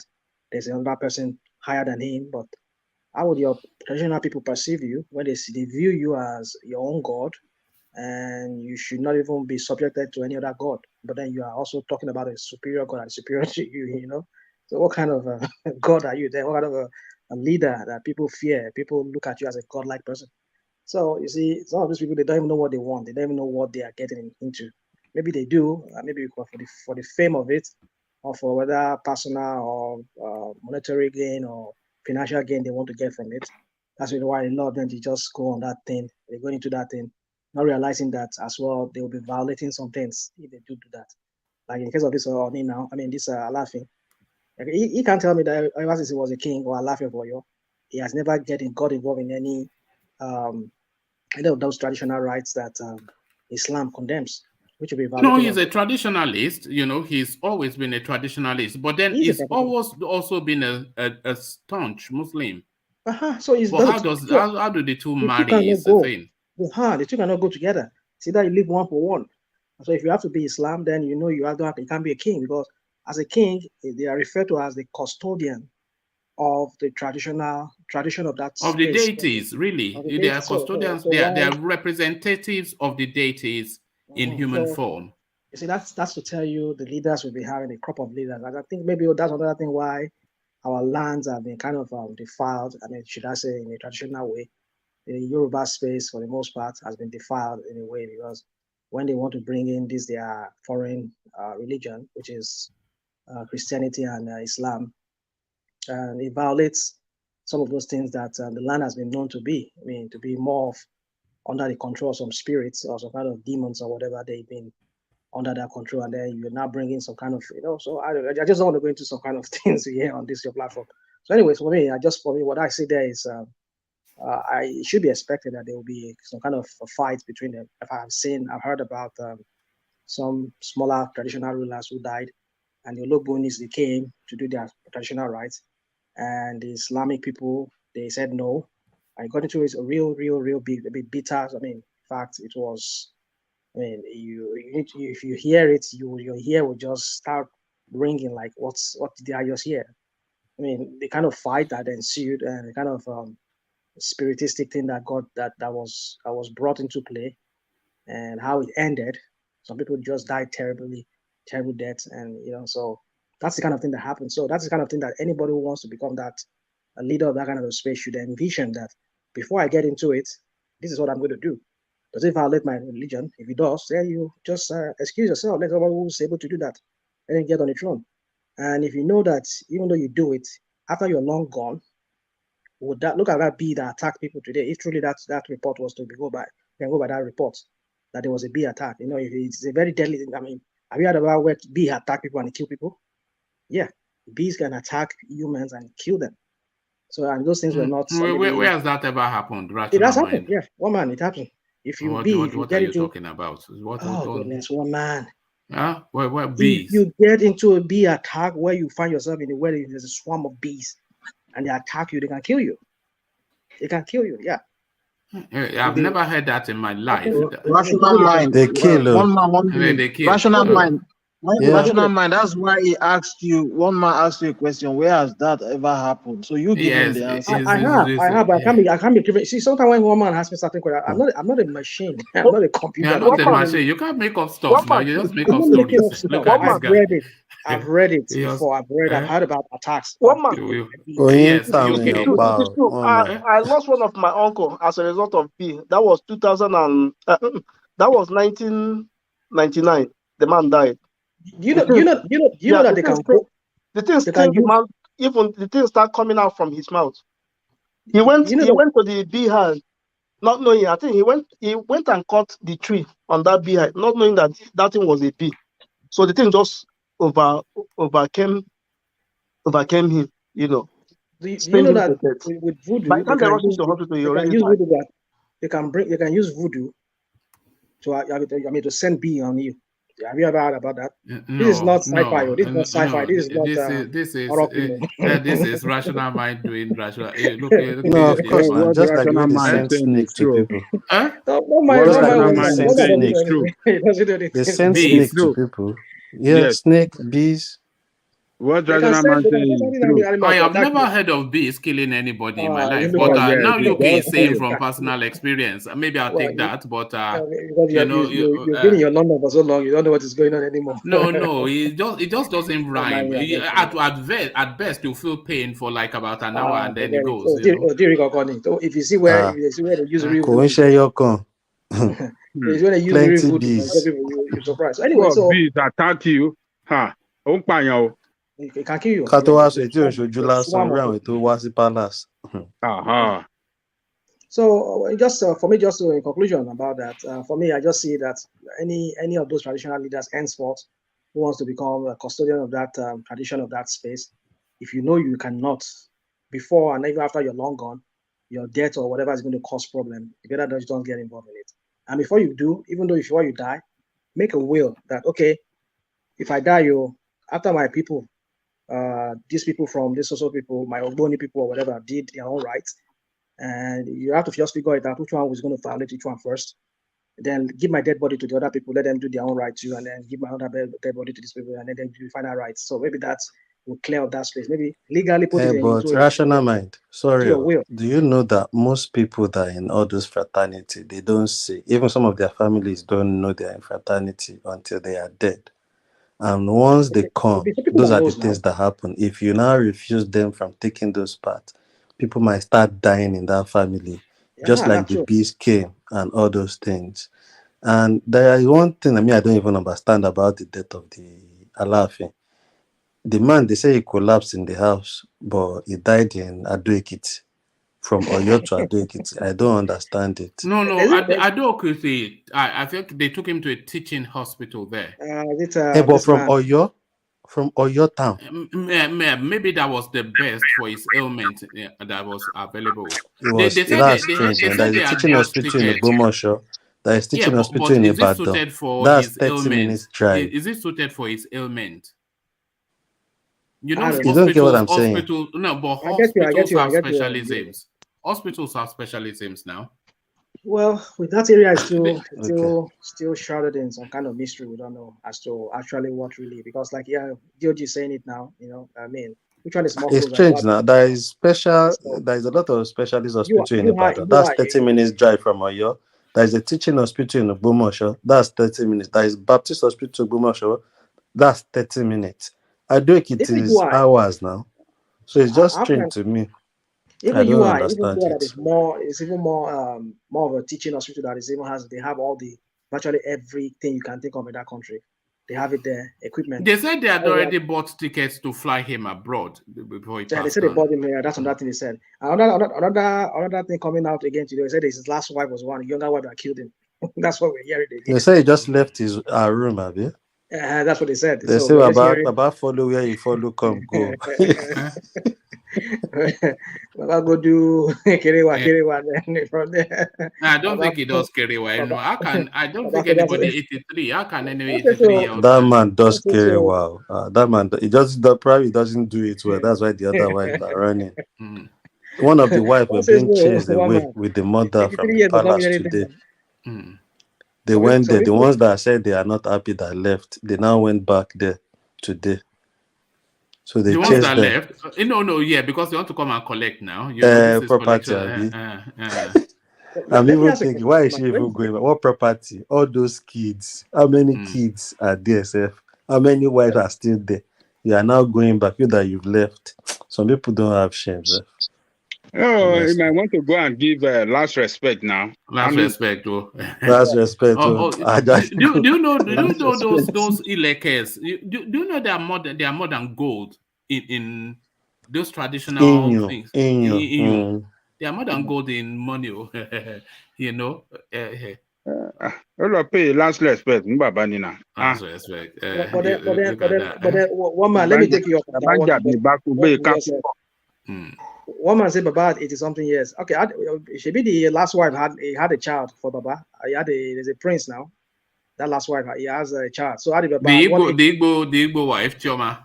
I don't know if she's I think the last one. Is it the last one that's the youngest? I don't know. All those young children, all those young ladies have children for Baba.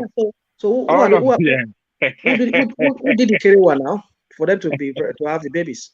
So that's and it what was science. It was science that did the Kerewa. Science. Forget it. Baba will be doing IVF. Is it IVF they call it? For every one of them. You know how much that one cost, Baba. So Baba will do the thing himself. Will do it naturally. You know, Kerewa style. So what do you expect? So Rational mind, are you saying? Hold on, rational mind? Are you saying Baba don't have the fund to do don't say. I'm not saying Baba doesn't have the fund. Don't say it does. You know, with a lot of these big men, it's usually they may guard their fathers, their it's usually they may So guard. rational mind, you can believe whatever you want to believe. You know, so many ways to get children to this world. I'm so not maybe saying he that applies most of the method. But you know. Hold on. One man say Baba cannot do at 83. Baba cannot do Kerewa. No, that one, I'm going to hold one man to that. He can, if he wants to, of course. Maybe he might not do it effectively. Maybe. Let me use that word, maybe. Remember back in those days. Remember back in those days when before automatic cars, when in Nigeria you have to push your father's car and then you have to jack it to go. You know, you remember those cars when you jump start? Yes. So maybe it's jump start technique that Baba was using, but there he is right there. But I know, you know, they should respect traditions. We are not bastardizing our traditions. I mean, this is somebody else's tradition now. Islam is not indigenous to Yoruba land. That is why we have people like Son. Can we blame the people on ground? Because the man has gone already. Can't tell them what to do. So I think most people on ground should be blamed. That is because even if you are Christian and you are Ogboni or something, if they do the normal thing, the Ogboni people will come at the time they will come. So you allow them to do their thing. Because if you don't even allow them, there will be trouble that is coming into that house or household or whatever. So I think it's probably the people that handled the whole arrangement that didn't know what they were doing. That is why he needs to put it in writing and put it so that people want, his lawyer, whoever, they will put it, and then when it's long gone, his body, they can use it. He has to state it however he wants it to be stated. I want only my Muslim people to do it. Then you know that it's only Muslim. But I know that will not sit up. Yeah, but they don't tell people. They don't even tell their lawyer. People in That's what I'm Ogboni. saying. That is why you just see people come to your doorstep. The same thing rational mind is saying now. That's why they need to put it in writing. You know. Okay, like that's you said, they don't put it in writing. DOG, like even you said, their lawyers don't know. Let me say lawyers this. don't know about things like that. Let me say this. And then Egba people that are Ogboni, once they die, their family self, their wife self, some of them don't know. If it's only if the wife too is Ogbologbo that they will know. You will just see the people come to their house and request. They will just come file up. That's when all the people in the member of the family will now figure out that this man is a member, he belongs. And they will threaten them that if you don't allow us to maybe take the heart or do this or do that, bad things will start happening. All right. So, I think D King wanted to come in. D King, did I hear your voice just then? Yeah, that's true. I'm just to say a little bit about the king. Actually, about sign the waive for the lawyer, that's not possible for the king and any public figure. The king is a public figure. So, and then we all know, and if the family know that when the king is passed away in Yoruba land, so they need to do like a traditional right. So for sign the lawyer for on all those things, it's kind of like I don't think it's possible for people like a king, because they're a public figure and they know what is at stake. When they pass away. So if you say that the family family know, because people die before the king and they know that how they do it before. So it's not like it's for an informant that they're gonna pass away like as a king. So all those right things they do right now. So the family know, and even society, they know that they're gonna do that way. So to me, stand the way for the for lawyer or something like that. I don't think that's possible. And then it's possible. Don't say that. It's possible. I'll take you on that. Anyway, the reasons you are giving does not even stand. There's no reason for that. There's no legally any reason for that. That she can't do that. Being a public figure does not mean you cannot do that. I mean, try to understand me. I mean, for public figure, it's kind of like a different people like a king. No, he's saying like a traditional figure. Somebody, because the king is not just. I'm not just like public. I mean, I'm saying about the king. I'm not saying like a public figure like that. Like people like a rich, like Dangote. I'm not saying like that. But by the king, I mean like traditional right, like ordinary of Ife.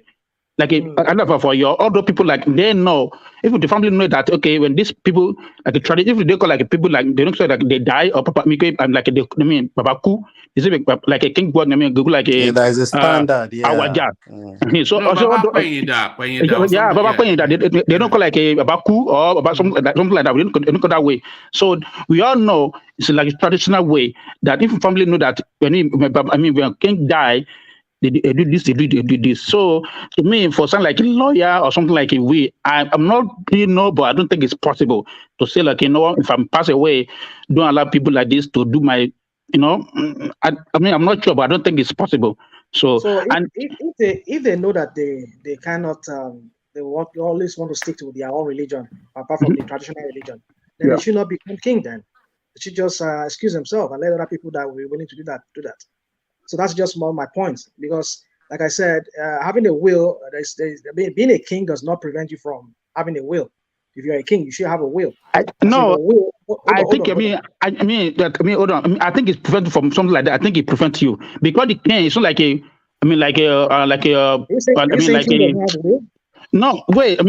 They do, but this traditional way. This traditional. It's not like a king, like a president. It's traditional. You know what is at stake before you go there. So that's why they like they're king forever. King forever. Everything is traditional. It's a culture. It's a tradition. So you can't change it because of my. Not civilized. I can put my lawyer or something like that. So before you go as become a king, you know what's at stake. Even your family know about it. So it's not like something like just say, you know what, I want to change it at this time around. To me, I don't think it's possible. To me, I don't think it's possible because you're just saying, well, you said to you, but then I think it's possible. That's what I think it is. But can you just give me like a sample of it? Like a sample. In this case of what we're talking about, you're laughing for you. If truly it's possible that Baba wanted his corpse to be, the traditional right to be done to his corpse. Yeah. But since Baba is not alive, and maybe he has some fanatics among his family members who are staunch Muslims and say, no, we don't want it. Honestly, most times it's the family that refuses. And some of the family members says, no, Baba is a Muslim. No, it's a lie. We will not like any Ogoni people use his body for anything. He must be buried. He must be buried according to Muslim rites. But if Baba has a will, if Baba has a will stating in his will that after I'm passed on, let the traditional people do their rights. Nobody should stop. So if Baba has that will written down, then there will be no problem as to that. And if Baba says, no, this is my will, this is what I want to, after I'm dead, bury me in the Muslim rites. It's even difficult because the Muslim, don't they bury within, is it within 24 I think 24 hours, yes. No, within 24 hours to 48 hours. So it's depending. They are fanatic and they don't want to allow them to do even the yesterday, thing. Even yesterday, it was midnight, Abby. Yeah, I think yesterday midnight. Yeah, it was midnight. Guys, have you ever heard that they exhume the body? Or they can exhume body and do whatever they want to do? Of course, they don't even need to dig. They'll just command the body out. Yeah, they do that too. Some Ogoni people, they do that. So to me, when people that go for Ogoni, you know what's at stake. All those things that. Before you pass away, it's. We just think like you can put a lawyer, you can put any way. You yourself, that you can't do something like that before you go those steps. So the whole knows, they knows. So we just think that okay, now we can put like a way, put the lawyer, write everything down. Yeah, it's possible though. But you know that when you're going through now this process. So when you pass away, this process. So they are aware of it. They know. Family can say, it means our dad, we don't want something like that. But at the end of the day, those Ogoni people, they're not going to allow them. They will say, this is what we need to do for him. Or else you guys feel like a kufa in the family or something like that. So, and they will run away. So I mean, sometimes it's not just like the first time in history. It's happened before. Let's not drag this. The king. Let's not drag this because I think one man wants to move on. See, for what I get what you're saying. I get all what you're saying. It makes sense. But for me, I just see that if the Ologbonis can always do it in their own way, even though the Muslim have done their own, they can always go back to that graveyard and bring it out and do whatever they need to take from his body or do whatever they do. Let them just do that. I mean, stop this whole drama of making to blow it up than what it is. I know they can do it. The problem is if they do it their own way, there is always repercussion. So they are always trying to warn the family of refusing it to happen. You get my point. Then why should the family, regardless of if the man is a pastor, you should know as a king, then or your king of at that matter, you should know there will be things like that. Even for me, that town self is difficult to go to for a stranger because they'll probably still do oro and all those things. Yes, I think for a month nobody should go there. If you're a stranger, don't go there. You know, because so you will go it's with just the the king. fact. That's why I said maybe people on ground are the ones that are just doing things the way they like. Yeah, you're right. And that's the problem when there are too much people, too many wives, too many kids. There will be dispute of, so everybody wants to say this, people want to say this when it comes to this situation. And for a king, it's just sad because I think there will be a standard if a Oba of Oyo die, there will be a standard of what they do and how they do things. Mm-hmm. No, there is the standard, and this is where the conflict is because the standard is with the tradition, but the new insertion of this Middle Eastern religions that we've adopted. So this is the conflict now that is going on in Africa. These are new. That's why we're losing our culture. I mean, foreign people are not teaching us our culture. You go to Cuba, it's culture. To the point that to the point that traditionalists are protesting, so that one protesting rather than the foreign religion protesting that don't do this. It is the traditional religions of the Oba that is now outside of his burial. That tells you a lot. That's not right. We're gradually losing our tradition and our culture. Black man is just we're in a mess. Somebody was saying to me that how can we be speaking? I mean, somebody was saying that here. He said why do we learn in a foreign culture? I mean, a foreign language. Why are we not taught in our own language? That thing really got me thinking. Like, wow. No, that was Mike's argument. Yes. Mike, that we should have our own alphabet and all that. Germans learning in German language. You go to Czech. You go to even the Scandinavian countries. They teach their kids in their own language. I mean, why can't we do that? That was also the argument of a Yoruba academician, Sophia. The lady. Sophia. Or Oluwole or something like that. Because she cites the example that if you're learning in a foreign language, because instinctually you are off your language. So if you are learning in a foreign language, you have to loop over two hurdles. So you have to loop from your nativism into that language and then leap from that now language, which is not your primary language, then you leap into the knowledge from there. But if it's in your primary language, because knowledge sometimes is nuanced and you understand nuance best in your native language, not in a language that is alien and foreign to you. But like myself, I can give you an example of myself, one man. I speak about 6 different languages. And for me, sometimes if I want to speak English, sometimes I have to pause a little bit to think because I have to think in multiple languages or one language from another language to another language. If I want to speak in Yoruba, I have to start thinking in English or whatever language just to speak in Yoruba. So I'm so confused sometimes. That's why sometimes I just... we get that. We hear you a lot. We know you are confused. So I go blank sometimes. So I'm just trying to make you understand how confusing it can be sometimes when people have to learn in different languages, So these languages, are they Niger language or other like Spanish? He's a very strange man, rational mind. Yes, which languages are those? What 6 languages do you speak?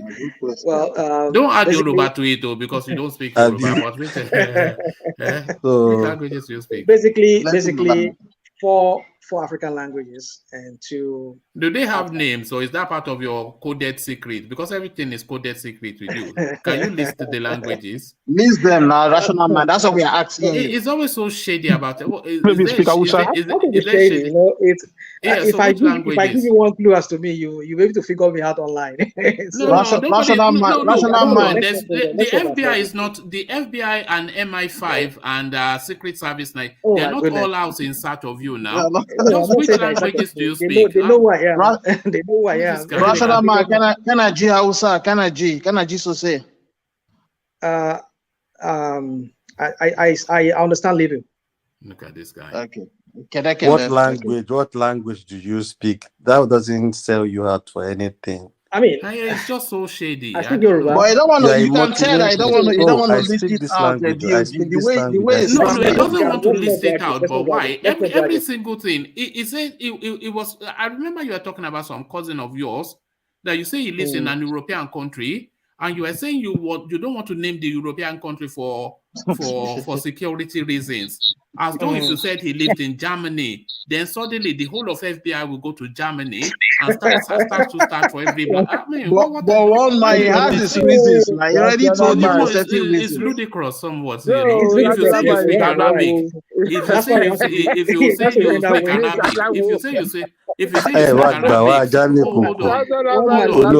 you speak Arabic, suddenly DSS will know your full data, if you say you speak Arabic, if he doesn't want to tell you, one man. He already told you. I've been noticing that about rational mind for quite a while now. Just anyway, what we're talking about is that I'm just telling you how confusing it can be when you learn multiple languages. You have to think in many languages. So that's what I'm trying to say. So let me go. Navigated. A rational mind has navigated to what we are talking about. From listening to what we are talking about. Make una leave rational mind alone. He doesn't want to disclose, and why? You want to pressure him to mention. Don't mind one man. Don't worry, man. And Aregbesola, I think he should have taken advantage of when Baba was alive. That's one thing about his life. Whenever you have the opportunity for it, time for it, don't wait. Just go make peace if you can make peace. Now the Baba is gone now. Who's going to do it? Are they going to involve the other kings now? Maybe they will call Oni of Ife. I don't know if Oni of Ife wants to get involved. I don't know. So maybe, I mean, the other... Yes. And who, you know, so thank you, Rational Man. Let's go on to Ajanle Koko, still within that parameter, but also, because Rational Mind now mentioned the Oni of Ife. So it's like having two people mounting guard. And the two people that the Yorubas will say mount guard for them are the Oni of Ife and really the Alaafin of Oyo. So now the Oni of Ife, he now stands alone. So they have to very carefully find equal measure. Somebody of the quality of the Oba that went, they shouldn't let politics come into this or bastardize or politicize that throne. And Seyi Makinde should be very careful. You know, because he stands accused, this is number 4 monarch now under his just one-time administration that is gone. Prominent Obas in Yoruba land. So what are you making, one, or Ajanle Koko, of this foreign religion over tradition that seems to be the funeral rites of the Oni?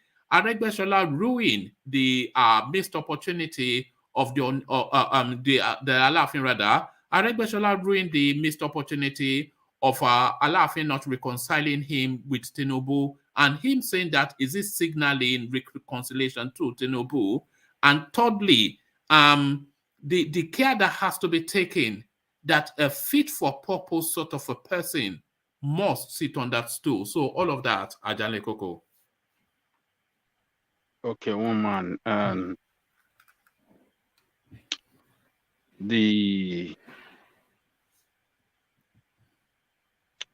Our culture and tradition has been bastardized by foreign religion. These two foreign religion, Christianity and Islam, has really penetrated us so deep, and it has destroyed our psyche, our way of life, everything. We want to do it in accordance with our religious belief, not in accordance to our tradition. So that is the problem of all of us. And our leaders too, our traditional leaders have worsened it. They should have been acting different or doing conduct their way of life in a different way, to promote our culture and tradition better, but rather they surrender in totality to the influence of foreign religion.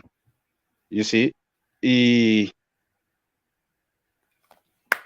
are the custodian of our culture and tradition, but they are not leading by example. I have seen some king that was mentioning the name of Jesus Christ, and I just look at them that these people we have in different kingdoms in our Yoruba land are not true believer in the culture. They are, most of them we have today are political king.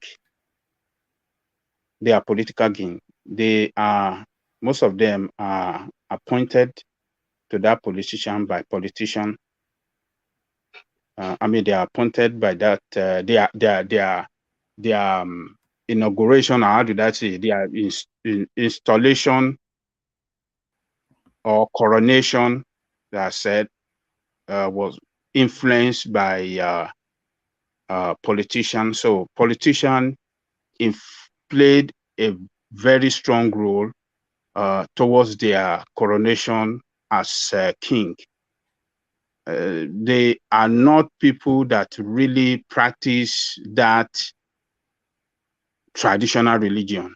So they cannot portray it while on the throne, and they cannot practice it and lead by example to the people. So that is the problem we have here. So Alaafin being buried by, in accordance to, was it buried in accordance to Islamic rite? Or it was buried according to in accordance to Islamic rites, because of course he's a Muslim, and they have to immediately, I think there's a time bar by which he has to be buried. So they've done the Islamic rites, but the question is, are they then going to submit to the actually let me bring it to you again just to refresh somewhat. It's a quick read, so let me, because this is where the problem is, because by burying him with Islamic rites, it's already flouted the traditional rites. So traditional worshippers protest open display of Alaafin of OYO'S corpse on internet during burial. The Traditional Worshippers Association of Nigeria, Oyo branch, has condemned the open display of the corpse of the late Alaafin of Oyo, Oba Lamidi Adeyemi, during the Muslim prayer session, saying it was against the tenets of traditional respect for a king. The association disclosed this on Sunday in a statement jointly signed by its chairman and secretary.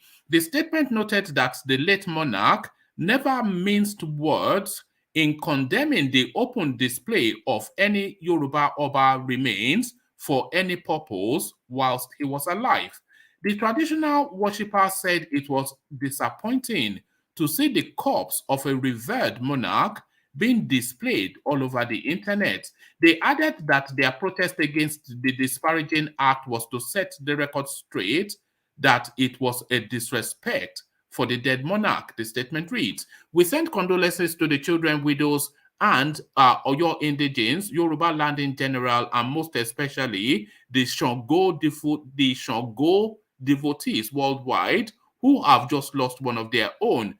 In fact, Oba Adeyemi was a true devotee of Shango, and that was why he joined the ancestors in Shango worship on Shango Worship Day. It is rather disappointing to have seen the corpse of our revered Alaafin being displayed all over the internet. It is saddening, and we want this to be on record, that we as a body are protesting this act. We do not want our children and grandchildren to question us in the future that we did not act or talk. The same disparaging act was witnessed during the burial of the late Olubadan of Ibadan land, Oba Saliu Adetunji, and we made our minds known as well. This is a trend that must stop, and we will be contributing towards the total.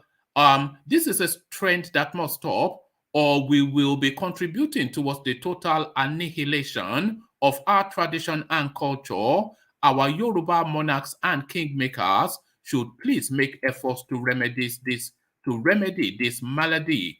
However, we extol the Shango devotees for being tolerant to allow the Muslims and Christians to do their initial prayers before the final rites commenced. It is a good sign of religious tolerance that we have been advocating. We also use the opportunity to enjoin all the Obas in Yoruba land to emulate Oba Lamidi Adeyemi in the promotion of Yoruba traditional religion, which is the basis of the crowns on their heads.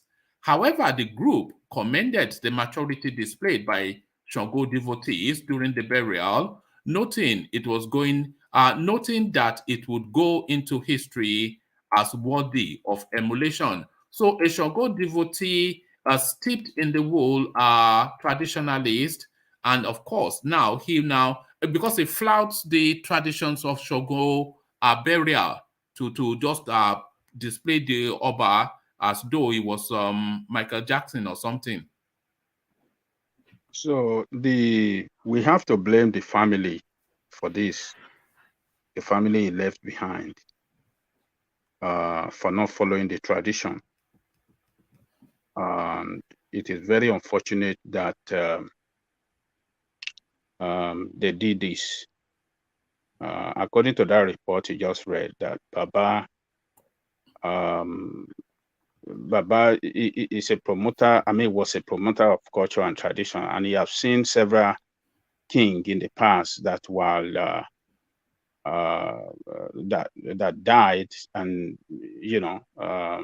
what do you call this two religion, Islam, and their burial was conducted in accordance to this foreign religion, and he didn't like it, he condemned it. So his family should have allowed only the traditionalists, to conduct the burial rite, and not allow this foreign religion, to wade in. But maybe they were trying to be flexible as well, because Baba, as we accommodated everybody, Christians, Muslim, everybody, is the king over everybody that lives in Oyo, and as such is the king of all. So maybe the family were trying to be flexible. They try to allow every religion group, to perform their own rites, so that nobody will feel excluded.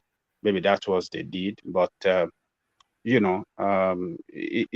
would have been better if our king could be buried in our traditional way, rather than this foreign religion, way of conducting, burial rite. It doesn't speak well about us. It just shows that our tradition has been infiltrated, and we are losing our grip on our tradition. If it could happen to those at the top, those that we call custodian of tradition and culture and tradition, if it could happen at that level. So what does that tell you about us that are their subject? It means that we lost it all. So foreign religion has infiltrated us, and it has taken over our way of life, our tradition is secondary to them. So, but it is okay. It's been done. We should just let it go. The new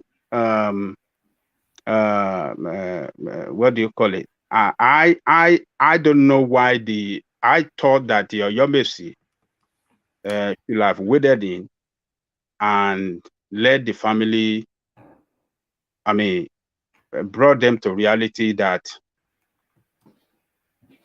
Alaafin is the foremost king in Yoruba land, and this is the tradition, and we cannot do it like that. They should have let them, but maybe it's well known to them. I believe that they wanted to satisfy everybody, and that is why they did that, because it's not reported that any religion is left out. It was done one after the other. They allow everybody, Christian, Islam, traditionally the Shago people, and the Babalawos. Everybody came there and they performed their own, their own last, part away prayer. They did it with him. So we shouldn't say maybe the Christian did it or Islam did it and condemn one and think that it should only be done in traditional way. Maybe they're trying to accommodate everybody, but it's okay. It's been done. Baba has gone, and whoever, we should just look forward to another king that will step into his shoe that will be like him in the promotion of our culture and tradition, because that Baba, he really promoted our culture and tradition to the highest, and he was an historian. He was he's so vast in the history of Yoruba land. You can listen to him and watch his video. This man will be telling you historical event in the 17th century, 18th century, and he'll be mentioning dates without even looking books, and he can understand anything that is beaten on the talking drum. There's no way you want to say anything on the talking drum that Baba cannot understand it. So it is vast in our tradition and religion. So I just wish that whoever is going to be the next Alaafin will be a person like him and not the person that will be carried away by foreign religion. So that's on that. On Aregbesolas, I want to say that there is no permanent friend, there is no permanent enemy in politics. Yes, Tinubu and Aregbesola at each other's throats now, but politicians being what they are, you can see them tomorrow they're doing things together. So, but Ijalode Toridowe, so they have a disagreement now, and it doesn't mean that that disagreement is going to be there forever. They can reconcile anytime, and they can come together anytime. Both of them, I think they need each other. Aregbesola is a very strong campaigner. If he mounts the rostrum, and this guy campaign, he can speak Yoruba fluently. He can recite Quranic texts so perfect. It's a very good campaigner, very good, and he was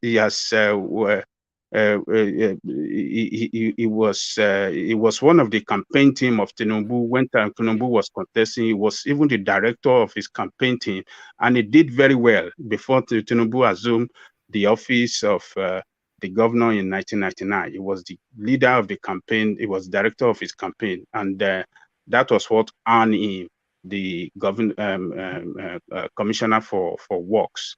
in Lagos when Tinubu was governor. And he was in that position for 8 years. They did it together. They've been coming a long way, and I believe that both of them is just a disagreement. I don't think it's going to tear them apart for life. They will come back together. Disagreement come permanent. It's no permanent friend in policy, but there's permanent interest. So what was the third one? I think I was just inviting you to admonish that they should be careful now who sits on that stool. It's not one to be politicized or turned into dollar, whoever has the highest dollar, or just be careful, because it's too important a stool to Yoruba land for it to be cashed in or turned into some political game. Well, we know there are two how do I say two ruling houses, yes. Two ruling houses, yeah. Two ruling houses that are entitled to that throne. So Adeyemi ruling houses is had their turn, so it's the second one. Let me tell you, there's no way politician will not have influence in the choosing. Hello? Yeah, we can hear you. Okay.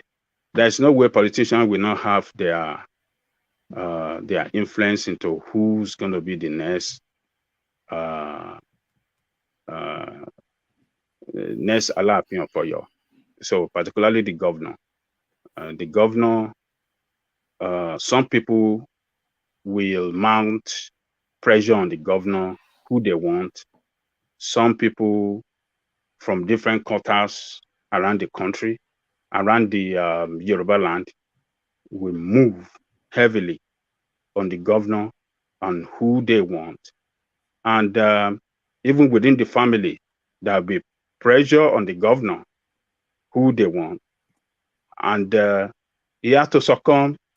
He has to succumb to whoever he feels that presented a very strong candidacy among them, because even within that family, that ruling house, that is, you could see multiple of people showing interest in their showing interest rather. But one thing that we need to know about the Oyo, the way they do it is that is the first son of the ruling house that will step into that shoe. So who is that one? Who is that person that would be in the position of the first son in that ruling house that is entitled to that position now? That is what they have to sit down and determine among themselves. It's not the first son. Sorry, is it not part of what we are saying? Is there not a traditional way they should be choosing the person? Then secondly, you talked about the drummers. Àwọn yẹn no máa ń pè ní àyàn family, àbí? What did you say? I said the Oba. Why would family, they want Anyo, abi? Okay, yeah. Yes, family. Yeah. Then the Oba one, is that not meant to be a traditional way? No, you see the one for Oyo. You see the one for Oyo. They don't consult Ifa to choose whoever. Are you sure? Yes, I'm telling you. Go and find out. They don't consult. It's not like the. No, they don't. They don't consult Ifa to choose. What do you call it? It's only two family. Oladigbolu and Adeyemi. Yeah, but even at that, within don't the they family use the fact to choose from the family? Yes. It just doesn't go automatically to the eldest son. It's who they divines. No, they don't use Ifa anymore. They only pick like you say, like a first son, like four first son in a row. Then they pick one of them. So And then So who sometimes kind of picks like one of them? So how do they pick one of them? it's picked by Basoron. Basoron can stay in the stove maybe for 2 years or more than that. So Basoron will go to the family. So they pick one, maybe like a four, maybe like a four sound. They pick like one of them. It's like a selection. So yeah, how is that selection made? I mean, kind of like a make by Oyomesi group. I mean, I don't know. Yeah, but how do they make it? Is what I'm saying. I don't even know what I mean, but they don't use it. What I'm saying is by divination that they do it. No, what I know is that it's it's selected by Oyomesi, but they have some thing they use to pick one out of them. But I don't think they use it. Now it's divination, but there's not. They don't interview them. Because that's what I'm trying to. That's what I'm looking at, and this is part of what we are talking about our tradition, that they are killing the tradition. Because there should be a way. I don't see why the governor should even be involved or have influence. If there is a way, maybe there is something or sewing or whatever you consult to say, okay, out of these kids, who should be the next one.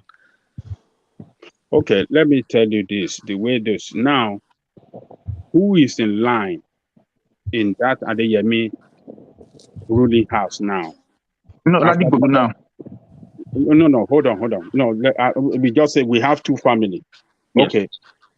After the demise of Baba Lamidi Adeyemi, his first son, is the one in line in his family, in his ruling house now.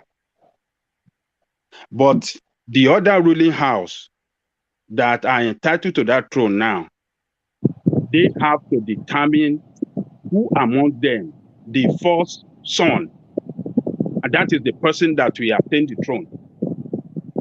It is by the first son in the family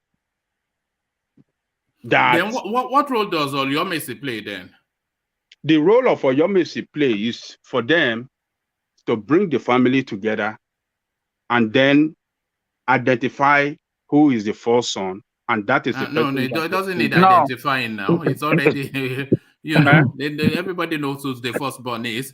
But no, hold on, one man. Hold on, let me tell you this. Yes, yeah, go on. You know who is the first son, but right now, just as we said yesterday, the temporary king in Oyo is the Bashorun. Yes. Is the one in throne now. Yes. And he have so much power to influence. He have a big role to play in the installation of the new king. As a matter of fact, is the one that will, in conjunction with other Oyomesi, once they choose that this is the person that they don't have to. You keep saying choose. No. Is that space that I'm exploring with you? Because you've just said now that it will go to the first son of the family whose turn it is. Yes. So there's no choice to be made and there's no role to be played by the Oyomesi if there's already an established line of succession. They have a role to play. Which is what? They have a traditional right to perform towards its installation. They have to do some things. Yeah, no, that's the ceremony. But they are not choosing. They don't have a role in his choice. In his choice. Yes. Who is going to be the next king now? Yes, they know that person. So they don't have a role in that choice. Or Oyomesi doesn't have a role in the choice of who becomes the Alaafin. They have. I think they do. Of course they do. Role. They have role. They are the one. If Bashorun does not support you, you can't be the king. Why? Yes, because he is the one on the throne now.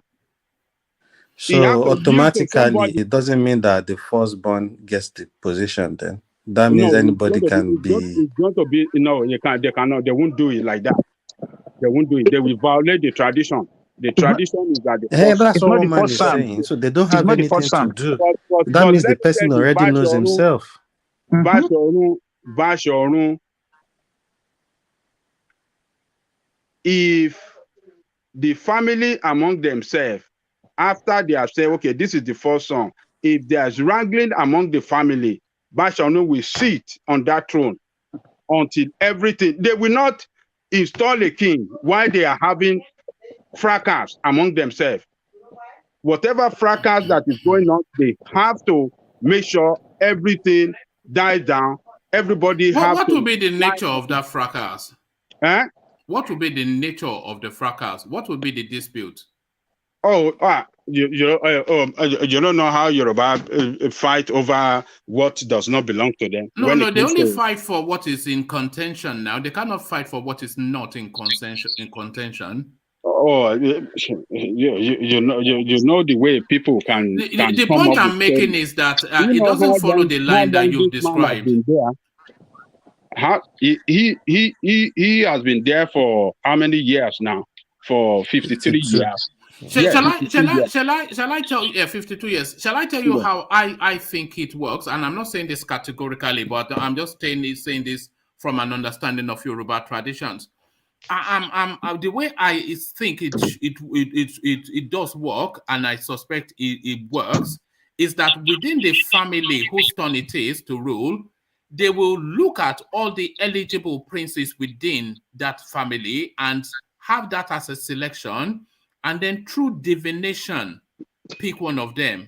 So if I saw they don't do it. Yeah. I'm confirming to you. You can confirm it. You can ask people, or your people doesn't do Ifa. Yeah. So Ajani Koko, you said is the first son. Yes. So the question now is, so what's now the job of the Oyomesi, the Balogun to now start saying is we support? Because that person now already know he's the next king then. Oh yeah. The first son in the family that is next in line now. Yes, they know who that person is, but Oyomesi, as they are constituted, they have to play some role to, ensure that he is protected and they install him. The way that is the tradition. So we don't have to query the tradition. You don't have to say, oh, what role are they playing? That's the tradition. What they do behind the scene, we don't know, but that's the tradition. If we don't have Oyomesi in place, and they have to say that is the first son, thing can turn upside down, but they have the authority to ensure that yes, whoever that is the first son, come on throne. I mean, it's installed rather on the throne, and there are a lot of things that they will do to ensure, things are done perfectly. All right, we're losing that you means somewhat. The governor, so that means the governor shouldn't have an influence on it. Yeah, hold on. I want to play this clip. This is because the wranglings over the property of Can you hear me now? Yeah, yes, it's slightly better. But I want to play this clip because it looks as though the wranglings over the properties of the Alaafin has already started. So the fight over the properties has started. But before I show you the fight over the properties, let me first show you the properties that they are fighting over, just to show you just a little feel of how wealthy this guy is and how long he has been wealthy. So here is a little feel of just how wealthy the Alaafin of Oyo is and how long he has been wealthy.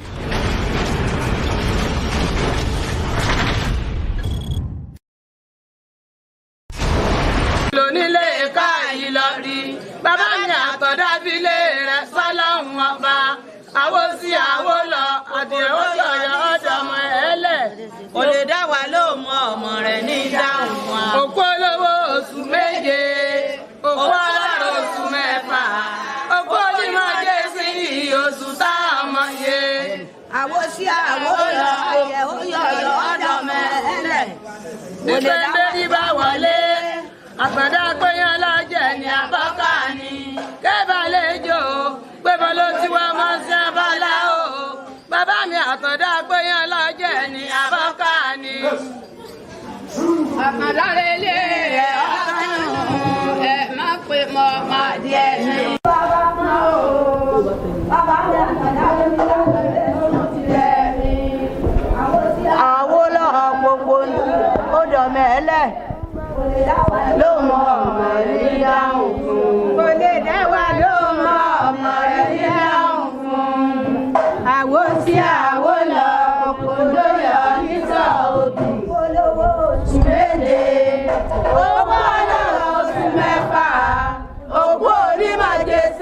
oṣù tá ọmọ yé wáyé o.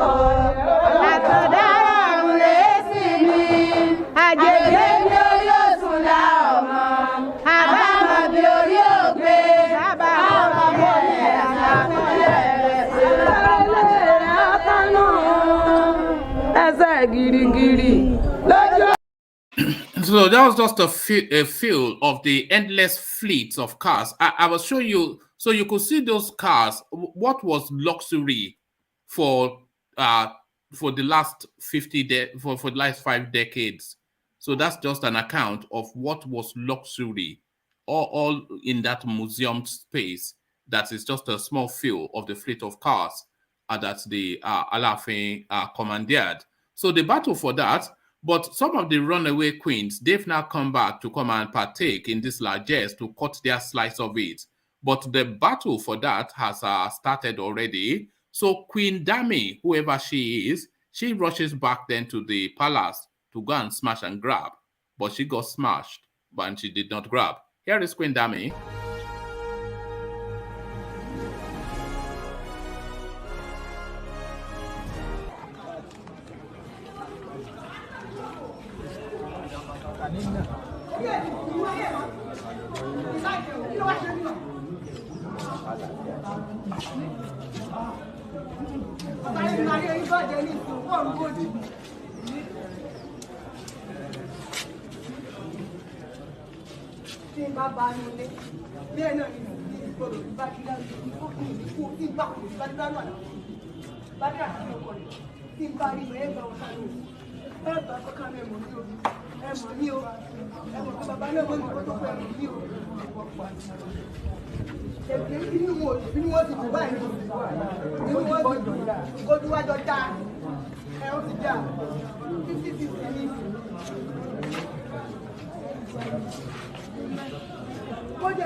So that was, according to reports, Queen Dami being kicked out of the palace. So there it is right there. The intrigues have started, OYO style, you know. That's not the Queen Dami woman. That's the wife. That's the wife telling the Queen Dami to leave. Queen Dami went there with her mom. So that wife is angry. The one walking away is angry, saying he's going to throw bottle. They said the palace is boring. Yeah, they were asking Queen Dami to leave. Were they not? She was asking Queen Dami, but that was not her. Queen Dami was not in the video. The incident was about Queen Dami. So that's what I meant. So the fight has started. Essentially, Ijagboro Niti Ibadan, Ijagboro Niti Ibadan. So there it is. I don't see any sense in that. I mean, whether they like it or not. That palace looks. I'm sorry, no offense. I'm not trying to. I mean, that palace looks. Oh my goodness. I mean, didn't you see how? It's an ancient palace. We don't worry about that. He has a private jet. Rational mind. Let me tell you why. If you go and do spink, you know, we don't do spink. We are ancient people now. What we are not. You see that Baba. That Baba kept that palace like that to make it look original, the way it looks back in the days. It doesn't want to change it. So you cannot afford a palace that is I bling saw bling. back in the 70s is different from what I'm seeing right there. There's something like that. There's no resemblance.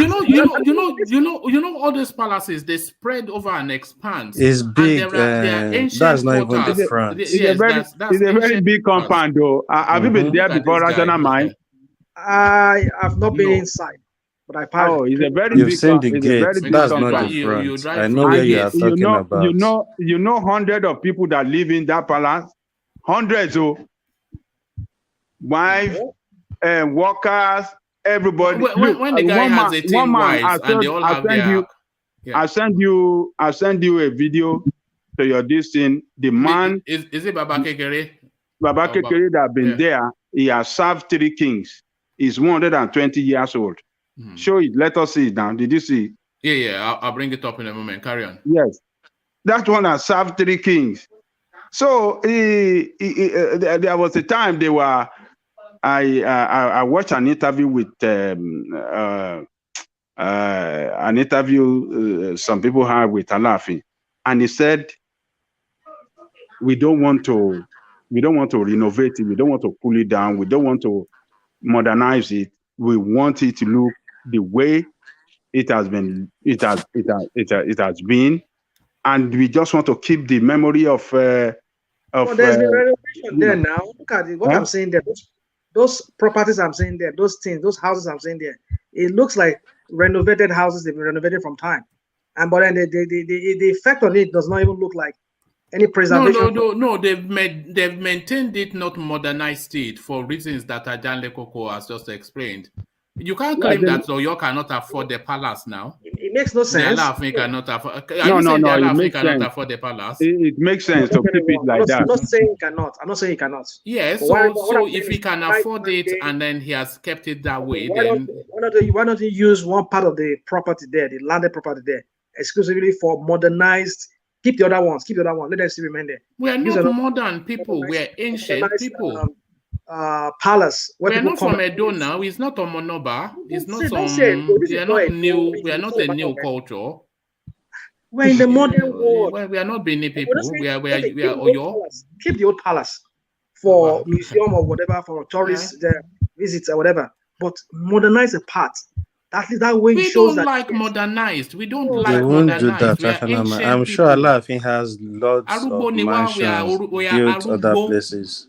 That is why Jake was saying to you the other time a while ago that Do you know, I mean, a rational mind, do you know all ancient artifacts and all the rest that in that place?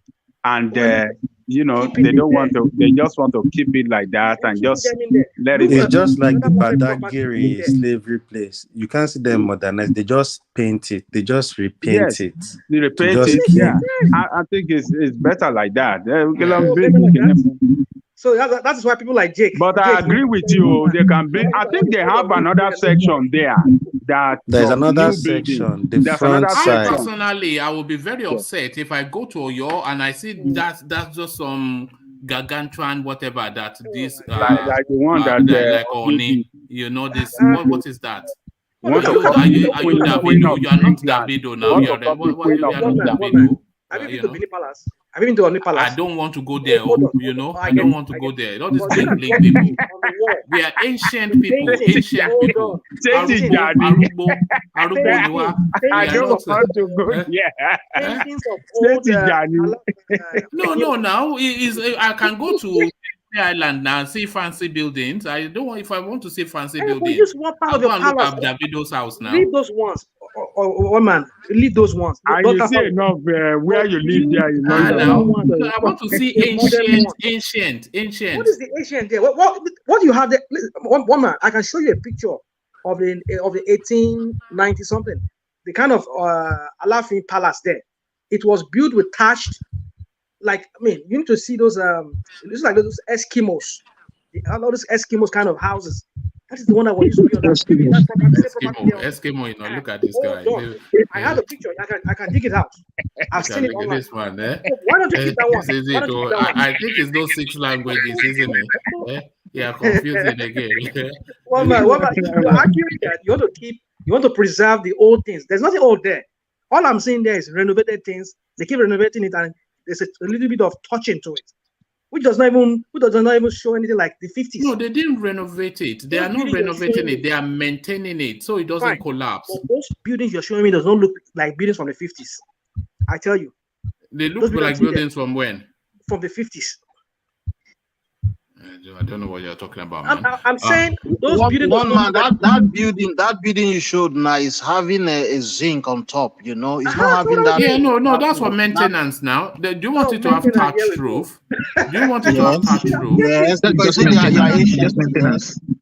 You should have kept it like it's supposed to have a. No, now we are not on Monoba now. We are not on Monoba. We can't be saying not zinc now. Why? If you put zinc, you can as well do what rational mind is saying.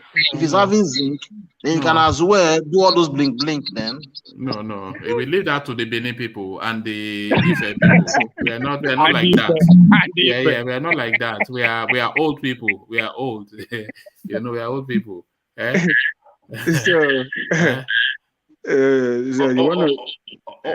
Let me bring you that clip that you were talking about, Adanle Koko. I'm sure that palace still has structure they call tubu, like the cells they keep old slaves. No, that was a cell. But I know from the front gate there is like a modern, is it bungalow or something? In the front entrance where you go through the road, the main road that leads to the palace, they made that front look more, at least, modern. But you don't expect them to now change, restructure the old building in the palace of Oyo town. If you go to that town, you won't expect them to do all that. In fact, I'll be very upset if I see any modern building in the whole of Oyo town. We don't want there is no modern building apart from but what the you guys are hotels. saying now is the what you guys are saying hotels, is that even the hotels, their structures are old. Apart from some new buildings, because I used to go through there when I was schooling in Lautech. So I used to go through Oyo town. That's why I know it's 30 minutes to Bomosho, 30 minutes, 1 hour to Ilorin from Oyo, 30 minutes. That's why I'm questioning them taking the man to Ado-Ekiti from Oyo. So the Oyo town is a Asian town. They don't need to, once you land there, if you eat Oyo bread, I don't miss it when I apply there. It's one of the best bread. I think Agege is next to Oyo bread, Agege bread, after Oyo bread, So that town, you can't see anything really modern in Oyo town. Everything is ancient. Yeah, but probably you see what Ajale Koko said, that is just a segment, a section of the palace. So probably they may have another modern side, Yeah, that's the front gate, the front main gate, where if you are coming into the palace, you can even see like the structure from outside, like the structure looks modern, but that's just like the entrance. It's more like a bungalow that has this pillar in front of it and the gate. That's all. But the rest, as wide as it is just modern ancient houses. Let me share you this video. There's a girl that actually did a tour of the palace. I'm not going to download it. I'm just going to share it a little bit. So let me just. She did it. So it's a vast expanse of an estate, and then within that, then a whole load of buildings. So this is but it's not Benue and it's not Ife. So it's Oyo. So this is this girl now taking us through.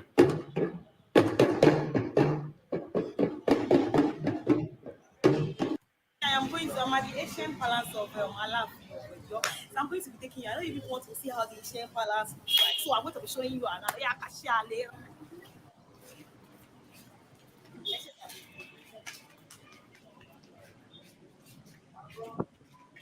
So do you see what I mean? It's not a blink. This palace is very wide. It is very, very, very, very, very wide. Okay, see the house. See fine looking house. I want to climb, but I cannot climb because I don't want to break my back. Moving on, I think we should actually move and go and meet the person that will take us around. My friend that will take us around. They have a tour guide. So we took a rest.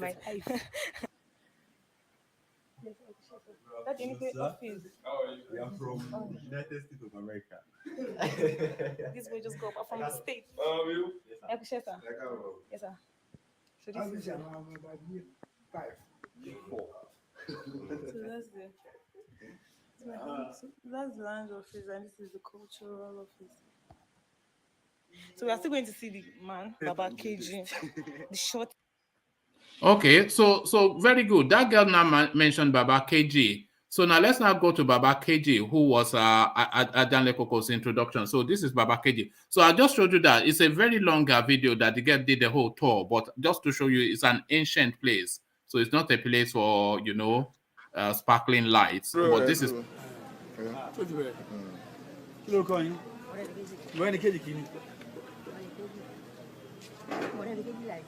Láìsí. Iṣẹ́ ọ̀dẹ̀ ṣe láàfin.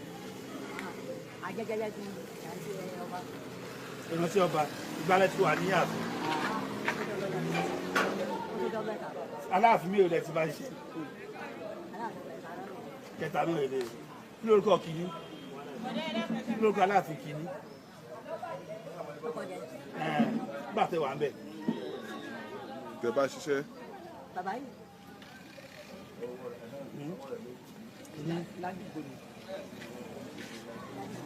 Láti gbòòrò. Ó lè sí. Alaafin tó wá wà bẹ́ẹ̀. Alaafin tó wà bẹ́ẹ̀. Ọdún mélòó ni sí? Ọdún mi. Bẹ́ẹ̀ ni. Nígbà tẹ́lẹ̀ mọ̀ ní kọ́lẹ̀ mú nígbà náà nígbà tó lọ sí àwọn àkùkù yàtọ̀. That means pé ẹ ti fẹ́ wọ 100 o. Ọgọ́rùn-ún. Wọ́n tẹ̀ lẹ́yìn lẹ́ ga jù ní gbogbo ààfin yìí. Èmi náà mọ̀ ga nání.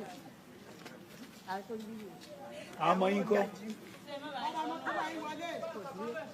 Gbóná wà. Ìyá mélòó lẹ́ni. Ẹ̀wọ́n kan ti so náà ni. Bólú náà wà. Bẹ́ẹ̀ni tí ó tọ́jú ní dáadáa àbí kí n bá yín wá ìyàwó mi mọ́. Àfẹ́ ìyàwó mi mọ́. Ìfẹ́ mi mọ́ o, owó ní ìwọ́. Owó lẹ̀ lọ. Lẹ́kọ̀ọ́ orúkọ yẹn lẹ́kọ̀ọ́ sà. Fẹ́ẹ̀ni kejì ẹ ṣe gan-an. Ẹgbà ojúbà o, ojúbà bẹ́ẹ̀ tẹ̀ ga jù mí, mo gbà yẹn.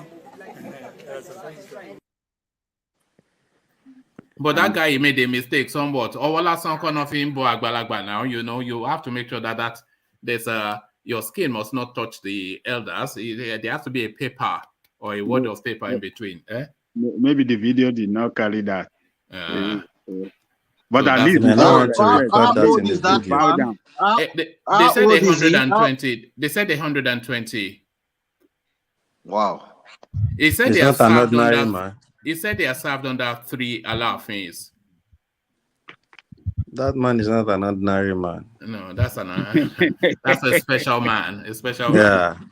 So this is what I mean. No rational mind. We are ancient people. We are not from your culture, which is So have you seen those, other Apollo, have you seen you those know. pictures of your old palace?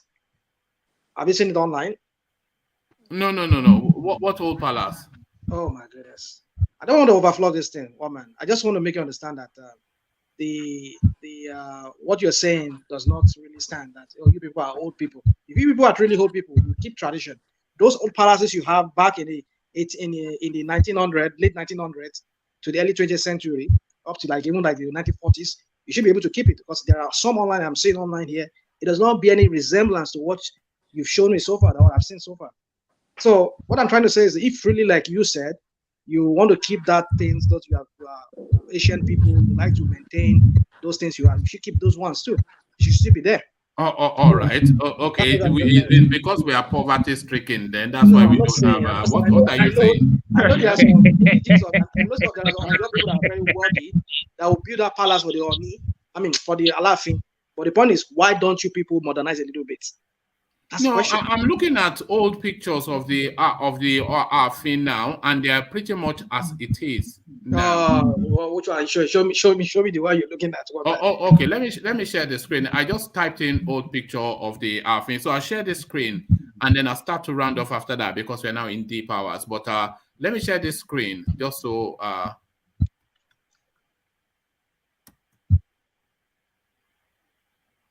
So these are old pictures of the Alaafin, and you can see, so that's from the top, and they are consistently as we see it now. So this, yeah. What is the consistently there? Are we looking at the same thing, one man? Well, that's the screen now. Everybody can see it. Is this not more or less what we are seeing still now?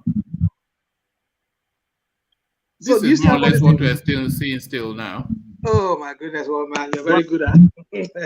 No, I'm on Google now. Anybody can. All I typed in was old Oyo Palace. Okay. On Google, and I went to images, so anybody can do it, and then you see the same screen I'm seeing. So I'm not sure what you are saying that runs contrary to what we are. We are ancient people, a rational mind. You know, you people from Tapa people. We are not Tapa. We are not from Tapa. Like, are you from Tapa? Are you a Tapa man? Let's just leave it matter like that. At least I'm glad that you're showing those pictures now, and people can see it at least. They'll wake up their own mind. All right, but they can even look it up themselves. So well, thank you. So let me start rounding off from there because we are now in deep hours. As usual, we just continue to talk, and then the hours just fade into each other. So we start to round off, of course, to land on Ajanle Koko. I suspect that we don't have Ola anymore, but we start with Ola just to fulfill all righteousness. Ola, are you still with us? No, I didn't imagine, because it's not allowed. It's not like allowed to be quiet, especially when you're talking Yoruba. He likes to share his knowledge on that space. So thank you, Ola. So from Ola, we go to Ejiro. Ejiro, you know the routine.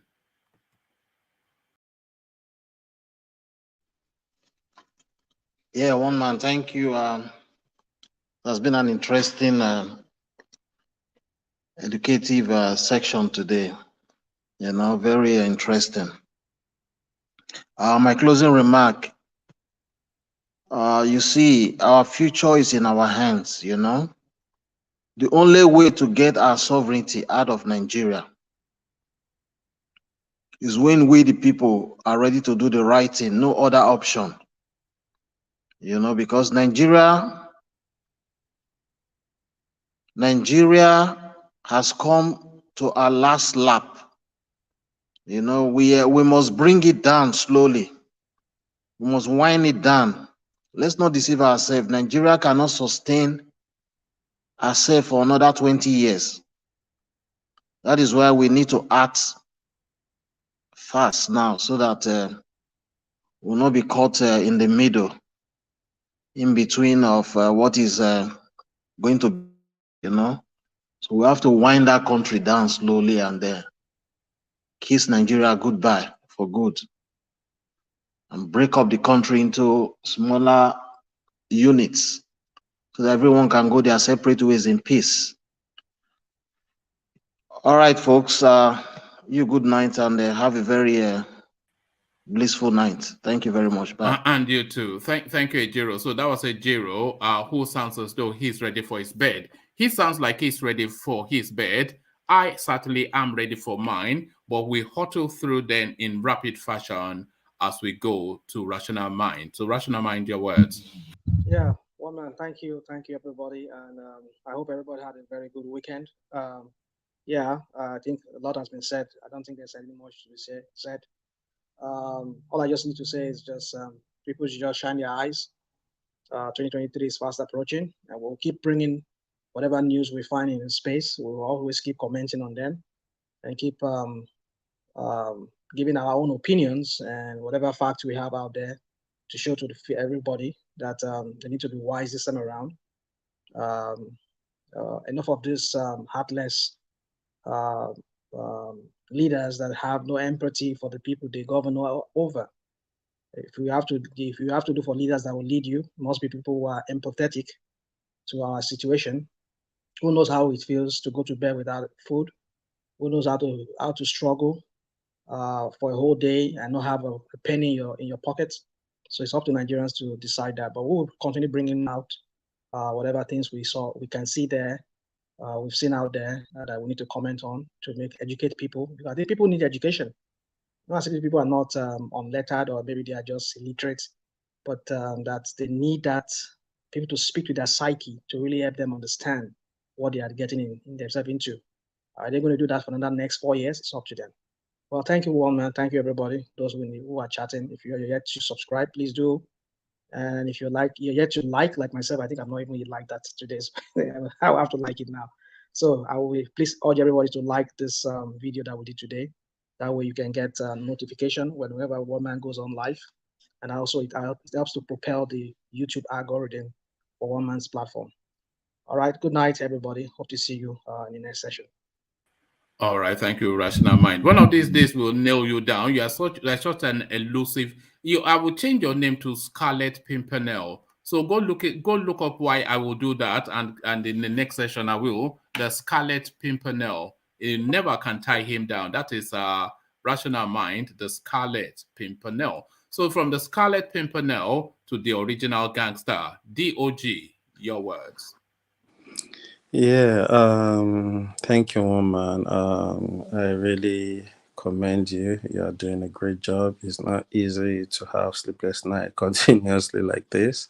For me, I just think I can't wait to see who comes out as the presidential candidate for both APC and PDP before we start really deliberating who should really run the country. And yeah, for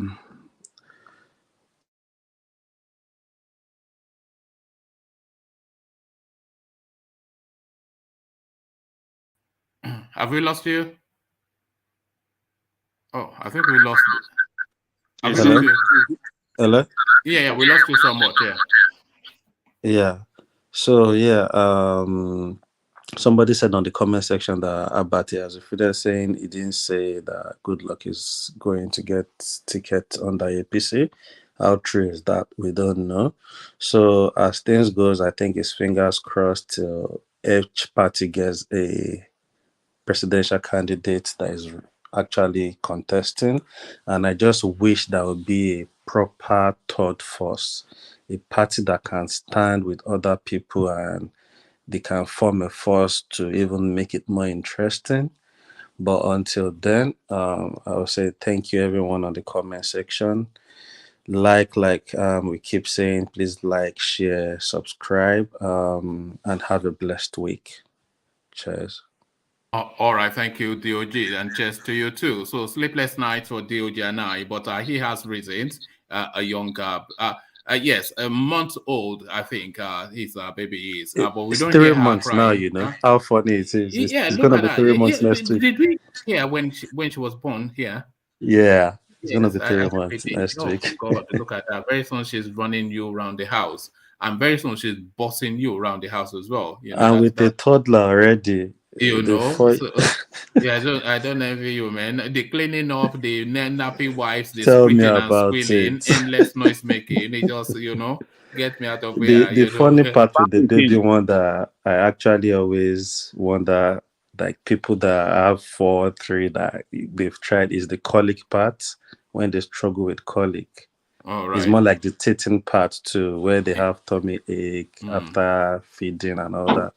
Yeah, it's the quite burping, Yeah, when they you have to milk burp. them Yeah, and then you have to burp them. It's a struggle, but there's a technique, to lump and then to yeah, pass. yeah, yeah, yeah. Sure, Yeah. that's how you burp them. Yeah, Yeah. yeah.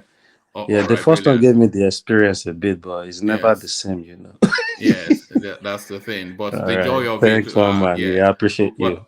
Well done. Bless. Keep up Ajale the good Coco, work. take care. Okay, Bye, sir. Papa Pekin. Well All done. right. Good night. So the final word then to the mighty one, Ajande Koko, to you. Thank you, one man. I thank everybody that came on the platform this evening. Your contribution was quite meaningful. If what Abati, Dr. Abati said about Jonathan is actually true, that is going to be most treacherous move by Jonathan. And why I said this most treacherous move is that PDP gave him everything that he have today. PDP make him who he is today. PDP did everything for him to succeed politically in that country. It started with position of vice governor and to the governor, and from the governor to the vice president, and from the vice president to the president. So PDP has given him everything that he can bask around as a political leader in that country.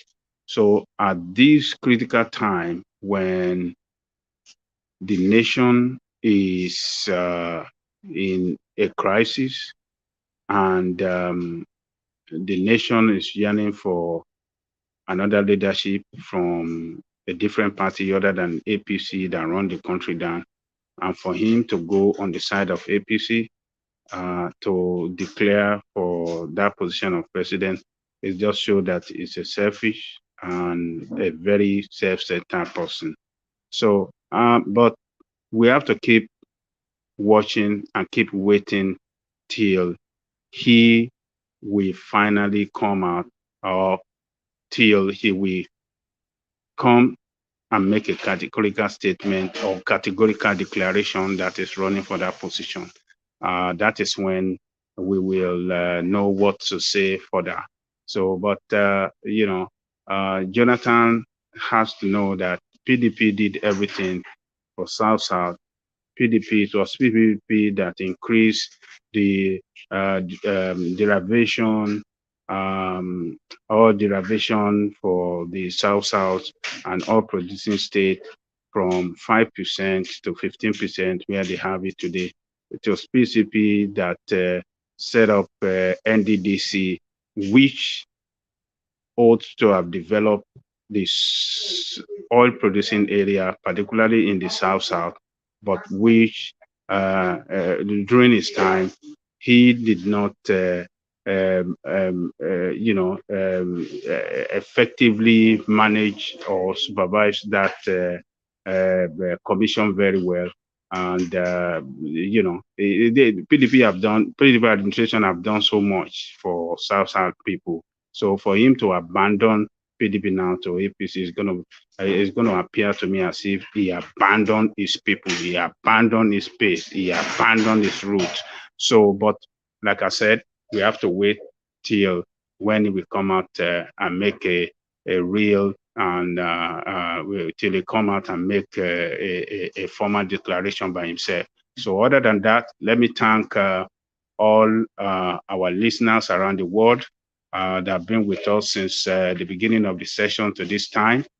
Please, if you have not subscribed, if you have not liked or thumbs up, please do that right now, because when you do that, that's going to help the YouTube algorithm of this platform. And we want this our sensitization, to go far to every corner of the world where we have Nigerians that are listening to us. Please, we want you to like, we want you to share, and subscribe. If you haven't subscribed, please do that. We look forward to you doing that right now, before the close of the session. So, and to our brothers and sisters behind the scene, I want to thank you all that have been with us since the beginning to this time of the day. I want to thank our brother Alexander Gomez, the chairman, board of trustee of One Man Went to Mo. I want to thank Alexander Akashi. I want to thank Ortiz. I want to thank Jaja. I want to thank Bunksman, our lady right there, my sister Bunksman. I'm still expecting you to come on the show, to come and tell us. Just come and talk. Just come and say something. I'm looking forward to see you in the studio. So, and Oladiti, Mike Adewale, all others, ask Google. So I thank you all. You are the strength of the person. Keep coming, keep pushing. You are doing a great job. And to One Man, I want to thank One Man. The driver of the platform is the man that brings us together every day, in the morning, in the evening. I don't know where he's getting the strength, the energy from, but we thank him greatly. He's doing his own best, and we are with him as well. And I hope that tomorrow, One Man, the Eagle, will land again, and will continue the struggle from there. Thank you, One Man, the Eagle. I'll see you tomorrow. Thank you. All right, thank you, Ajan Lekoko. Always a delight. So that's Ajan Lekoko, who as ever rounds it off. That's just the way it goes. Ajan Lekoko rounds off affairs on the platform. So that's Ajan Lekoko. Also, in the tradition of Ajan Lekoko, which I have now picked up, I'll just run through a few names in the comment section just to marry the sessions together. The people on the screen meet the people in the comment section, and then we have a group hug as one happy family. Ajan Lekoko's favorite, of course, Bonksma. She's there, keeping it honest in the comment section. So, Bonksma, we see you. So, British victim, always there as well. British victim. So, all of these names you're familiar with, as familiar as you are with the names that you see on the screen. Oga is there. Rahim, Ibrahim, and it's him. So there it is right there. So this guy now, Adana 445. I have my suspicions about this Adana 445. And I only have my suspicions because he's very antagonistic towards Ajan Lekoko. but the accent of his antagonism is somewhat like that guy in Saudi Arabia. So Adana, is that well, I know who you are, so don't worry. I'm not the sort to be caught napping, but I think I have a sense of who you are. So that's Adana. David Tunde Abe, so a name that recurs in the comment section. Nordic Coin, Rational Mind, so that is him now, a man that you can never really pin down. He's here, there, and is everywhere. The elusive Scarlet Pimpernel. So the Scarlet Pimpernel, otherwise known as Rational Mind, King Giwa is now a new name we're conjuring with, but very active in the comment section today. It's not King Giwa, but Kangiwa. So Kangiwa, say how far, whatever it is in your tonality, or catch robots. So I hope I pronounced that right. That sounds like an Eastern name. Nat Ojebulu. So Nat Ojebulu. So we see you. So Nat, of course, for Nathaniel, I'm almost certain that that's the case. Joseph Obone Ebini. Joseph Ebini, we see you. So that's UK, of course, who came back from Nigeria to regale us with stories of the debauchery that he got up to traversing the expanse of the southern part of the country. Matthew Akambi, so there he is right here, Matthew Akambi. I suspect that I may have seen that name once upon a time. Plenty Water 77. I wonder if that is his year of birth. Plenty Water 77. I'm guessing that might well be the case. Ask Google, who Ajanle Koko referenced just a moment ago, and we continue to ask what the question is. Chibuzo, we see you. So I wonder if they call Chibuzo Chi, or is that just for girls that they call Chi? So crown, but whoever wears it in Oyo now. So that crown now is up for grabs in Oyo. So obviously you have yours, so you can leave us to our next king. Ayo, we see you. Plug Set, we see you. So how people quite come up with these names, I often speculate. Boluwaga Laditi. So as I said, all these names that you see in the comment section, they are as familiar as the names that you see regularly on the screen, only because it's essentially a family affair. So it's essentially a family meeting, these are sessions, because all the usual names then, the cousins, the aunties, and the wayward drunken uncles, all of them, they are all present here. They are the botters and they are the pakis and the ones that just eat anything. So there it is right there. So the says, as I just said, regular names that recalls truth hurts. So there it is right there. A lot of people, of course, they don't interact with the sessions either in the comment section or in the or on the screens. So I'll urge you to do that, just so we get to meet you, and then we know what your politics is, and then we know what conversation you are having with us. Mangui Peter, so that's Mangui right there. It comes on the screen intermittently, not regularly, but intermittently. King's Empire Wild. So how do you even try to decipher that? King's Empire Wild. So that's just some something I'm concluding, because that doesn't sound like something that's not a steady mind right there. That's an Amugo person. So so I'm branding you an Amugo, and there it is. Fourth of many, but just how many? Larry Depo. So we see you, Larry. We see you, Larry. So there he is right there, Larry.